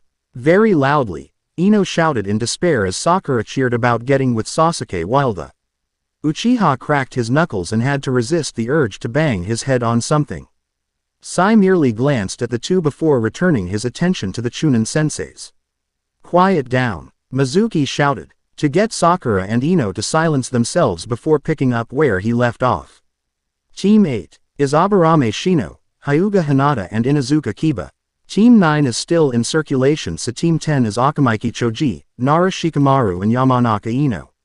That's all the teams. You have an hour for lunch, but then return to this class to meet your Jonin sensei and begin your time training together as a team. Iruka added a few words of his own before everyone left the class, most to eat and get closer to their teammates, while Sasuke went off on his own before Sakura could follow and Sai watched him from the shadows. His orders were very clear. The previous day, "So you are named Sai."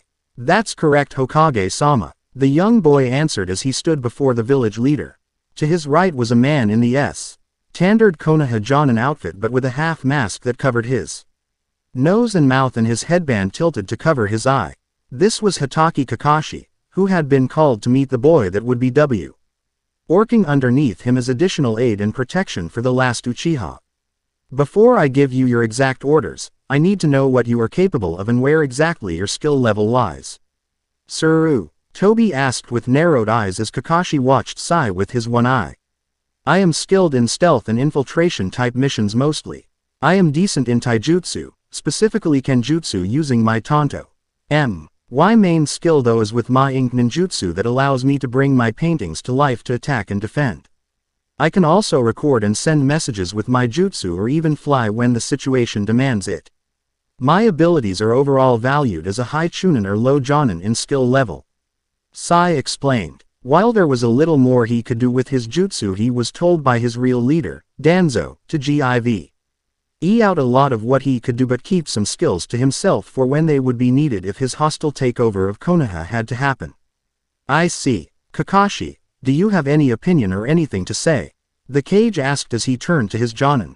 The white-haired man shook his head so Sarutobi turned back to Sai. Then that will be all. Sai, your mission is to act as a genin and ensure the safety of Uchiha Sasuke and your other genin teammate. While out on the field you will follow Kakashi's instructions no matter what they may be.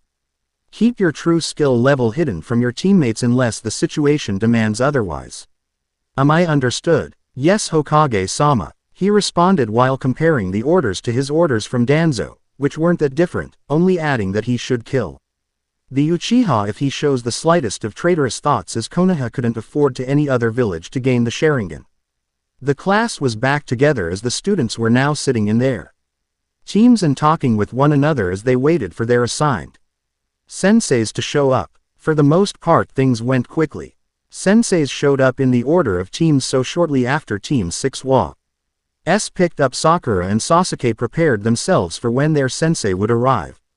That would not happen though, as a beautiful young woman with black hair and red eyes came in claiming Team 8. Though confused slightly about the change in order, the genin she requested left with her as the rest waited for their own. Since they were told Team 9 was still in circulation from the previous year, they knew 10 or 7 would be next. When a bearded smoking man with a sash for fire tied to his waist walked in and claimed Team 10, Sasuke and Sakura were starting to get annoyed and confused as to the whereabouts of their sensei. Pretty soon all the teams were gone save for theirs as they waited in the classroom alone. Sakura took the time to attempt to ask out Sasuke, only to fail like always. As Sai sat by himself in the table behind them and painted a picture to pass the time. 3 hours after the designated pickup time, the door finally slid open and Kakashi poked his head inside. Team 7, I presume. The 3 looked to him, one emotionless and the other 2 annoyed and slightly confused. Sakura was about to yell at him for being late, but Kakashi spoke up again, interrupting her attempt. Well then, meet me on the roof in 5 minutes please. He then vanished in a puff of smoke without waiting for their responses. Sasuke grunted but got up to meet their tardy sensei. As Sai cleaned up his painting supplies and followed quickly, Sakura was still staring in shock at where the Jonin had been before realizing her teammates were leaving her behind and shaking her head clear while rushing after them. The 3 children were soon sitting on some steps in front of Kakashi as he leaned on the roof's railing before them. Okay you 3, from today on I'm your Jonin sensei. Why don't we introduce ourselves to each other now? Say your name as well as any likes, dislikes, hobbies or dreams you may have. Sakura raised her hand so Kakashi nodded to her so she knew she had permission to speak. Why don't you go first so we know how it's done? She asked. Sasuke and Kakashi staring at her in disbelief as Sai was indifferent. Wow, and you were quoted as being smart. What exactly was hard to get from what I said? Kakashi openly insulted. While this wouldn't have happened normally, losing Rin and his sensei's son at the same time 12 years ago and then being unable to find the baby for those 12 years had left him somewhat jaded and cynical.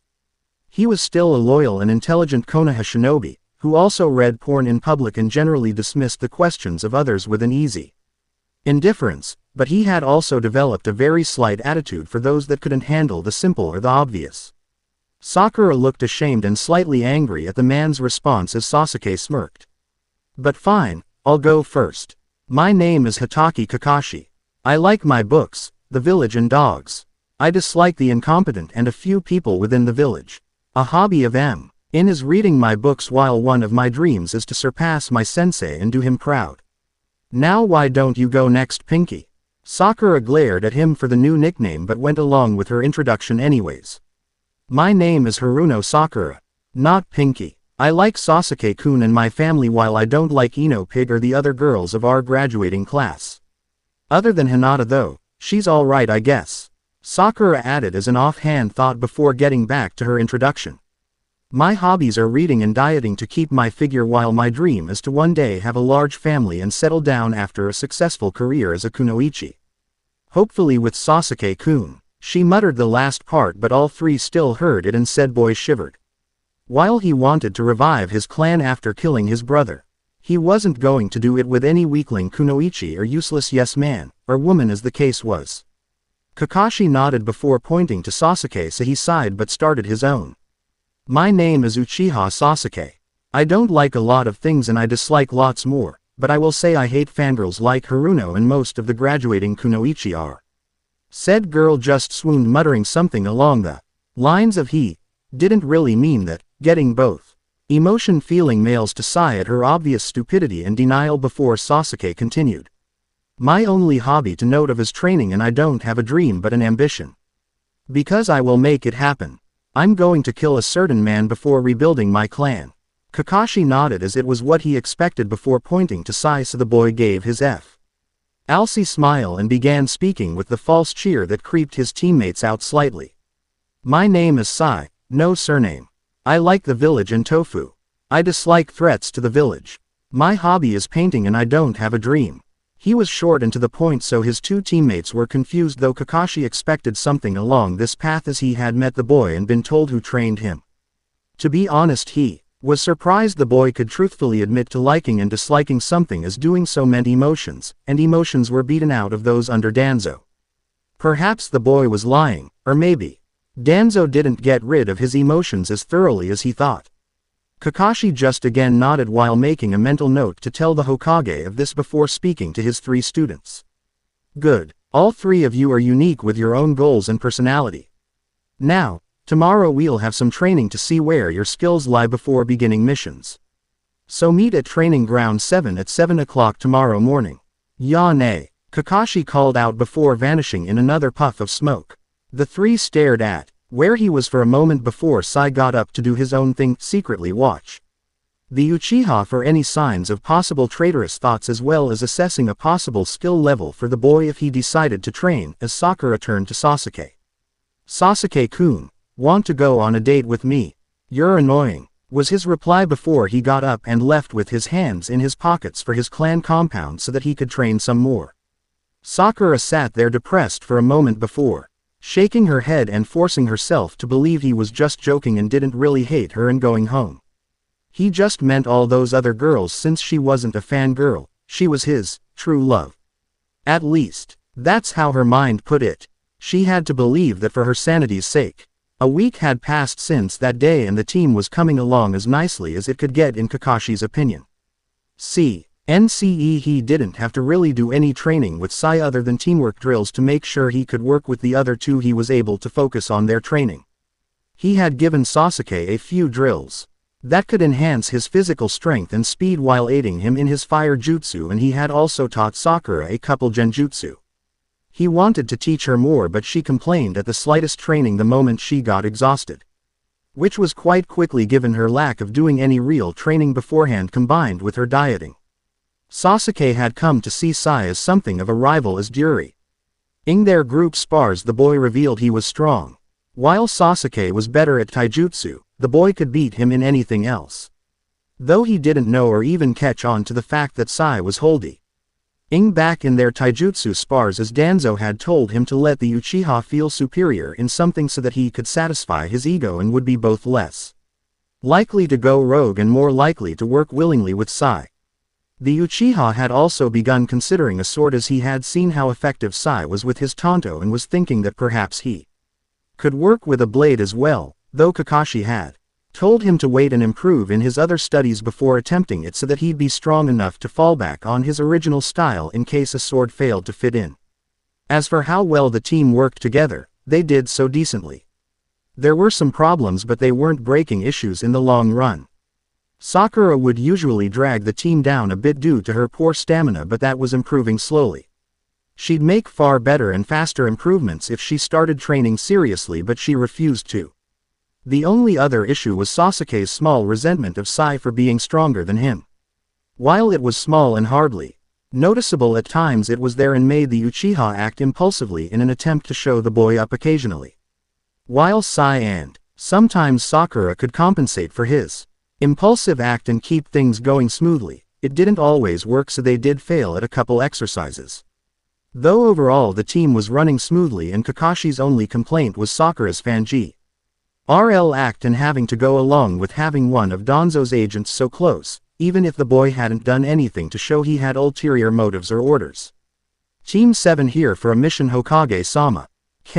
Akashi chirped as they entered the mission room, his nose deep in an orange book called Ika Paradise.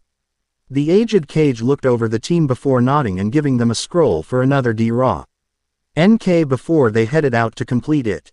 While Sakura was fine with D ranks since they were easy and got her some extra pocket change, Sasuke was starting to get annoyed with them. He was an Uchiha, one of the elite. Plus he was the strongest of his graduating class. He didn't count Sai since the boy hadn't actually gone to class with them and had just been brought in to balance out the teams apparently. So the D ranks got on his nerves. They weren't missions, they were glorified chores. Sai didn't care either way, as he was trained not to and had also been on more dangerous missions before, so one without the risk of danger was a nice change of pace, if only he had the feelings to actually enjoy that fact though. This became the normal routine for them as the days passed. Soon enough a month had passed and their teamwork and skills, at least in Sasuke's case, had improved enough that Kakashi felt safe in getting them a C rank mission. Team 7 reporting for duty. Hokage-sama. Ah, Kakashi, here for another D rank I suppose. The old Kage asked with a small grandfatherly smile to the students. Sasuke hid his scowl at the thought of more chores while Sakura simply smiled and Sai had his fake smile on. Kakashi however shook his head. I believe my team is sufficiently trained enough for an easy C rank, Hokage-sama. Are there any available? Sasuke let out his smirk. While Sakura's smile stayed the same since she was happy, he said. He believed them to be trained enough for the next level. Sai's smile however dropped as he went into a focused expression since C ranks were where possibility of danger began to show up. Sarutobi looked over the students before nodding and motioning for the Chunin in the room to let in the client. Once the door was opened, the smell of sake altered the noses of the people in the room as a man in brown clothes with a straw hat and a bottle of the drink walked in. This is what I get. A one-eyed guy and his 3 brats. The girl looks like she'll drop from a little wind, he commented as he took a swing from his bottle. Sakura was glaring at the man, hoping he'd drop dead on his feet, while Sai was running over possible scenarios in his head that could involve the man before the Hokage spoke up. Chizuna here is from Nami no Kuni and has requested protection for his trip home and for the duration of the building of his bridge that would connect our 2 countries. You would be gone for about a month or so. Kakashi nodded and then motioned to his genin. All right, you 3, you heard Hokage-sama. Pack for at least a month-long tea. Rip and then meet at the main gate in 1 hour. The genin nodded before heading out the door as Kakashi walked up and took the mission scroll from the Hokage and led Chizuna out so that they could wait for the students. An hour later and Kakashi was walking up with Chizuna at his side as his genin were waiting for him. Sakura let out a shout of surprise at the man actually being on time, to which he only chuckled before asking to see his students' packs, since it was their first C rank. He wanted to make sure they had their priorities straight. Let's see. Clothes, spare weapons, some blank scrolls, and bottles of ink. For your ninjutsu, correct? Kakashi commented to Sai as he went over the supplies in the pale boy's pack. Sai nodded, so Kakashi went back and only counted a couple other things: EA's sketchbook and spare book, likely for his personal art rather than his weaponized versions. He then looked through Sasuke's and only had one comment to make. Sasuke, Why isn't there a basic first aid kit in here? I don't plan on getting hurt, so I have no need for one. Kakashi sighed. No one does, but accidents happen. And what if your teammates are hurt and need medical attention? Then, they aren't worth my time and should be taken off my team. Kakashi sent him a mild glare and made sure to get his focus with a quick flaring of his killing intent on the boy. That's not how it works, Sasuke. Konoha shinobi work with their teammates because it's only together that we are truly strong. You don't have to like them or get along with them really, but you will work with them and will help them when the situation calls for it. Next time you will have a med kit in your supplies, or I'll be taking you off the mission and not them. The boy scoffed but nodded his understanding as Kakashi handed his pack back to him before looking at Sakura's, and after a single glance he handed it back to her. No, go home and try again, Sakura. What? Why? What's wrong with it? She asked, outraged. At all the time she spent packing was being shot down as wasted. Kakashi gave her a glare worse than the one he gave Sasuke. All you packed are clothes, shampoos and soaps. Not a single bit of shinobi gear at all. What do you expect to be doing, Sakura? Relaxing at a resort? The girl looked down and muttered something about her best and Sasuke-kun, so he shook his head. If you want to die on the mission, then go right ahead with that. But if you want to be a real kunoichi, you'll go back and pack right. Meaning, only a few spare clothes and then spare shinobi gear like extra kunai and shuriken, as well as a med pack. He added at the end with a small glance at Sasuke. The boy ignored it as Sakura slumped home to repack while the rest waited peacefully for her to return. It was 20 minutes later when she did, and after a second check to see that she did it right, they left for Nami no Kuni. They group was walking down a worn dirt path with Tazuna in the center. Kakashi was at he back reading his book while simultaneously keeping an eye on their surroundings while the genin were to his sides and front. Sasuke kept his eyes on the road, hoping for some kind of action to prove himself as Sai. Though making it seem like he was lost in his own world with his fake smile, was keeping a very watchful eye on everything to make sure nothing would become a threat to them. Sakura as just moping silently over how Kakashi had called her out on her packing and made her do it again. As the group was walking, they soon came to a puddle. While Sasuke, Sakura and Tazuna took no notice to care about it, Sai and Kakashi did. Sai glanced back at Kakashi to receive a shake of his head, so he subtly nodded and turned back, though he kept his senses sharp and ready to react. They barely took 10 steps away, when suddenly Kakashi was wrapped up in chains from behind. With a sharp tug he was torn to pieces by the chains, as standing near his back were 2 cloaked shinobi with breathing masks on and slashed kiri headbands. One down, one muttered as he and his twin rushed forward. 4 to go, the other finished. Sakura was scared stiff as Tazuna dropped his sake bottle. Sasuke pulled out a shuriken and threw it, catching the chain between the two in the middle of a link and pinned it to a tree with a kunai follow-up. He then rushed in and kicked both in the face. Before they recover, they were suddenly restrained by what seemed like snakes made of ink. They looked up to see Sai crouched down with an empty scroll and a paintbrush in his hand. Their attention was drawn to Sasuke as he pulled out 2 kunai and took aim at their heads. Who the hell are you two and why'd you attack us? He demanded. The tied-up ninja scoffed as Sasuke growled. Like we have to answer to some punk-ass genin.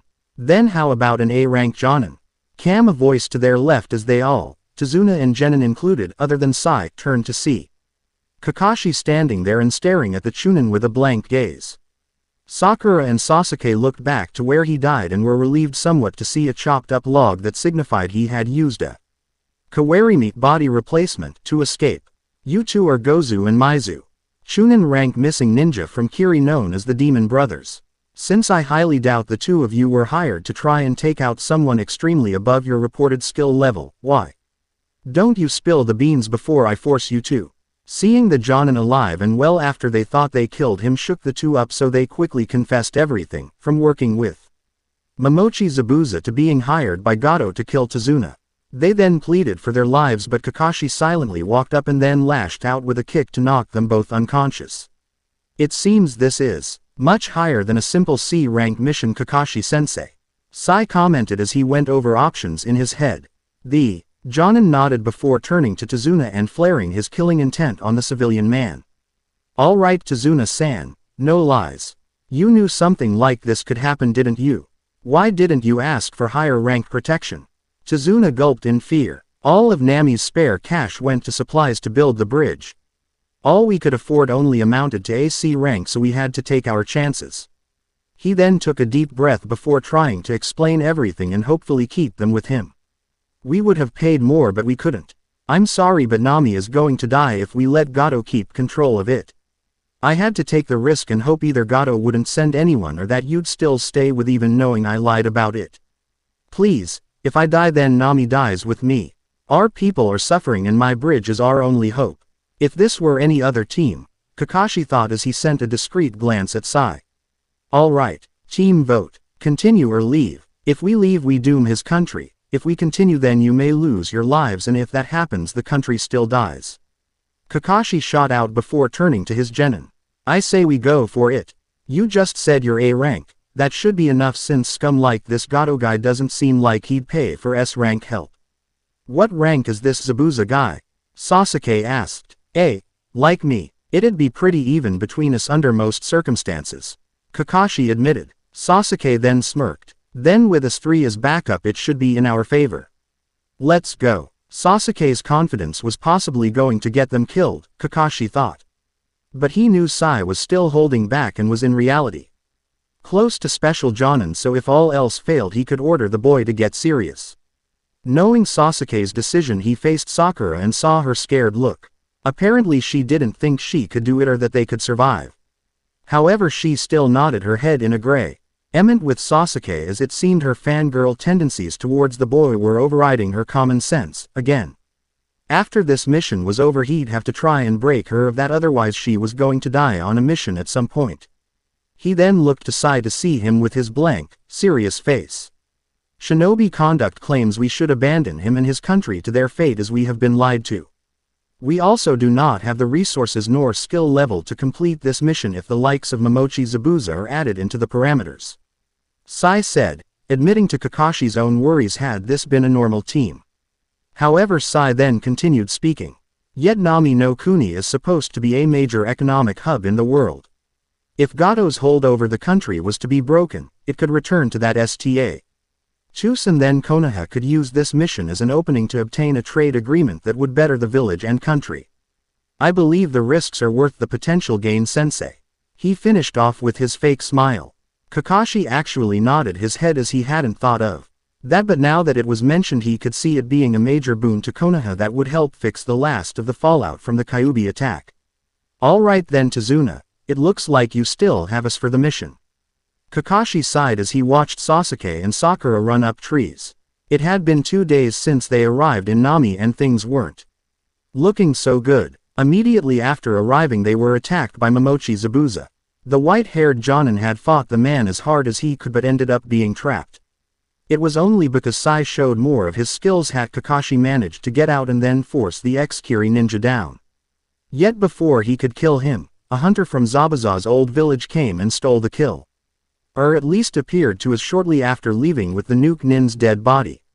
Sai recalled that the hunter had completely disregarded protocol that led Kakashi to deducing that it was really an extraction for Zabuza. Meaning the man was most likely still alive and would come back. As such, Sasuke and Sakura needed training. So after staying with Tazuna for the night, Sai was assigned to guard the man while Kakashi recovered and oversaw the training of his other 2 genin. Hence the pair running up trees. The exercise was simple in that it was merely channeling chakra to the feet to provide a stick that would let them run on vertical and even upside down surfaces. Simple, yet effective for genin of their level, and a vital skill that needed to be learned eventually. Sakura had actually gotten it right away. However, Kakashi still had her doing it in order to increase her reserves. The one time she tried complaining for rest and felt she did enough, the Jonin had ordered her to get back to work and even tossed shuriken at her when she at first refused. Now she had only stopped to catch her breath before obeying when Kakashi said she had enough and made her work again. She was not going to die because she wouldn't train hard enough now, Kakashi was making sure of it. Meanwhile Sasuke hadn't needed any motivation at all. Rather he just needed to be told to rest every on. Ce in a while as he was relentless in trying to make it to the top of his tree. The Uchiha heir was very angry after things had calmed down from Zabuza's attack. The reason Sai had been holding back. Sasuke had thought they were near equal and with a bit of hard training he could overtake the pale boy and regain his spot on top. However, Sai had been holding back, quite a bit actually. That meant Sasuke was actually farther behind than he thought, and it enraged the young boy to think of how far he had to go to catch up to Sai. If he couldn't even stay ahead of his peers, how could he ever surpass his brother? Thus Sasuke's relentless and endless drive to master the exercise and then whatever else Kakashi could give him. He had to get stronger to first beat Sai and then he could work on beating Itachi. Do you really think you guys can kill that Zabu fella next time he shows up? Tazuna asked as he was taking a small break from working on the bridge to have his lunch. Next to him was Sai, who had an empty book open and was sketching the workers as they did their jobs. The odds are in our favor, Tazuna-san. Not only have I yet to use my full arsenal, Kakashi-sensei's injuries were far less than those of Zabuza. As such, even if Zabuza returns with his false hunter ninja, we hold the advantage and they likely realize the same. Sai responded without taking his eyes off the picture he was working on. By the way, why were you holding back? The bridge builder asked, curious as to why someone would hide their apparent skills. The way of the shinobi is the way of deception. Thus, by holding back my full strength, I can use it at a later date to catch a target off guard and eliminate them. The pale boy explained with his fake smile. Tazuna nodded before a man came up, taking off his cap with a solemn look. Hey Tazuna, listen, I think we should stop working on the bridge. What, Haji, why? Well, cause Gato will kill us if we don't. He's already sent somebody after you and you got lucky. Plus not everyone has ninja protecting them. Tazuna looked down as the man kept ranting. Seriously, I don't want to get me or my family killed and I know you don't want anyone to be hurt either, so let's just stop all his nonsense and let it go. I think you've said enough, Haji, I get it. Tazuna started as the man smiled lightly while the old man stood. You don't have to come in for work tomorrow, Haji. We have more than enough men to finish the bridge without you by now. The man's face dropped as Tazuna spoke. Listen Tazuna, enough. Tazuna interrupted before glancing up at the sky and sighing. I think that's enough work for today anyways. He muttered before walking off to tell the rest that they could go home for the day. Haji stared for a second before gaining a depressed look and walking off. Meanwhile Sai had watched the entire thing with a blank look before packing up his supplies as it seemed his charge was about to leave. You all should just leave. You're just going to die anyways. Tazuna's grandson ranted. The boy, Inari, wore a white bucket hat and suspenders while having brown hair and a pessimistic look at everything around him. Including the ninja of Konoha and his grandfather's bridge. He was ignored, despite his shouting, as this was the same thing he had said every night since they had arrived.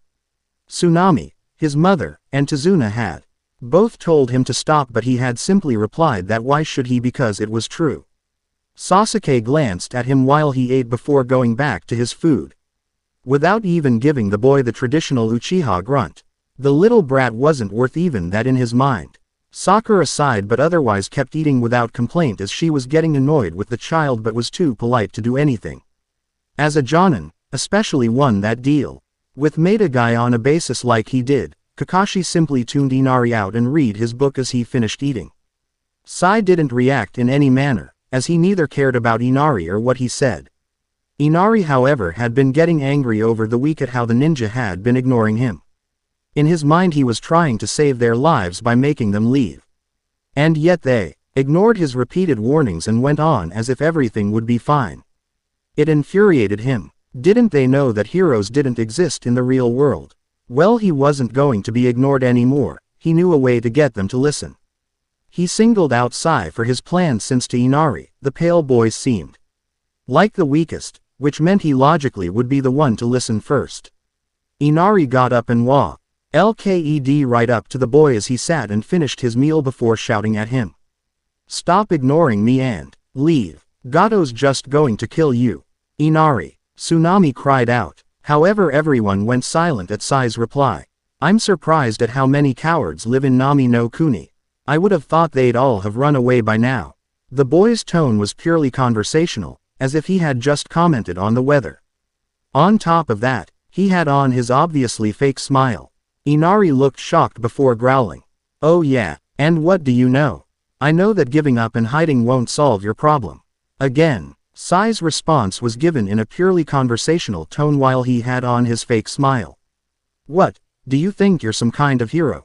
Well, heroes don't exist. Sai tilted his head to the side before continuing. I nor my comrades ever said we were heroes.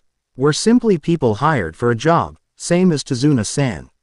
When I entered the shinobi program, Danzo-sama told me and other recruits that heroes are the people that put aside everything they are to provide the greater good for their cause. Many shinobi of Konoha do just that every day. Your grandfather does that now with his bridge. And from the stories I've heard around town, a man named Kaiza did so a few years ago. Inari flinched back at the mention of Kaiza as Tazuna lowered his head. However, heroes are held back by cowards that try to get them to quit or go away. So many of this village and Nami have already proven they are cowards as they've given up and allowed themselves to be forced under Gato's rule.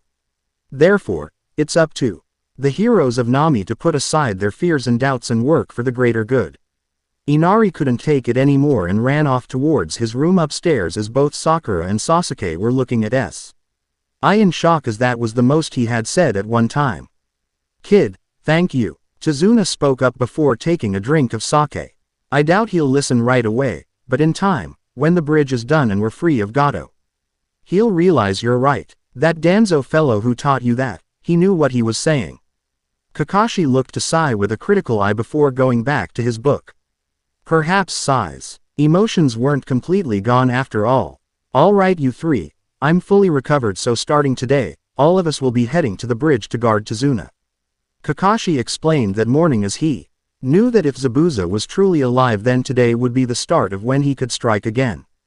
As such, he had to be with the man since he was the only one that could stand up to him. Sai should be Na for his hunter partner, and if not with Sasuke as backup, they would definitely be able to do it. Sakura, while better than before, would not be of much use other than to reassure the client, and even that was only a chance since Tazuna even knew how weak she was. So let's head out and keep on a lookout, he ordered as they left with the old bridge builder. All was calm on the way over, so Kakashi was relaxed somewhat, at least until he reached the bridge and found everyone dead and a thick mist surrounding the area.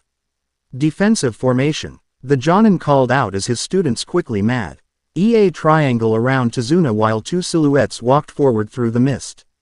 One was tall, had a large sword on his back, being held up by chakra alone as he wore no straps for the blade. The other was wearing a dark green battle kimono and had on a white porcelain mask with red waves coming upward from the bottom. So, are we gonna really have to tussle again, Kakashi?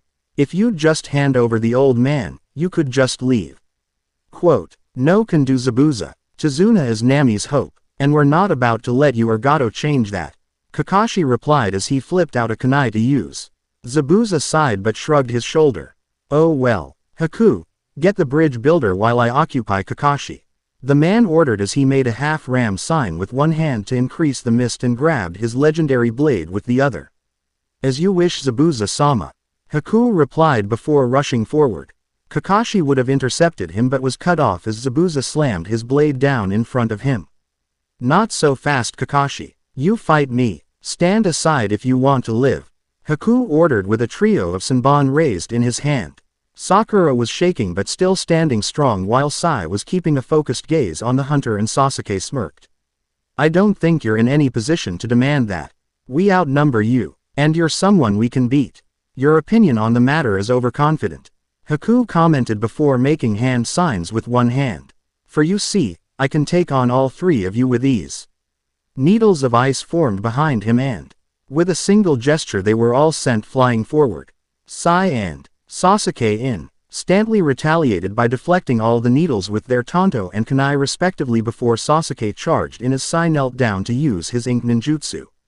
The Uchiha swung at Haku with his Kunai onl. Y to be parried before Sasuke leapt back. Choju Giga, Super Beast imitation picture. Sai called out as lions made of black ink ran under Sasuke and leapt at Haku. The boy quickly tossed Senbon Nto each and destroyed them before having to dodge to the side as Sasuke came in again trying to axe kick him. Haku moved out of the way and tried to retaliate when more lions came up to stop him. The hunter was trapped between dodging Sasuke's attacks or dodging the lions. With a small grunt, Haku tossed needles into the lions to dispel them while leaping back further to avoid Sasuke's attacks. E-boy smirked at how the hunter was forced into retreat. What was that about beating all three of us? Looks like you can't even handle two. Sasuke taunted as Sai kept himself at the ready and Sakura had even stopped shaking seeing as they were winning.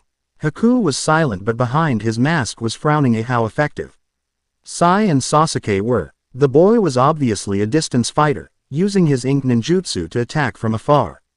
Meanwhile Sasuke kept trying to get in close, so they used that to their advantage as Sai would have his jutsu cover the weak points in Sasuke's attacks. I doubt you could even face one of us. The boy continued before running through hand signs of his own and taking a deep breath. Quote, Kaden. Gokaku no Jutsu, Grand Fireball Technique. He let out as he launched a fireball at Haku. The boy gasped behind his mask as he leapt to the side, just for a few hawks of black ink to come rushing at his face. Just die. Zabuza shouted as he swung his blade down and Kakashi leaned back to dodge. The white-haired Jonin instantly retaliated with a kick but Zabuza maneuvered the sword to take the blow so that he skidded back into the mist. Kakashi was quick to follow but had lost the stealth-oriented Jonin quickly in the obscuring fog. HMPH, this is getting repetitive Kakashi. And I so hate repeats. Well you could leave. That would break the monotony. The man quipped head before tossing a kunai behind him as he ducked under a slash. He heard the metal knife pierce flesh but then felt as the water clone splashed on him from losing its form. You can't sneak up on me Zabuza. Just as you can't kill me in the split second of my attack. The ex-Kiri ninja growled back. He was getting increasingly irritated in Kakashi's ability to dodge his blade. He was the demo N of the mist and an assassin among assassins. Yet Kakashi was still holding onto life and even making valid, though failed, attempts to end him during the split-second timing of his attacks. Clones W. Aren't working as they weren't strong enough to dodge or survive his counters and even his best stealth was failing to catch the Konoha ninja off guard. I will not fail here. The old man will die. Zabuza thought before grinning under his facial bandages. He never had to beat Kakashi. He just wanted to as a matter of pride. His mission though was far easier. Ya know, this fight is pointless Kakashi. Oh, you just realized. Was the reply as Kakashi whipped out another kunai to respond to Zabuza's next move. You can't kill me, I can't kill you. Back and forth, I was thinking. You should just leave and everything will be alright. That wasn't what I was referring to Kakashi. Then what were you? Only that I was fighting you over my pride, when I never had to fight you at all to defend it. Zabuza remarked before falling silent. Kakashi waited while trying to figure out the man's move before his eyes widened and he ran back to Tazuna. Zabuza's pride was in his assassination skills. Skills Kakashi deflected in their earlier encounter. If the Nuke Nin really wanted to defend that pride, he'd complete his mission despite the heightened risk. And the sliver-haired Jonin was never the man's mission. Shit. Sakura. Tazuna. Go Sasuke-kun. Sakura cheered as the boy kicked Haku in the face.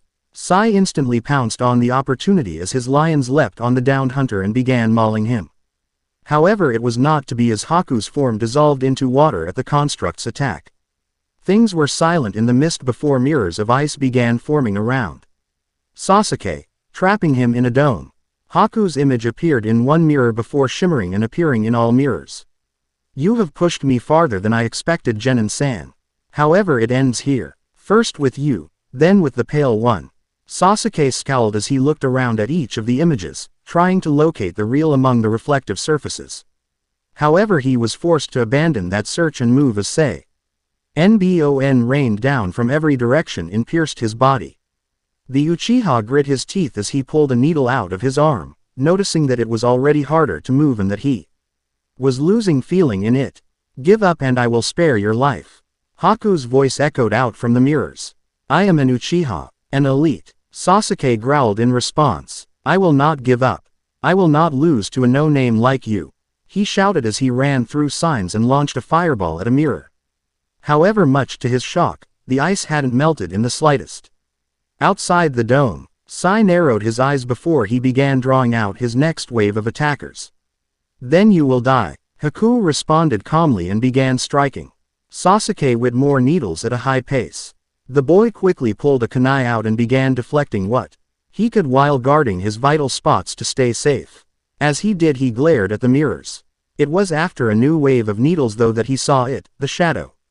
It wasn't much, hardly noticeable entirely. But Sasuke still focused on it for a second before seeing the shadow leave a mirror and jump to a new one as needles flew from the shadow. It was moving too fast for him to react to, but he instantly knew what it was. Haku. The boy wasn't in every mirror but moving from surface to surface at such a high speed his eyes could only make out the shadow of his movement. Sasuke panted out as he was getting more exhausted with each needle that struck him. I can see, he muttered to himself as the shadow seemed to grow more defined with each pass.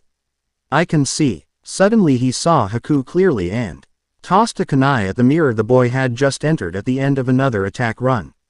I can see. Haku gasped beneath his mask before looking into Sasuke's eyes and seeing red.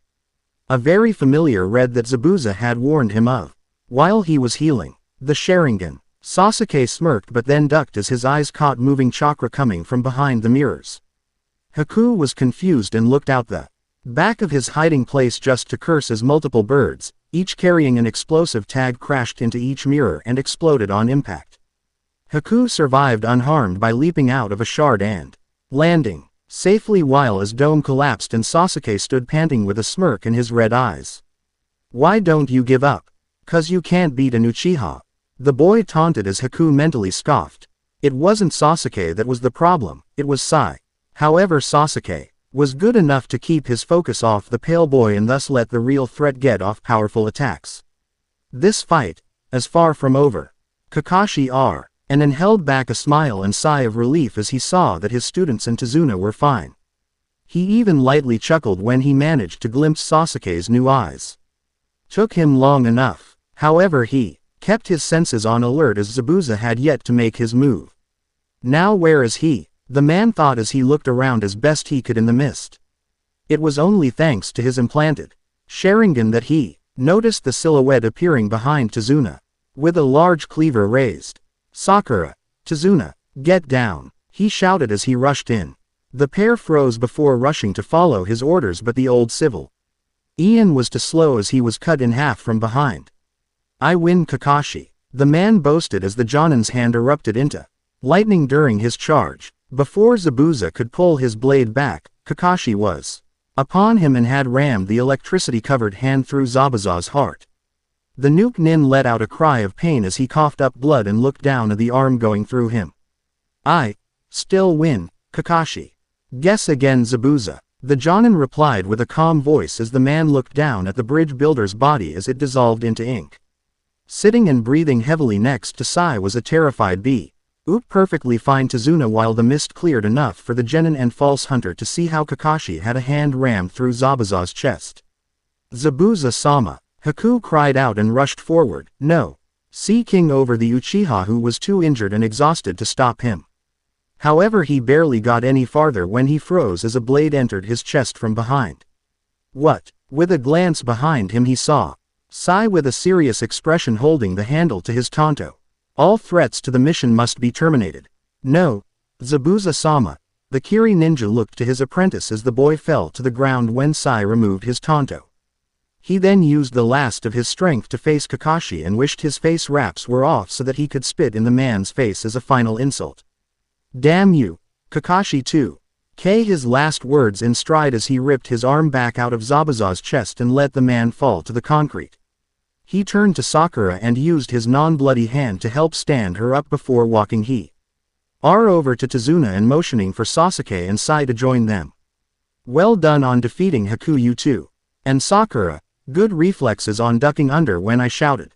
It was really the only thing the girl had done the entire fight, but he still was proud she hadn't passed out from the gore she had just witnessed or the fright she was obviously feeling. As for Sai and Sasuke, The root agent did exactly as he expected while Sasuke finally awoke his bloodline. Sasuke, congratulations on waking up your Sharingan. I'll help you with it when we get back to Konoha. Sigh. Nice move saving Tazuna and ending the hunter's life. Thank you sensei. Both replied. However, their sense of victory was short-lived as the mist cleared and the sound of multiple footsteps rang out. They all turned to the end of the bridge to see hundreds of bandits all following a small man in a business suit with a cane.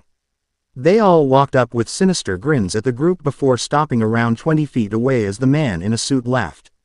Ha, so the mighty demon was all talk after all. I knew it, he gloated before gesturing to his men to bring something forward. Now, this is how things will work. You hand over he old man's head, or the slut here dies. He offered as two men came forward dragging a bond and gagged Tsunami with them. Tsunami. Tazuna cried out seeing his daughter being held captive. Kakashi's eyes narrowed as Sasuke and Sakura looked shocked and Sai ran scenarios in his head. I take it you're Gato. Kakashi calmly stated while motioning to Sai with a hand. The boy discreetly nodded before pouring out an ink bottle behind him on the ground and running his chakra through the liquid. That's right, Gato replied. Now do as I say or not only will the girl get it but my men will kill all of you as well. He demanded as Kakashi slowly nodded his head. All right, fine, he called out, getting Sasuke and Sakura to turn to Kakashi in shock while Tazuna nearly fainted right then and there.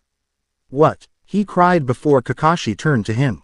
Just go, he ordered before glancing at Sai and whispering so Gato wouldn't hear him. Trust me, you won't be harmed. Oh okay. Tazuna relented before slowly and shakily walking towards Gato. The bridge builder made it within 3 feet of Gato before it happened. From behind the man, multiple ink snakes shot out, most at Gato but a few at Tsunami's captors. The short man shouted in fear and fell back while the men holding Tsunami were struck in the arms and head knocking them down. Tazuna ran to his daughter and wrapped his arms around her as Kaka's. Hai dashed in and started beating the bandits away. Get Tazuna and Tsunami out of here. Kakashi yelled to his genin who all rushed forward. Sasuke and Sai threw a few kunai and shuriken into the grove of thugs while Sakura helped the two civilians up and began to rush them away from fight. The bandits realized their payday hinged on Tazuna's death so they all rushed forward in an attempt to reach the man but Kakashi used his superior skills to hold them back before an arrow was shot from the other end of the bridge and landed at their feet, stopping them cold as they looked up and saw most if not all of Nami standing on the other side with various pitchforks and clubs or other items. Leave Grandpa alone, Inari shouted as he held his crossbow that had launched the arrow. Seeing how the loggers were all glaring at the bandits and at how Kakashi was standing with a kunai and seemed ready to charge into them, they all ran scared. Through it all, none noticed how Gato had fled the second the ink snakes had charged him. Do you really have to go? Inari asked as the villagers stood across from the Konoha team stood across from them a few feet away. The bridge had been finished yesterday. And now was time for the group to return home their village. The town had partied day and night to celebrate their freedom from Gato's rule when they weren't working on the bridge itself. Inari had gotten particularly attached to the group since they had shown him how his actions weren't helping anything.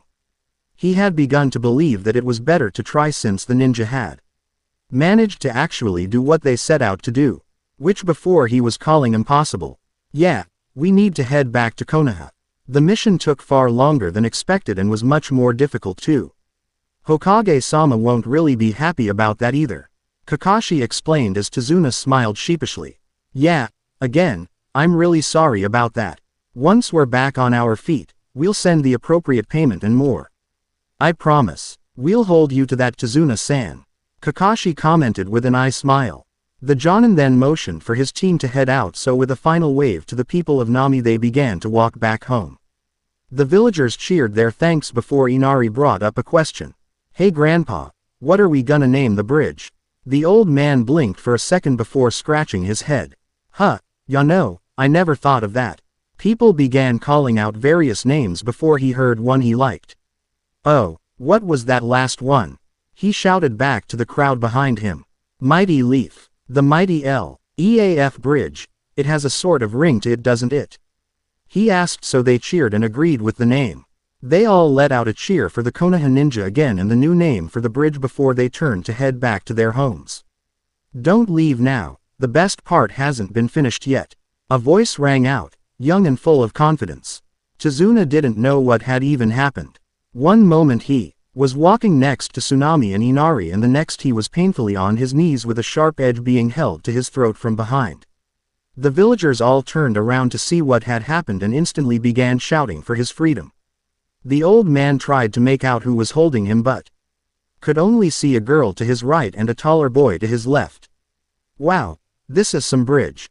The one behind him commented, sounding slightly impressed. You know, Gato actually said something about it being a work of art if I remember. Gato, you mean they still had to deal with that tyrant? Didn't he die on the bridge battle? Or leave the country after it? They hadn't heard a thing about the man since, so they thought they were free of his evil. Let Tazuna go, you bastard. A man shouted. Gato's go. Nay now and can't do anything now that the bridge is done. A few other villagers all shouted agreements but quieted down as the blade was pressed closer to his throat, lightly pricking his skin and a small trail of blood run down his neck. True, this wonderful piece of art is finished but false about Gato being unable to do anything. You see, Gato hired us to tell you all a message, and a message we shall tell. The one holding him taunted in a cheery voice. Nami is his country to do with as he pleases. The girl commented. She sounded smug and happy at what they were doing. If you don't like it, he'd be happy to provide you with a VIP ticket to the afterlife. Like Kaiza and the others who opposed him. She continued. His rule over this land is not over merely because of this construct of stone and metal. The teen to his left commented. He sounded empty would be the best way to put it. Similar to that Psy boy with the Konoha ninja but without the creepy fake cheer he used. As Gato said, this bridge is something of a piece of art. The one behind Tazuna spoke up again. Well, in the immortal words of my niece-san, art is a bang. He shouted as he ripped the blade across Tazuna's neck, ending his life. Simultaneously multiple explosions went off. The three turned and ran to the Hi-no-Kuni side of the bridge as began to crack and collapse. The villagers screamed in Turo. And ran back to the Nami side of the bridge, which was closer and within reach with their civilian speed, before turning around to see the bridge falling apart into the sea below it. Weeks of construction, millions of dollars. All of their hopes and dreams of freedom. All of it vanished with each piece of cement that hit the water. With each piece of metal that flew into the sky. With each crashing bang that echoed in the air. Nothing. There was really nothing that could save them. Gato couldn't stop Tazuna and the bridge directly, so he resorted to dirty measures, just like he did in everything else. They should have seen it coming. It was obvious he wouldn't take defeat lying down. He always got what he wanted and reacted violently when he didn't. They really shouldn't be surprised he would. Deve hired more men to kill Tazuna or destroy the bridge after its completion.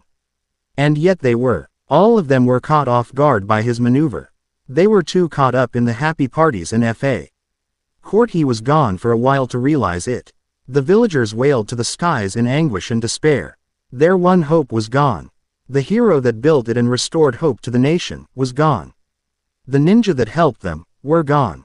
There was nothing left to save them. Nami belonged to Gato now. Forever. Among the cries, the ones of a small boy were the loudest. That was fun, Naruto commented as He stopped at the solid ground on the other end of the bridge and turned around to watch the bridge collapse.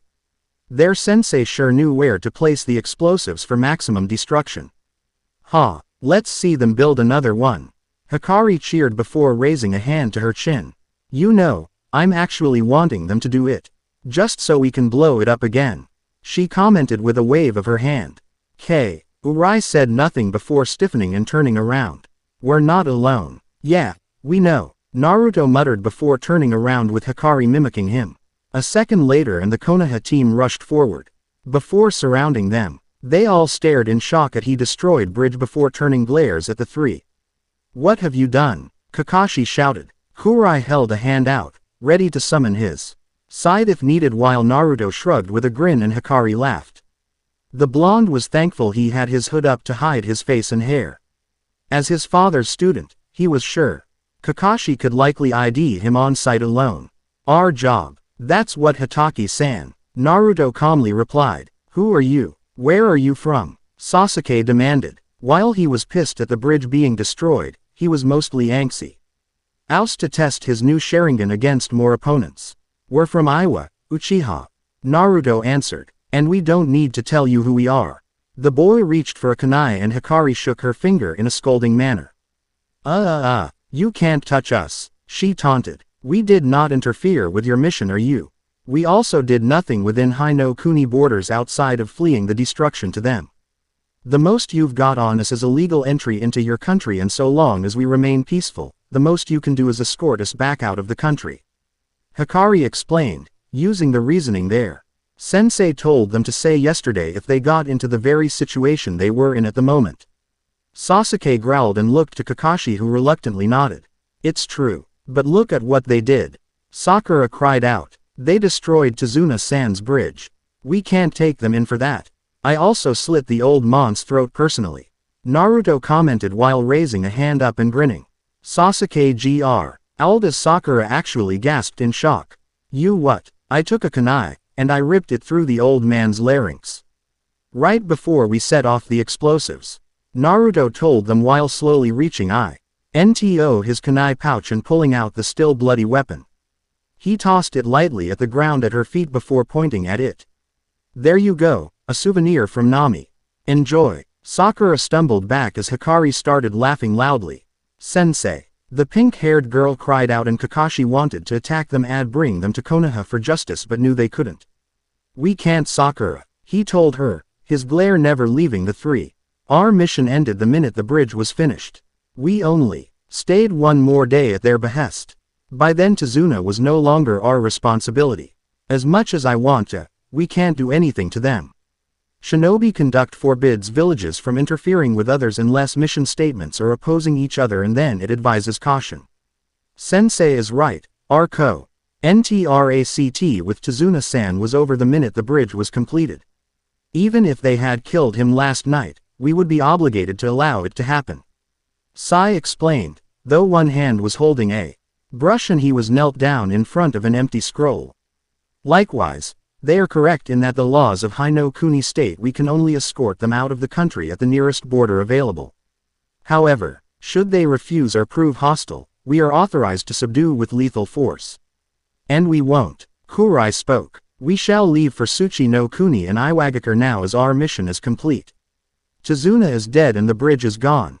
Ensuring Gato's hold on the country remains strong. Sasuke growled at how they were using a political loophole to avoid a battle, and Kurai could see in his eyes how he wanted a fight. If any of you attempt to harm us in any matter without provocation, you are essentially declaring war on Iwagakure. We are one of Tsuchikage-sama's top teams, he would be more than willing to avenge our deaths or incarcerations. He explained. Then put your hands over your heads and get moving. We'll escort you out now. Just know that a repeated offense of this kind is an automatic capture order. Kakashi growled out as the team of Iwa ninja raised their hands, one stoically and the other pair with wide grins. Kakashi's genin moved into a diamond formation around them with kunais in hand in case the smaller group turned hostile. With a nod to Sai, who was on point, the group began moving towards the border. Try anything, and I'll personally end you. Why, Hatake-san, you sound angry. I wonder why. Naruto taunted before laughing. Kakashi grit his teeth but ignored it, instead focusing on the three to try and get an idea of what they were capable of. He not iced the girl had a slim but muscular build, made more for flexibility and speed than strength. It also instantly showed she wasn't a fangirl like Sakura was. She only had on one weapon pouch though. With her long sleeves that would be concealing her hands if they were down, he would never have seen the gauntlets on her wrists. Each one was a dark red with a black rose symbol on them and seemed to have some type of ejection slot near the wrists. He didn't know if they ejected blades or projectile weapons or if they were inscribed with seals for other uses though, so he couldn't get a full read on her skills. The older boy of the three had held a hand out to the side during the entire confrontation between the two teams, only stopping when he was told to raise his hands. He didn't carry any kind of visible weapons pouch, so Kakashi theorized he had to be a taijutsu type or used some strange kind of jutsu to fight. Especially with how he held his hand out. It was as if he could call something out of it with but a thought. And finally was the one wearing a hood. On both his wrists were crimson gauntlets shaped like foxes which were leaving Kakashi with a bad feeling due to the stigma foxes left on Konoha thanks to the Kyuubi attack 12 years prior. Not only that, but while Kakashi wasn't a censor type, he didn't have to be to feel the boy's massive reserves. They were easily far bigger than his own and seemed on par with the Sandaime. Not only that, but the way he carried himself and spoke, it was with nothing but confidence. Sure, there was a touch of the same arrogance Sasuke bandied about all the time, but the boy spoke as if he could have backed it up. Not only that, but he seemed happy he killed Tazuna. That meant not only had he killed before, but he would be fine with doing so again. Kakashi could tell he was the largest threat of the three and likely both could and would slaughter all three of his students if he was given the chance. All in all, Kakashi believed the three to be far above his genin and a possible match for him if they managed to triple team him.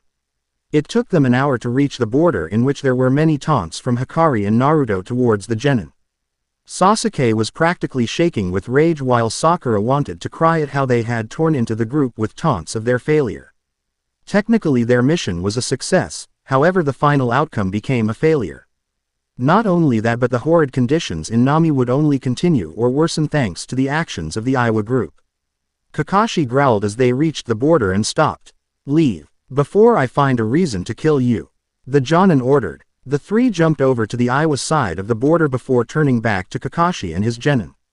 "As a final note, we were spying on you in Nami for an entire week," Naruto shouted as he flipped them off, and Hikari laughed. "So I'll leave you weaklings with a couple warnings. Beware the snake, and the prodigal son will return for what's his." With that the three left as Sasuke growled and Kakashi's hand twitched for his kunai pouch. He restrained that impulse though as Sai lowered his hand from his tanto and Sakura collapsed to her knees, crying over Nami's fate and their inability to change it. Naruto grinned as his group was returning to Iwa. They had just destroyed a bridge and killed its architect, thus crushing the country's hope. Not only that, they had a small run-in with Hitaki, Kakashi, and managed to use political loopholes and bullshit to make the man not only back down but peacefully escort them out of the country when he wanted to kill them. In Naruto's mind, it was the ultimate insult and a very enjoyable mission. He was somewhat sadistic by nature, as was Hikari, and he enjoyed how he could taunt Konoha elite without fear of retaliation. If only all my missions could be that fun. It was rather entertaining. Kyuubi commented in his head. "I know, right? I hope we see them again in Konoha. I want to see his face when he sees he was mocked by genin. It should be a rather enjoyable sight. Plus you can then humiliate him within his home village." Naruto and Kyuubi shared a laugh before Kyuubi turned serious. "Kit, will you be okay?" "What do you mean? Going to Konoha? To the place that exiled you because of me? Are you going to be alright?" Naruto was silent as he thought it over. "Yeah, I'll be fine. I don't have any memories of Konoha to attach me to the place, and I'm already going against my parents' wishes by allying with their greatest enemy, so hating the place they gave their lives for doesn't really bother me," Naruto explained. I guess I just don't feel anything special about going to Konoha. Maybe I'll feel different in the village, but right now it's nothing. The village is there. I'll be going to it. What's there to feel or get emotional about?" "I suppose you're right. Besides, what do you care anyways? I figured you'd be happy I'm going to possibly destroy the place." "Oh, I am. That's for sure. It's just, I'll admit I've grown attached to you, Kit. I'm just a little worried about what may happen to you." "Aw, thanks Fuzzy. That means a lot to me." "Scratch that. I'm killing you the next time you enter the mindscape." Naruto chuckled as Kyuubi broke their connection.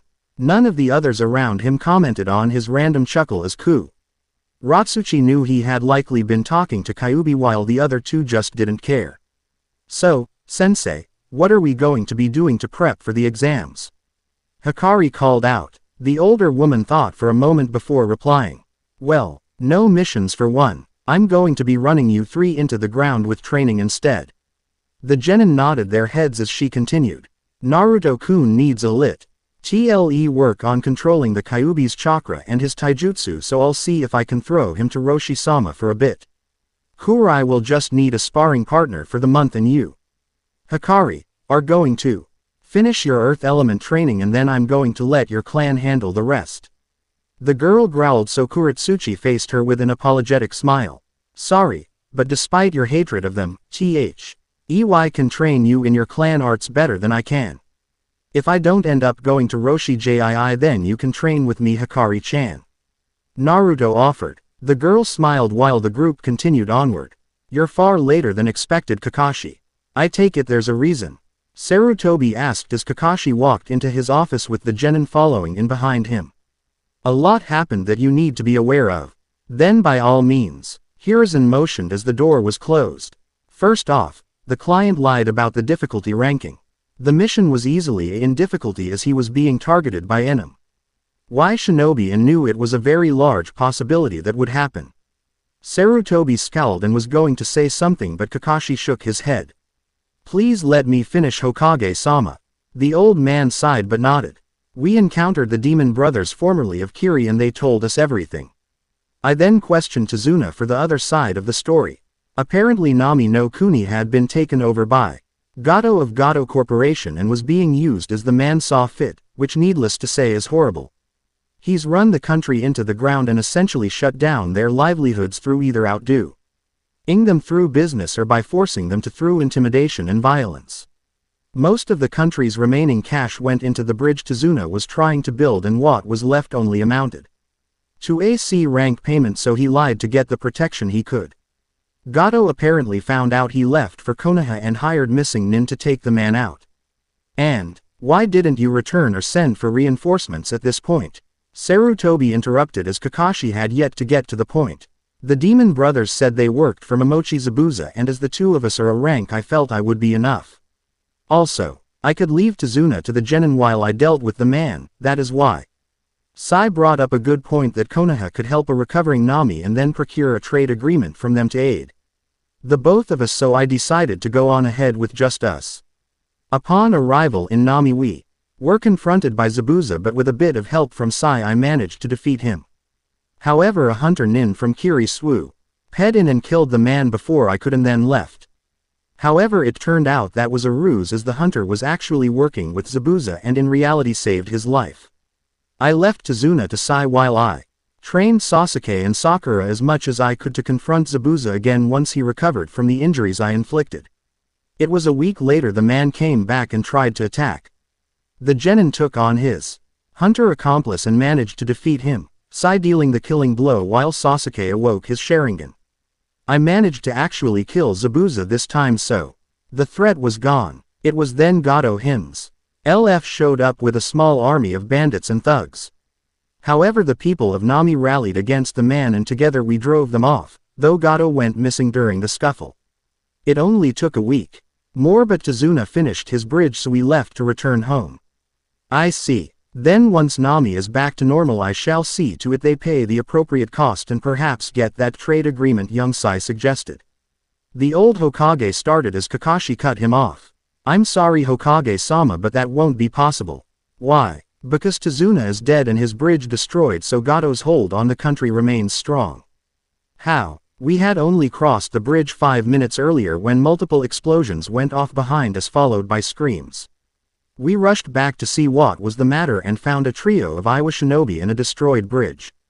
They claimed Gato hired them and to have killed Tazuna. One even dropped the bloody kunai he used for the act.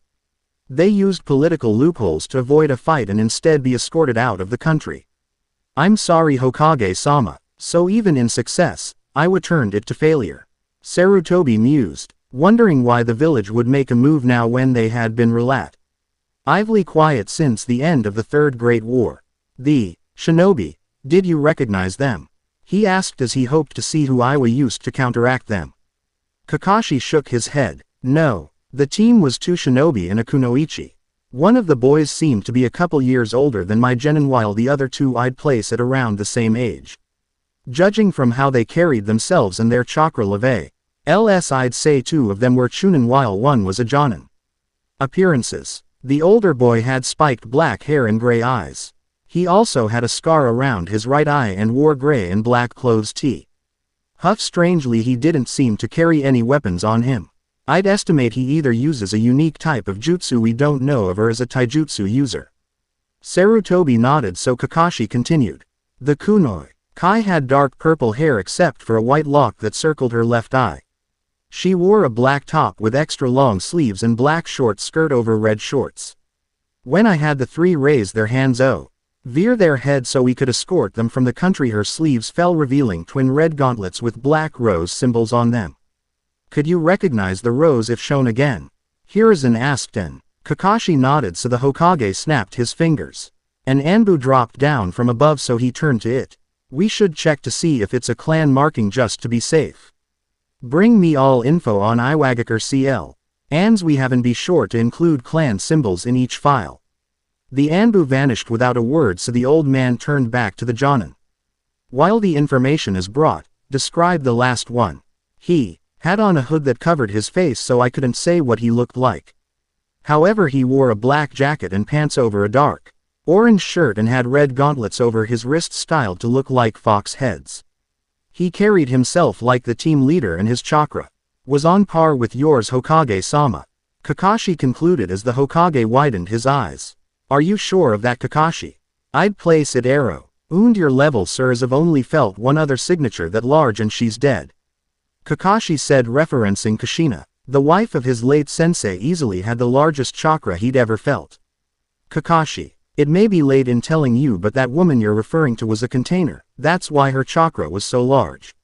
If this boy had chakra on that level, then he's a very serious threat. Sarutobi informed as the man's eye widened at the information. Perhaps one of Iwa's containers has passed on and this boy was made the replacement. I'm unsure, but it's a viable option. Sarutobi mused as Anbu from before dropped down and set some files on his desk before vanishing to his place once more. Ah, good. Kakashi, look through these and see if you can find that rose symbol. The man ordered. So Kakashi took the folders and browsed through until stopping on one. This is it, sir. The Hamamaru clan, he announced as he set the folder down to a black rose symbol. Sarutobi perused it with narrowed eyes. Of course it has to be one of the clans we have little information on. He grumbled. The clan is mostly assassination experts, very few enter the front lines or go into open battle, preferring to hide in that shadows to strike and decimate forces from behind the lines. One of the few concrete facts we have on them is that the Black Rose is only allowed on members of the leading family. Meaning that girl is directly related to whoever the clan head currently is, likely an heiress then. The rest of the clan get rose markings of the color of their choosing with black stems. Sarutobi concluded. He sighed as he rubbed the bridge of his nose and closed his eyes. Is there anything else I should know, Kakashi?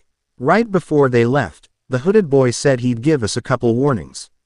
Sarutobi perked his head up as Kakashi repeated them. Beware the snake and the prodigal son will return for what's his. The Hokage narrowed his eyes and looked down as his mind raced over possibilities. Hokage-sama, do you know what he meant? I have a couple ideas, Kakashi, but very few make sense or seem plausible with such vague wording. The old man sighed once more before waving his hand towards the door. You're dismissed. Take a day off and come back for another mission afterwards. I feel you've earned it. The group nodded and headed out as Sarutobi thought back to the warning. The prodigal son. Who could that be? All right, we'll camp here for the night. Kurotsuchi announced as the team stopped in a small clearing near a cliff. They were about a day from Iwa and Naruto was still ready and able to go. Not everyone was a Jinchuriki with near unlimited stamina. Naruto, since you've still got most of your energy, you'll take first watch. Hikari can take Sekon. While Kurai takes third and I'll finish us off. The genin nodded before setting up their tents and camp overall. A fire was started and dinner was kept simple as it was just ration bars. Hey sensei, is camping by a cliff safe? Hikari asked and the woman paused before answering. Under most conditions I'd say no. However, this is a secret path known only to Iwa shinobi. In addition to that, with how close to Iwa we are, bandits are practically non-existent, so there's no threat of an attack. Honestly, the only reason I have us doing watches is because I just want to be prepared in case someone stumbles upon us. It's doubtful, but the possibility is always there. Kurotsuchi answered, getting the younger girl to nod. Anything else? When nobody answered, she smiled and went to her tent. All right then. Good night, you three. Knight sensei. Two of the genin chirped as Kurai got up and headed into his tent without a word. Anti-social bastard. Naruto muttered, getting Hikari to giggle slightly at his attitude. So, Hikari-chan, are you happy to be going to the Chunin exams? Hell yeah. I mean, we've only been genin for almost 6 months and we're already being sent to the exams. Sure, you've had tons of prior training, with being a Jinchuriki and all, but do you realize what this means for me? The girl asked as the blonde shook his head. It means I can shut the bastards in my clan up. Most look at me as weak despite being one of the strongest heirs the clan has ever seen, and all because I'm a girl. I'm sick of it, which is why I dedicated myself to being the strongest I could be. If I become a Chunin after only 6 months of being a ninja, then that's a clan record. They'll have to respect me. I doubt it will change all of their opinions, but it's a start. I'm going to change my clan. No matter what I have to do it. She finished and Naruto smiled. You know, that's the same thing my Obaa-chan would always say. Really? Hikari nodded, so Naruto grinned. Well, that just shows that we're right. Once you're clan head, you'll change them for the better. I just know it. Hikari smiled and got up for her tent. Thanks, Naruto-kun. Good night. Good night, Hikari-chan. The hours under Naruto's watch passed without incident as he kept himself awake and scanned the darkness that surrounded them.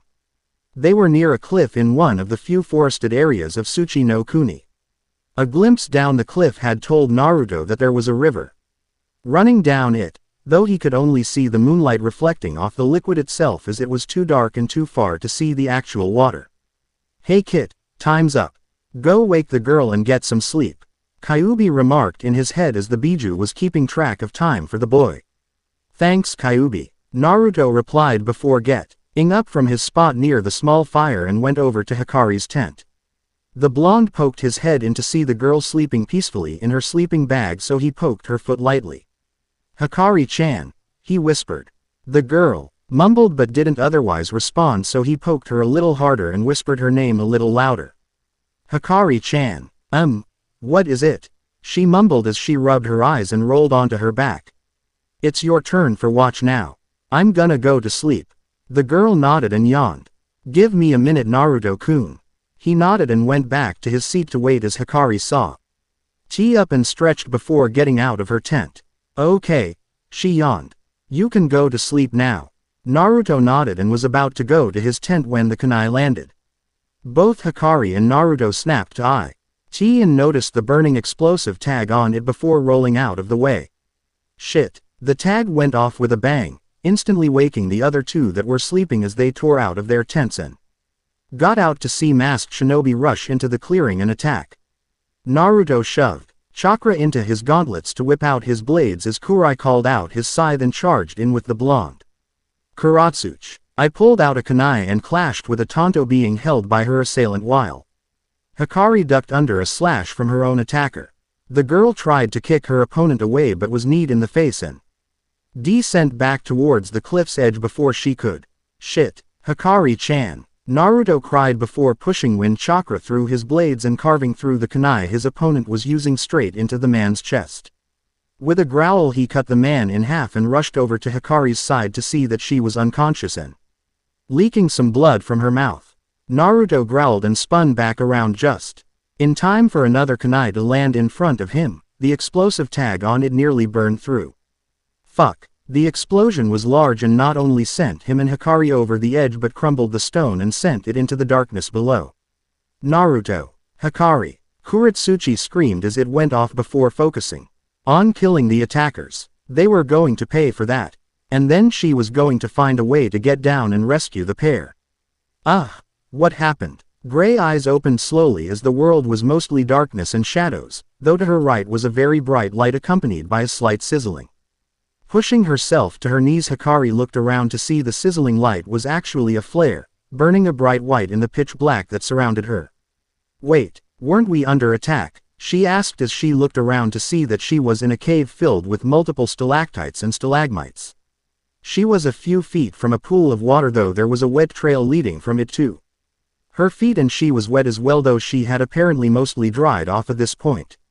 The girl's eyes narrowed as she tried to figure everything out before her eyes landed on the figure a couple away from her lying spread eagle on his back. Naruto-kun, she shouted as she crawled over to him, grunting from a pain in her chest. She quickly checked herself to see that she was just bruised before heading to the blonde. When she reached him, she laid a head on his chest and heard his heart beating along with the steady rise and fall of his breathing. "Thank Kami," she muttered as she looked him over before gasping at his legs. One leg was fine save for the foot being twisted too far to be natural, while the other was bleeding and had the pants torn off from the knee down. "Okay. Come on Hikari, you can do this," she whispered to herself as she reached for her pack but found that it was empty. "Damn, I'll have to improvise," she cursed as she tore off her left sleeve and wrapped it around the bleeding leg. She then tore off the other and soaked it in the pool of water nearby before coming back and cleaning the blood off and removing the rubble from the wound. Once she had his leg as cleaned up as she could, she turned to the foot. "I can't really do anything here but shove it back into place," the heiress muttered before shaking her head. "Sorry Naruto-kun, but this is gonna hurt." She lightly grabbed his foot and glanced at his unconscious form to see if there was a reaction. When there wasn't, she closed her eyes and grit her teeth. "Here goes." With a strong twist she snapped his foot back into place even as a loud crack echoed out in the cave. When the boy didn't even grunt, she grew worried. "Come on Naruto-kun, you've gotta wake up. I don't want to be all alone here," she muttered as she pulled him up against a stalagmite before grabbing the flare and moving over by him. She checked his pouch to see it still had a couple kunai as well as another flare in it. "Well, at least we have some supplies," the girl muttered as she got comfortable next to the blonde. She still didn't know what happened and hoped that Kurotsuchi and Kurai were okay, as well as hoping Had the blonde next to her would wake up soon. "Who sent you?" Kurotsuchi shouted as she held the man up by his throat with his back against an earth wall she had raised during the fight. Kurai had a scowl on his face and was gripping his scythe in his hands. The man the Jonin was shouting at was the only one left alive of the strike force of 5 masked shinobi, none wearing identifying headbands or symbols. In fact, all were essentially blank slates as they had only used taijutsu and ninja tools, with 2 having tantos in addition to the standard kunai, shuriken and explosive tag. "Fuck you." "Wrong answer," the woman growled as she buried her fist in the man's gut, making him cough up blood. "Now tell me who sent you." The man was silent, so Kurai stepped forward and held the blade of his scythe against the man's throat above his sensei's fingers. "It would be most wise to answer her, scum." "Go," the man choked out. "Go to hell." "Planned on it. But that trip is a long ways away, so you will inevitably reach it first." Kurai responded in his monotone. "Who sent you and why did you attack us? Answer these questions and I'll ensure it's painless." The man refused to talk, so Kurotsuchi I growled and slammed him against the wall again. "Answer us, damn you." When the man stayed silent, she dropped him before punching him hard in the face to knock him unconscious. "Damn them. Damn them all. What the hell is going on here?" the woman shouted in frustration as Kurai sent his scythe away and faced her. "While relevant, I believe we should prioritize searching for Hikari and Naruto. The 2 of them fell down the cliff. However, I know the river down below is rather deep. Naruto likely would have done his best to ensure Hikari's survival, and with the regeneration Kyuubi provides him, I believe there is a chance they are alive." Kurotsuchi stared at him for a moment before sighing and giving him a small smile. "You're right. Thanks Kurai. I'm merely stating the obvious. If you are not so distressed, you likely would have known this already. Either way, we need to get down there." Kurotsuchi walked over to the edge and peered down into the darkness with a frown. "But it's far too dark to search right now. Like it or not, we have to wait until morning because I am not risking the cliffside when I can hardly see it. And Naruto-kun was the only one to pack flares, so using them is out of the question."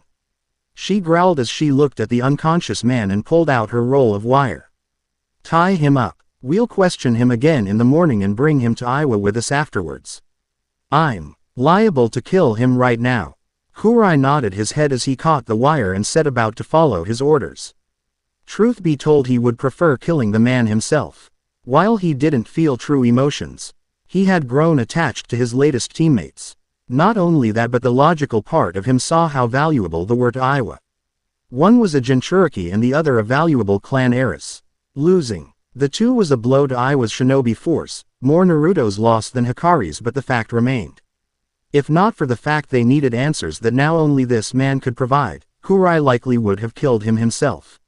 His first thought was pain. Extreme pain in his legs to be exact. Naruto let out a pained gasp as his senses returned to him, evidently starting with touch and the feeling of pain it brought through his legs. The blonde opened his eyes and looked down to see his leg had been treated while his other foot just throbbed in pain. "Kyuubi, you there? About time you woke up, Kit. What happened after I blacked out?" Single quote. "The girl treated your leg a bit and snapped your foot into place before dragging you against this rock. It's a good thing she fixed your foot, because if I'd let your regeneration near it, then it would have healed like that and you would have had to snap it again for it to fix itself." "Naruto-kun," Hikari shouted from next to him as she woke back up. The girl quickly wrapped the boy up in a hug as she buried her head into his chest. "Thank Kami you're okay." The blonde grunted from how hard she was hugging him, but then wrapped his arms around her in return. "I'll be fine. Kyuubi's already working on the damage. Thanks for fixing my foot, by the way. He said it would have been more painful and taken longer if you hadn't." "It was nothing," the girl muttered before pulling back. "What happened though? The last thing I remember is getting a knee to my face before waking up here with you having some fucked up legs. I did my best to fix them up and spent some time trying to figure out where we are, but fell asleep." Naruto closed his eyes and sighed as he thought back to how they had gotten in the cave. And to think Kurotsuchi had said the chance of attack is slim to none before they went to sleep. "Fuck," Naruto shouted as the explosive tag went off, blasting him and Hikari over the edge while also sending a good portion of the cliff down as well. "Naruto, Hikari." The blonde heard his name but couldn't spend any time thinking about it as he fell through the air. His head whipped around before he saw Hikari's limp body falling nearby. With a grunt, the blonde righted himself the best he could in the air before trying to think of a way to save them before they went splat against the river and ground below.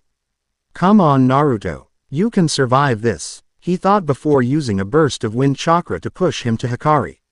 Once he was close, he grabbed the girl and wrapped her in his arms. "Okay, now to get out of this," he thought or realizing he had used a tad too much wind chakra as he was moving towards the other cliff side at high speeds. "Fuck," he shouted before spinning around to keep Hikari away from the rock wall. A grunt and pained scream, his back collided with the stone. He tried to grip the wall by pumping chakra through his legs, but the result made him scream as one of his feet snapped out of place from the rapid jerk against the cliff. The blonde leaned his head up, or in this case down, to see they were fast approaching the river, and his painful and accidental attempt with the cliff wall hadn't slowed them down enough. "Gotta get back over the river and slow us down more or we're toast," he thought before drawing on the Kyuubi's chakra to from the one-tailed cloak. His whiskers changed into jagged scars on his cheeks as his bright blue eyes went blood red. From his body a cloak of red chakra formed over him. It quickly came with a tail and fox ears above his head as he focused on what to do. Using the tail to gently hold Hikari to his back, Naruto used a pulse of wind chakra to get them back over the water. "This is gonna hurt," he muttered as he ran through hand signs as fast as he could. Before shoving his hands forward towards the river her was approaching. "Futon. Tatsumaki no Hashira, wind release, tornado pillar," he called out as a twister shot out of his hand and slammed into the water below.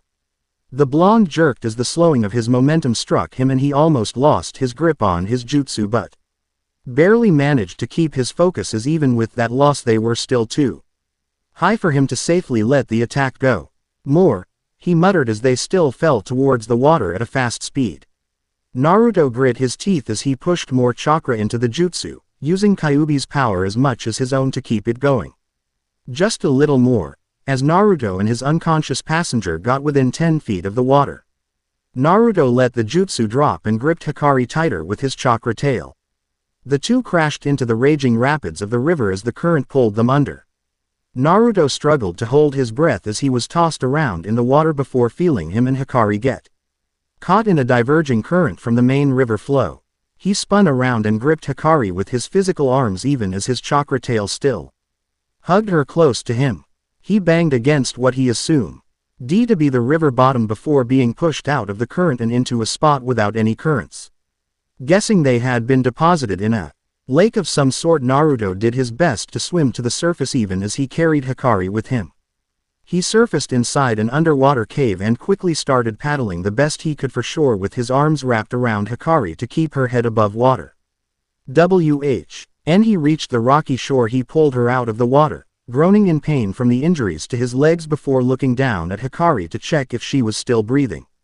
It was with a worried look he recognized that she wasn't. No. He placed an ear to her chest.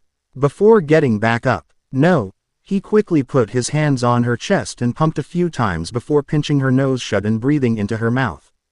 Going through the motions of CPR the academy taught, he repeated the process a few times before the girl started coughing and breathing under her own power, so he sighed and fell back. Good, he muttered before checking his pouch and growling at how most of his supplies had fallen out. Damn, I'll need to get more when we go back home. Naruto mused before pulling out one of his flares and lighting it. He tossed it to the side before he crawled further away from the water and flipped onto his back. Single quote, Kyuubi, heal me, please, he thought before dropping the cloak and losing consciousness. And then I wake up to my legs hurting and my back to this rock with you by my side. Naruto explained as his eyes were red and his leg was steaming as the wounds healed faster from Kyuubi chakra he was running through his body. That's the second time you've saved my life. Hikari muttered as Naruto just threw an arm over her shoulder. Don't worry about it, Hikari-chan. You're my teammate. There's no way I'm letting you get hurt if I can help it. The girl just leaned into him with a small smile on her face. Thank you, Naruto-kun. The two stayed in silence as they waited. Hopefully Kurotsuchi and Kurai could come soon. All right, you carry him.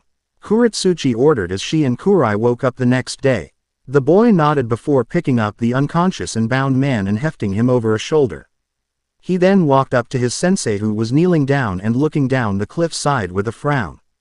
It'll be exhausting given how high up we are, but I think it would be safest if we simply used our chakra to walk down. Do you have a spare soldier pill, sensei?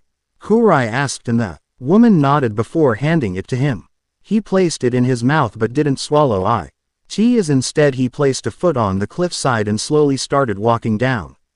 You'll just take the pill when you start feeling the drain, huh? She remarked before following down after her student. Naruto-kun, Hikari, please be okay, she thought as she wondered where they were. One she literally thought of as a son since she raised him and the other was a younger daughter figure to her. As such she was extremely worried about them both for her own personal reasons. I would be damned in this matter. The woman would never forgive herself if something happened to them while she was around to stop it. Her eyes drifted to the prisoner Kurai was carrying as she held back an angry growl. You had better hope they're alive, you bastard. Otherwise when Oji-sama is through interrogating you, you'll wish he used his Jinten dust release on you. The two continued onwards until they reached the bottom and were on flat ground again. Kurotsuchi walked up to the river and looked around as he could see some of the rocks that had fallen from above littering the area, the largest sticking out of the river itself. If only Hikari was actually with us, she's the best tracker out of our team. Kurai silently nodded behind her as he looked at the raging waters in front of them. The river's flow is not only strong but it's well documented that it feeds several small underwater lakes and pools. If Hikari and Naruto fell into it they may have been carried downstream or through one of those channels. They could be anywhere within a mile from this point on and we'd likely never know. The boy commented with a small frown on his face. Kurotsuchi growled at his pessimistic logic. I could care less if they're 5 feet or 5 countries away. We are not going back to Iwa until we find them. Am I clear? Hi, sensei. Then don't talk unless you think you've found something out. She snapped at him before she began to run downstream, the emotionless boy following without a word. Hika groaned and rubbed her eyes as she woke up to find herself leaning across Naruto's chest. She quickly jumped back as if burned while accidentally shaking the boy to rouse him from his own sleep. Girl quickly calmed herself as she looked around. The flare had burnt out while the two were asleep, but light wasn't a problem as apparently there was a large hole in the cave's roof a small distance A way that brought in the sunlight of the morning. Naruto let out a yawn as he stretched his arms above his head and looked around. Oh good, there's light, he muttered before he tried moving his legs.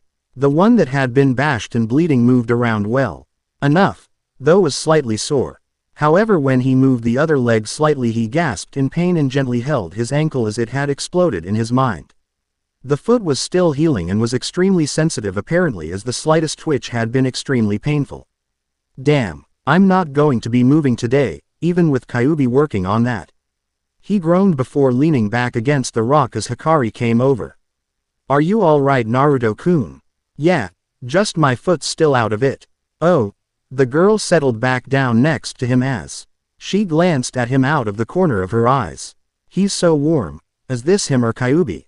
She wondered before sighing and relaxing a bit more against him. You know what? I don't care, she mused as Naruto chuckled at how she was starting to lean against him. What? Oh, nothing much. Just wondering why you're leaning against me is all, he stated as she blushed and looked away. You're really warm and I'm cold. And here I thought you might like me, Hikari-chan. Naruto joked as she blushed even brighter and refused to meet his eyes. The boy just chuckled but then closed his eyes and relaxed as Hikari shifted against him. Naruto-kun, why do you care so much about me? Wah, the blonde muttered as he leaned forward again and stared at the girl that had brought her knees to her chest and was resting her chin on them. What do you mean? You say it's just because we're teammates, but yet you aren't even half as protective over Kurai, even before we found out about his immortality, she pointed out before ticking off points on her fingers. You'll spend time with me outside of training and missions even. When you have something to do, you always go out of your way to be nice to me. You've even hurt yourself to extreme levels just to protect me. Twice now. Why? What is it about me that makes you do this stuff? She asked as she looked into the blonde's bright blue eyes.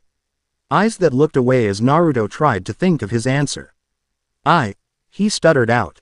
I think. The blonde then shook his head and sighed. Back at the academy, I was still trying to figure out who I was and what I was supposed to be. It was hard to do when half the village wants me dead and the other half can't wait for me to be strong enough to fulfill the role Oji-sama laid out for me from the day I was brought to Iwa. Naruto explained, Hikari listening but wondering how it pertained to her question. By the time our final year swung around, everyone in class had filed into two groups concerning me. Either they hated me or they thought I was alright.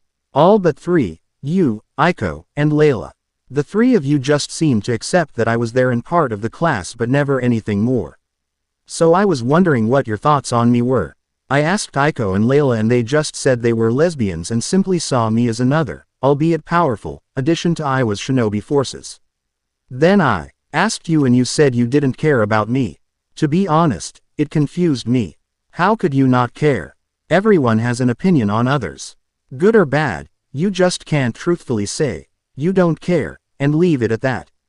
Naruto explained as Hikari nodded. She remembered when he had questioned her. It was confusing, so I decided I'd try and figure you out. I wanted to know what you really thought. But at the same time, with everything going on in the academy as well as the plans being made for my future as a Jinchuriki, I could never put a lot of thought or effort into it. That's why when we became teammates, deep down I was really happy.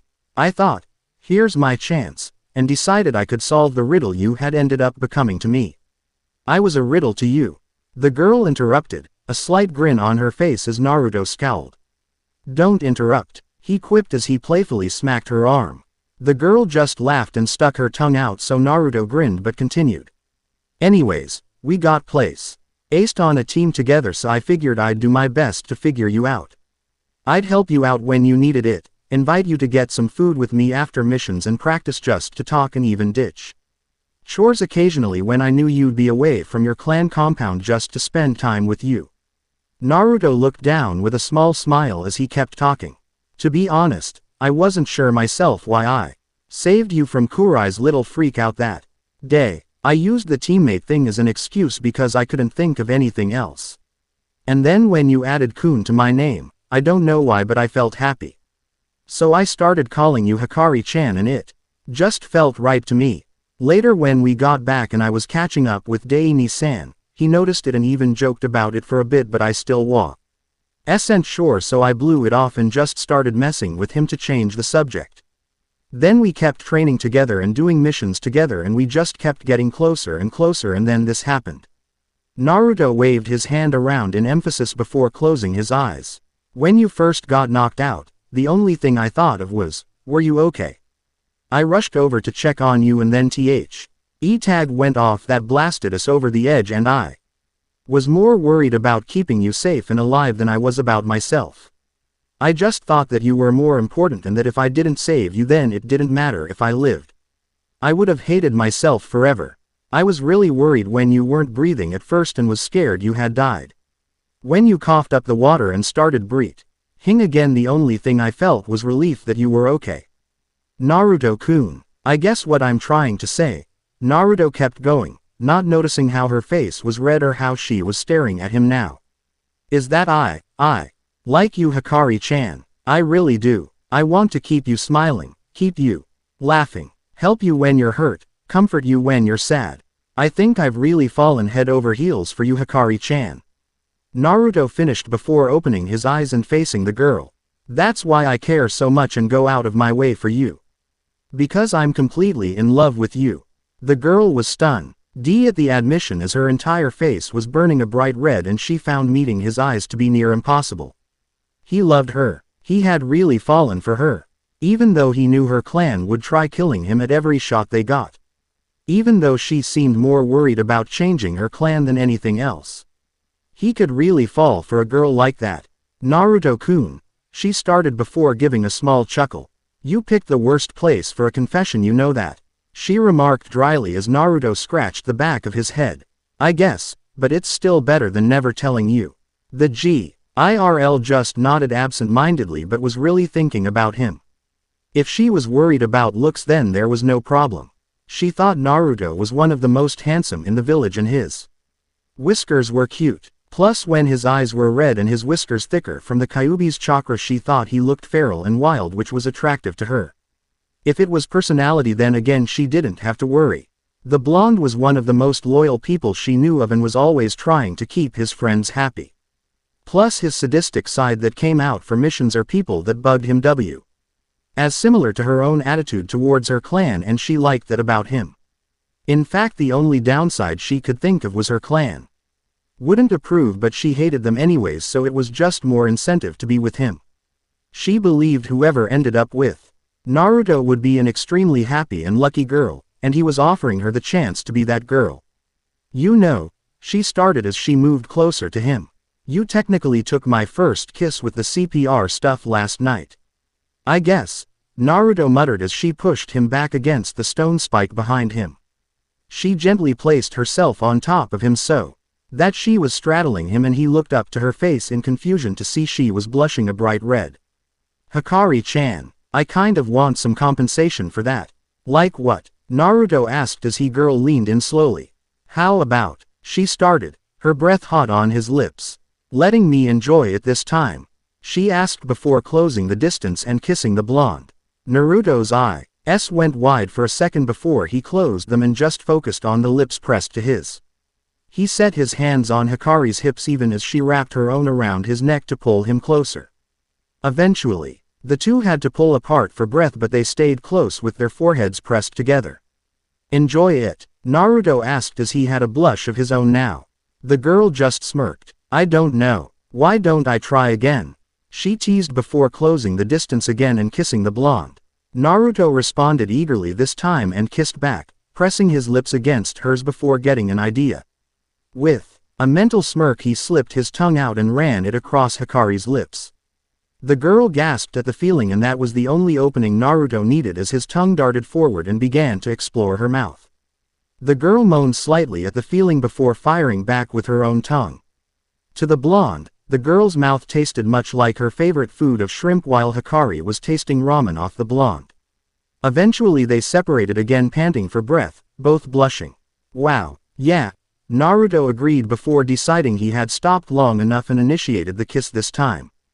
Hikari didn't argue and instead just went with it. She moaned as she felt Naruto's hands start running up and down her sides before she pulled her own away from his neck and started feeling up his chest. Emboldened by the shift, Naruto brought his own hands to her chest as she moaned into his mouth. Naruto gently cupped and rubbed her growing chest through her clothes as the girl slipped her hands under his shirt to feel his chest directly. She had also started lightly rubbing herself against his hardening member. As this, Naruto started just for Hikari to silence him with a kiss. "Well, it looks like you're both fine." The two instantly snapped apart and looked to their right, where standing about 10 feet away was Kurotsuchi and Kurai, the latter having an unconscious man over his shoulder. The woman had an amused look on her face while Kurai's was as blank as ever. Naruto paled and pulled his hands out from under Hikari's shirt before he started trying to explain his way out of the situation, but no words would leave his mouth. Hikari, however, growled at the interruption. "Damn it, sensei, couldn't you show up in a couple hours?" Hikari complained, getting Naruto to gape at her while the woman just started laughing. "I was this close, damn it," the girl yelled as she got off Naruto and started chasing after the laughing woman. Meanwhile, Kurai walked up to Naruto and dropped the man roughly next to him. "I'm so confused right now," Naruto muttered as he was expecting Kurotsuchi to yell at him or attack him. He wasn't expecting her to seem amused by their situation or for Hikari to get up and start chasing the woman for ruining the moment. Next to him, Kurai merely nodded in agreement. "All right, you three will be heading out tomorrow for Konoha to partake of the Chunin exams. I can't saw why what you'll go up against as each exam is different. All I can say is that I am personally counting on at least one of you making it to the finals. If you do so, then I will have a reason to come to Konoha myself, and I can force Sarutobi to hand over Naruto's inheritance through politics rather than force. Also, while Iwa wishes to destroy Konoha, we currently lack the manpower to do so. However, Orochimaru of the Sannin has formed his own hidden village called Iwagakure and has allied with Sunagakure to invade Konoha during the exam finals. I have yet to decide if Iwagakure shall take part B. If we are to even have the choice, then one of you must make it to the finals. I expect great things from all of you." Onoki finished as the genin stood at attention in front of his desk. To the left was Kurai, standing as rigid as a statue from receiving his orders directly from the top of command. To his right was Naruto in a more relaxed but still attentive position with a grin on his face and his hands in his pockets. And finally, to the blonde's right was Hikari, grinning just as widely as he was and leaning slightly against the blonde's shoulder, as had become her habit since they had become a couple.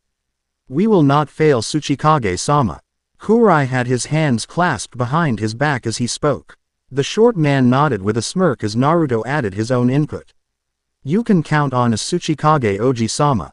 All three of us will make it to the finals and sweep the whole event." Hikari nodded her agreement as Onoki chuckled.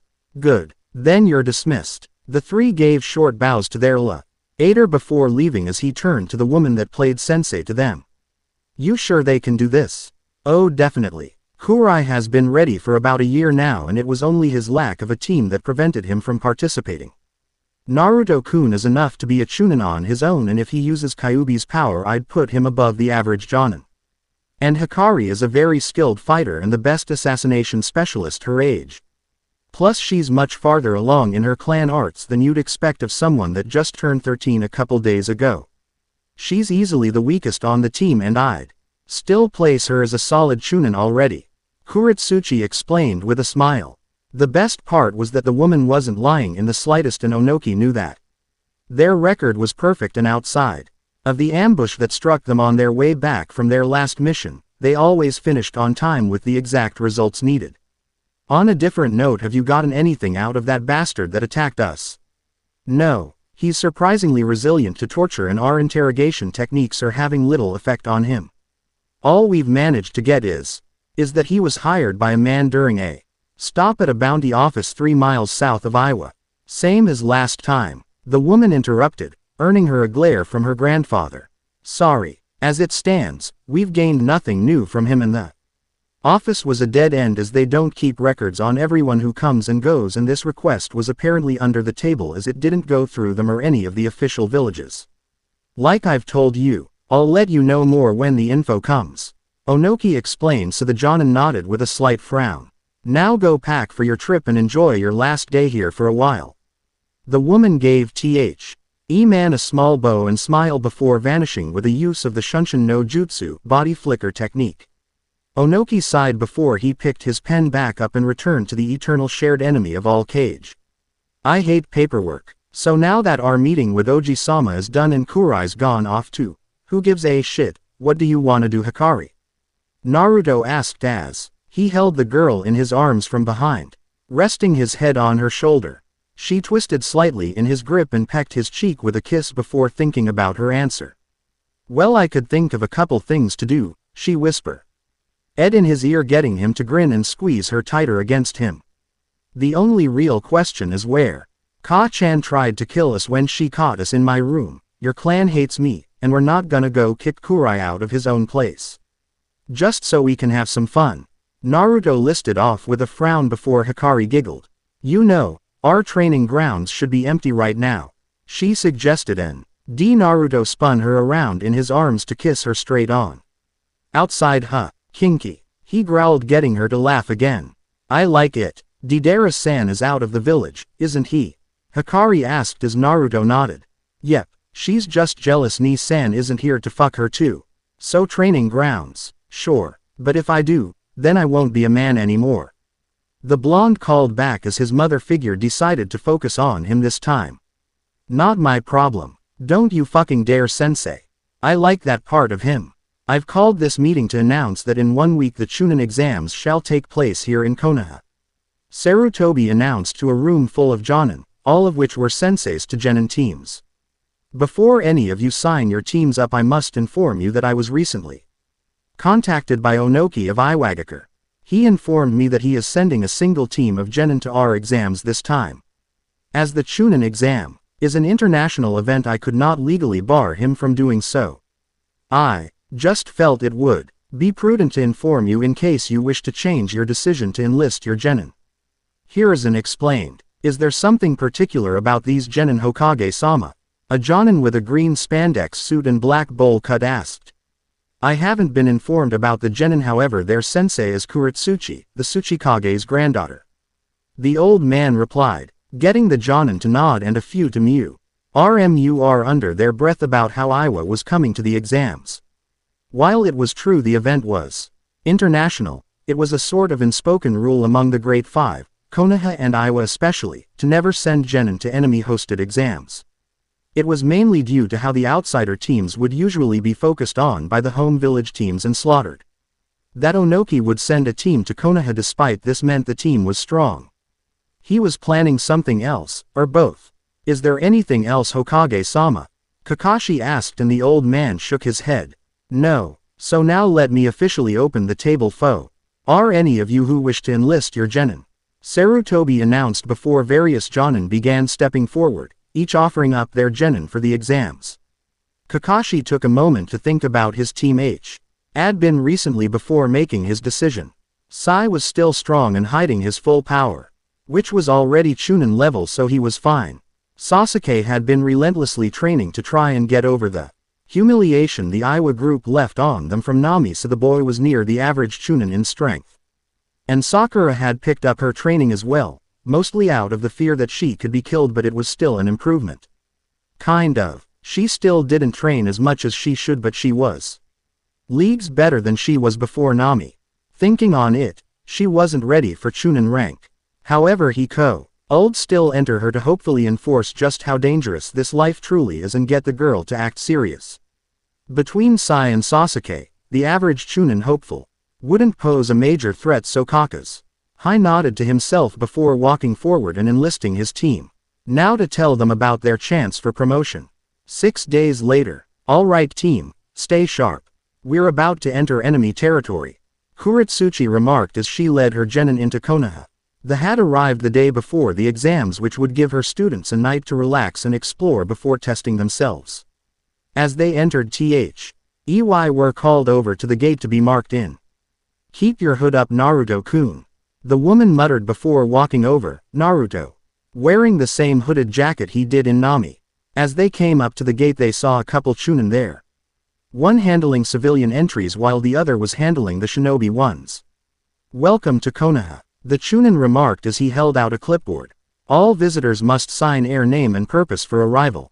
His voice sounded bored, as if it was the same thing he had to say to everyone that walked through the gates. It likely was. "That's fine. I'm just here to put my genin through the exams," Kurotsuchi told them as she signed her name down.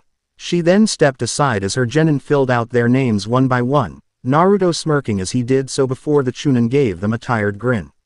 "Yeah, we were warned about you ahead of time. It's just procedure. Your hotel is just down Main Street and the academy is the large building near the Hokage mansion. The first part of the exams will be there tomorrow at noon," he explained, so Kurotsuchi nodded and started walking off with her genin. The Chunin just set the clipboard down after a quick glance at the names, noticing that one was marked as Namikaze Naruto. "Okay, you three, we'll likely have 2 rooms, so I'll bunk in one and the 3 of you will share the other." Kurotsuchi started before being interrupted. "Can Kurai stay with you, sensei? I want to have some fun with Naruto-kun." Hikari grinned at the obvious twitch to the woman's eye from both being interrupted and from the question. Honestly, wasn't it bad enough that they did this all the time in Iwa? Now they had to start it in Konoha too. "No," was the flat response. "Anyways, after we drop our things off, feel free to explore the village. However, don't cause any trouble. We don't want to get kicked out before we even have a chance. But don't go unarmed either. If Konoha is anything like home, then there will be a few assholes that want revenge for something in the last war or two," the woman explained, getting the 3 to nod as they reached their hotel.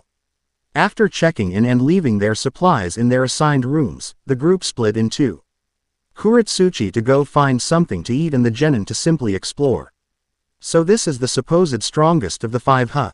Naruto mused as he walked around with an arm around Hikari's waist to hold her close, and the other in his pocket.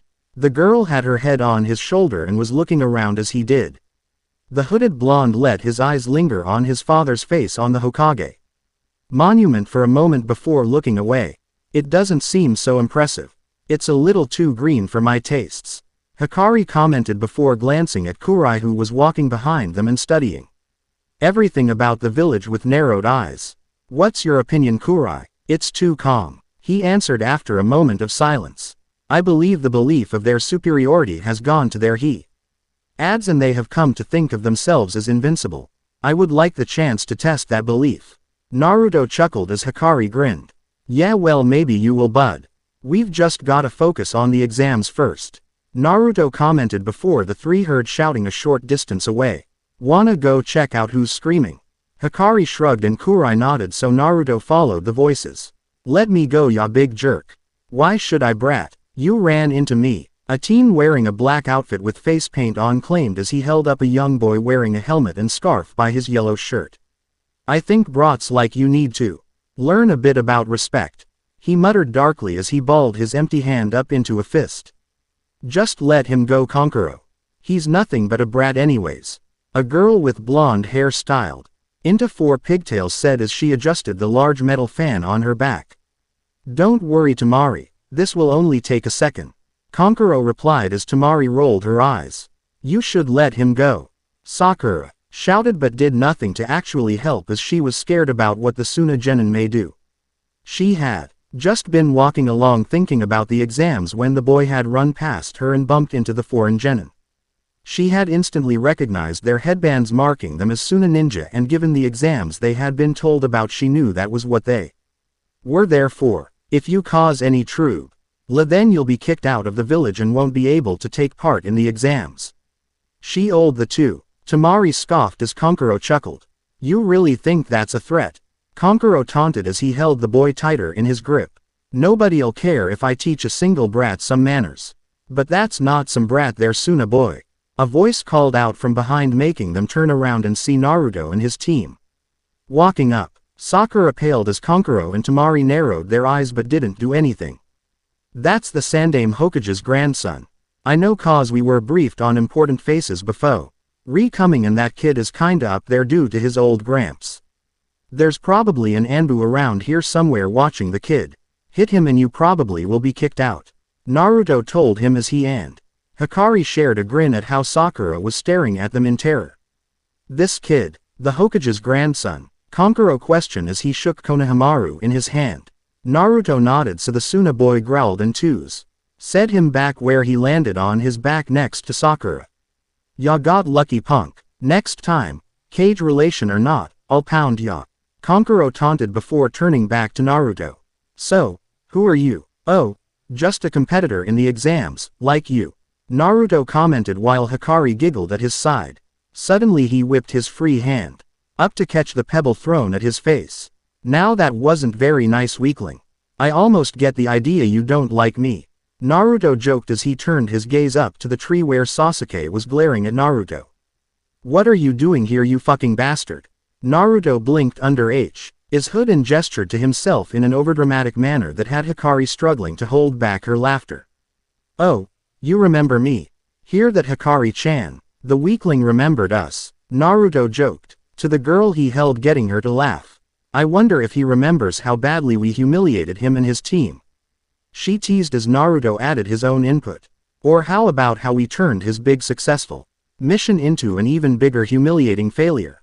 I bet he's just mad because he can't get laid. Hikari taunted with Naruto getting both to laugh as Sasuke jumped down next to Sakura and glared at he pair while Sakura was shaking behind him. Kankuro and Temari were standing off to the side in confusion as Kurai stayed behind watching with an impassive face. Answer me, you bastards, Sasuke shouted. Naruto and Hikari just laughed harder at his anger. Oh look, he thinks he can order us around. Naruto commented before holding his free hand out. But I think he'll learn that he's not the best around here. A pulse of chakra went into his gauntlet as the blade shot out and he pointed it towards Sasuke. I am, Naruto declared darkly with a confident smirk on his face as Sasuke glared in rage at the hooded blonde. And who are you? Everyone looked up at the tree Sasuke had been in to see a red-headed boy with the kanji for love on his forehead and a large gourd on his back. The red Had narrowed his gaze at Naruto before vanishing in a shunshin and appearing in front of the blonde as Naruto narrowed his eyes under his hood.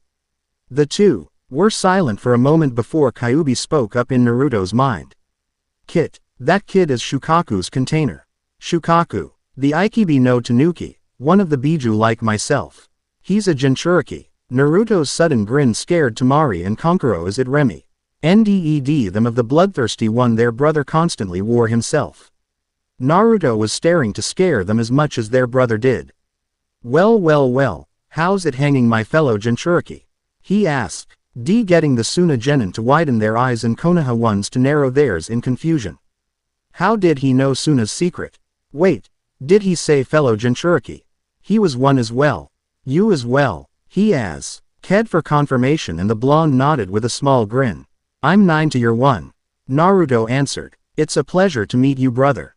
Naruto held out a hand and Redhead stared at it for a moment. Before looking back to Naruto's hooded face. I am Sabaku no Gaara. Who are you? He questioned as Shukaku was shouting in his head to be careful around him but at the same time kill him if possible. Name's Naruto, brother. I'm the strongest genin in Iwa and I'll be heading home a Chunin. I just hope some of these tree lovers can give me a good fight. Gaara nodded his head as he glanced back to Sasuke. From what I have seen, this village is weak. The Uchiha growled at the obvious jab as Naruto chuckled. Hikari let out a bark of laughter as Kankuro and Temari shared nervous looks at how Naruto and Gaara were apparently getting along somewhat. It was a change for Gaara since he was the kill fist, ask questions never kind of person. Yeah, those two especially. We saw them on our last mission. Got to mock them and their sensei to their face and get away without a scratch. He couldn't even throw a punch without starting a war. The blonde taunted as Sasuke clenched his fists. Both are remembering the brief meeting with very different emotions. I'm going to kill you for that humiliation. He growled as Naruto just unwrapped his arm from Hikari and stepped forward to spread his arms and mockingly gesture for Sasuke to attack. Gaara silently watched in some small interest as Hikari was smiling in amusement. By all means, weakling, go for it. Sasuke growled and was about to run at him when he froze as there was a blood-red blade held to his neck. He followed it to see Kurai standing behind him holding the blade over his shoulder. not even focusing on the Uchiha but his own teammate instead. Despite how Kurai didn't seem to be paying attention to him, he still kept the blade near his throat and was ready to cut his head off for one wrong more. Sensei said not to cause trouble, Naruto. The blonde frowned and crossed his arms over his chest. I'm not causing trouble, I'm just chatting with the locals. Naruto. Fine. Take away my fun. Fucking prick. Naruto muttered before turning around and pulling Hikari to him again. The girl had frowned at how Kurai had stopped the show but brought her grin back when Naruto grabbed her. She quickly pecked him on the cheek before the two started walking away. See ya in the exams, brother. Let's go. Kurai. The blade at Sasuke's neck vanished in a puff of black smoke as the boy followed after his teammates. Sasuke stood shaken, in both fear and anger at how he had almost been killed and didn't even notice as Gaara turned to his own teammates. Baki wants us, he told them before walking off on his own. Kankuro and Tamari exchanged nervous glances before walking after their younger brother as Sakura collapsed to her knees. Sasuke-kun, if monsters like that are in the exams, I don't think we should, the girl tried to pee. Led as Sasuke glared at her for a second to make her be quiet. Sakura, if you quit and cost me my chance at payback then I'll kill you myself. Sasuke snapped at her, his eyes returning to Naruto's back. I'm going to kill him for all the humiliation he's put me through. The boy declared before storming off for last-minute training. Sakura stayed on the ground wondering what she could do before getting up and heading for her home as Konohamaru had gotten up and run away when Sasuke had first showed up. You bumped into two members of Hitaki's team, Kurotsuchi asked as she met up with her students at their hotel room after dinner. The genin had gone to a small ramen stand Naruto had found and was instantly in love with. The entire time they were there he kept trying to convince the ma-en who owned it and his daughter to move to Iwa so he could have their ramen all the time. The blonde kept praising the ramen makers for their delicious food and offering various outrageous and impossible perks, but the two had kindly told him that while happy he enjoyed their food they loved Konoha and weren't going to leave. Much to Naruto's disappointment as he had started pouting until Hikari had kissed him and told him to just eat. Yep, the Uchiha and his little pink-haired weakling teammate. Naruto answered, yeah, and the girl was terrified of us and the Uchiha wanted to kill us. Hikari added on cheerfully as Kurai sighed. Naruto intentionally provoked the Uchiha into almost starting a conflict had I not intervened. The boy admitted getting Naruto to pout at him for both ratting him out and depriving him of a fight. The Jonin sighed before giving the older teen a small smile. 1. Thank you, Kurai. Kurotsuchi started before smacking Naruto hard in the head. And 2. What the hell? Did I not say, don't start any trouble? And what's the first thing you go and do? Seriously, Naruto-kun, what the hell? She shouted as she glared at the boy that was crouched down holding his head. Ow, I was just joking around. I know we aren't supposed to start shit. Oh Naruto-kun, want me to kiss your head and make it better? Hikari teased as she draped herself over his back with a grin. That's not the only head you can kiss, he teased back, getting her to giggle and Kurotsuchi to sigh and smack both of them. Ow, quit it you two, it's bad enough you do this shit at home. Don't do it here too. But we like to do it. They answered cheerfully in unison, earning another smack to their heads. Ow, no, now just get some sleep for tomorrow. Kurotsuchi sighed before walking out of their room and going to her own across the hall. Naruto just grinned and jumped into his bed as Hikari hopped in with him. Kurai took the bed on the opposite side of the room as their bags lying on the unused third bed in the room. So, what do you think is first for the exams? Naruto asked and Hikari shrugged. Don't know. It will be taking place in Konoha's academy. As such I do. UBT it will be a physical test first unless we are brought to another area. I believe an intelligence test of some type will be first before we begin the more physical portions of the exams. Kurai let it out and Naruto and Hikari both nodded. Makes sense. Have you ever taken the exams, Kurai? The boy shook his head no, so Naruto shrugged. Oh well, I guess we'll just have to wing it and hope for the best. I just hope there isn't any strategy shit. Just because that's your weak point. Hikari teased as he growled before he pulled her onto his lap and gently nibbled on her earlobe. Just like your ears are yours, Hikari-chan. he mumbled, getting the girl to moan. It was the easiest way to drive the girl into a frenzy the blonde had discovered, and she was already breathing heavier and squirming on his lap. Naruto-kun. Not WI with Kurai here. She managed to get out as his playing with her ears was starting to turn her on. The boy stopped before looking over to their teammate as if he just remembered that fact. Oh yeah, he's here. Hey Kurai, why don't you go leave for a couple hours? No, the boy replied before lying down and going to sleep. Naruto glared at him as he covered himself up and ignored his teammates. Oh, just deal with it, Naruto-kun. We can have all the fun we want later. Besides, I actually do want some sleep right now. She told him, so he groaned but relented and wrapped his arms around Hikari before kissing her gently. Fine. He groaned as he pulled the covers over them, and Hikari teasingly ran a hand over his member before rolling off him onto his right and leaning her head on his shoulder. The blonde shuddered at her touch and mock glared at her as she just closed her eyes too. Ignore the look and go to sleep. You two ready? Naruto asked as he stood in front of the academy with Kurai and Hikari. The two nodded, so he grinned and opened the doors. Then let's make Oji-sama proud. He cheered as they walked in. They knew they needed to reach room 301, so they kept their eyes open to see all the rooms on the first floor were only in the 100s. Guess we've gotta go up, Naruto commented as they headed for the stairs. However, at the top they saw a large crowd gathered around one room in particular that said it was 301. Hikari-chan, Kurai, Naruto whispered. Correct me if I'm wrong, but there's a genjutsu here, isn't there?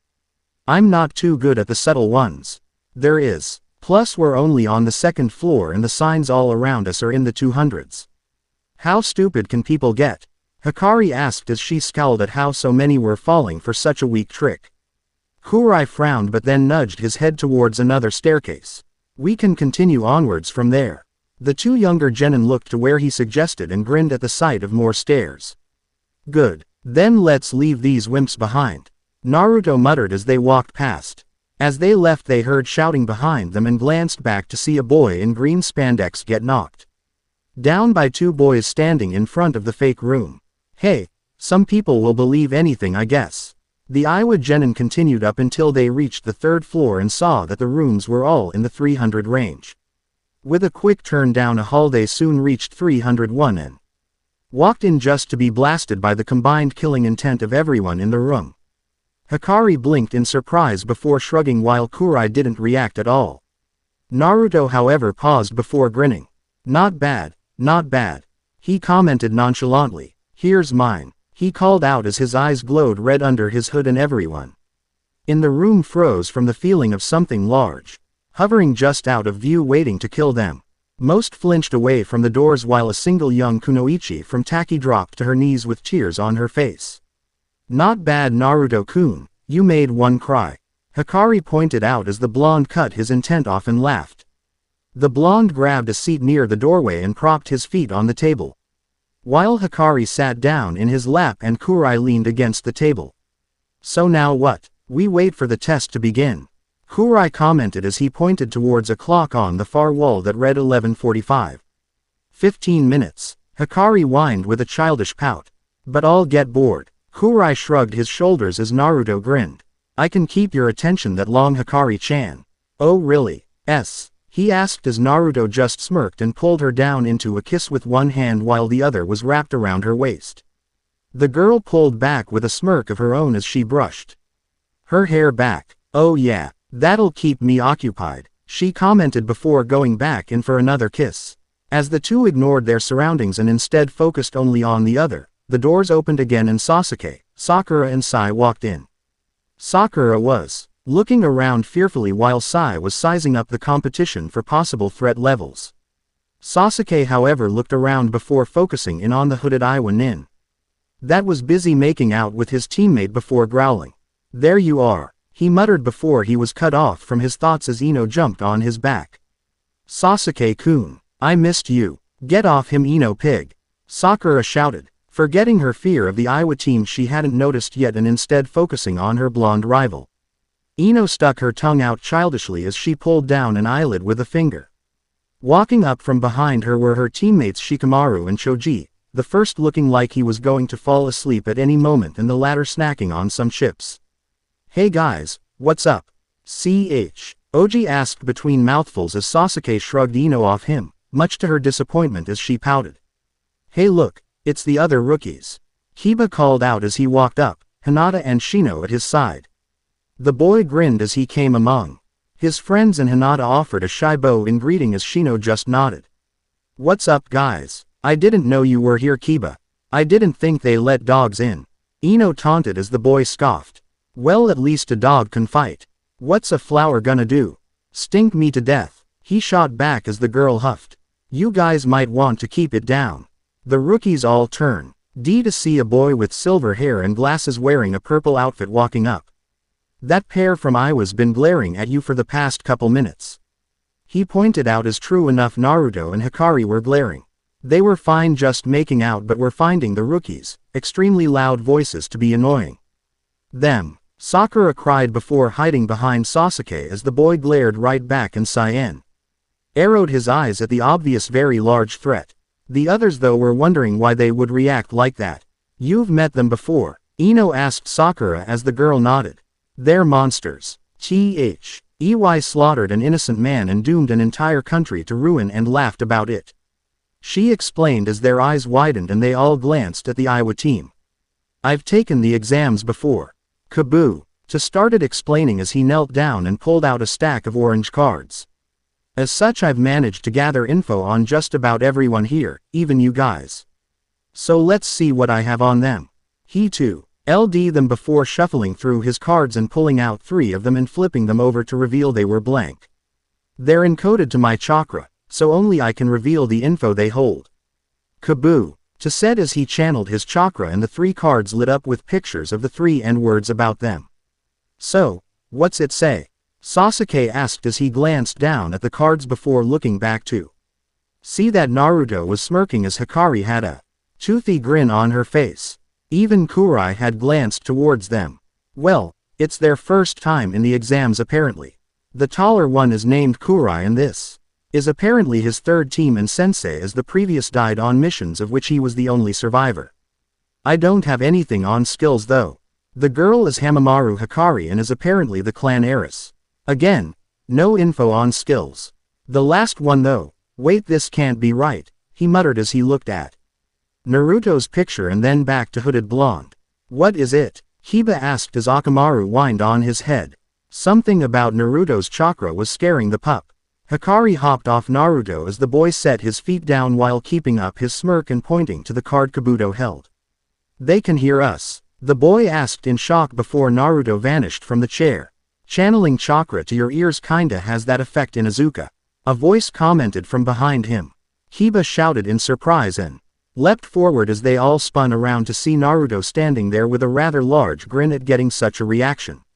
"What's the matter? Did I scare you?" the blonde taunted as Hikari pushed the Inuzuka aside and walked up to Naruto. "No fair Naruto-kun, I'm not that fast," she pouted as he wrapped her in his arms and kissed her. "Sorry Hikari-chan, but I wanted to see what this little card has on me," he replied as he pulled away and held up the card Kabuto had been holding a few seconds earlier. "Sensei said not to cause trouble," Kurai remarked as he walked up to stand with his teammates. Naruto and Hikari rolled their eyes in unison as the girl spun around and leaned back against Naruto and he rested his head on her shoulder. "Yeah, yesterday. Today's different. Besides, I'm not causing trouble, I'm just seeing what the enemy knows about me," Naruto replied before looking at his card. "Let's see my full name, surprising since I never use that one part of it. How I'm an adopted member of the Tsuchikage's family. Common knowledge in Iwa," the boy muttered before seeing his status as a Jinchuriki on the card. "And my status as a Jinchuriki which is, like my family, common knowledge in Iwa," the boy remarked before tearing the card to pieces. "So what, pray tell, couldn't be right?" Naruto asked as Kabuto backed away from the genin with his hands raised. "Your name? That shouldn't be possible since it would mean you're his kid."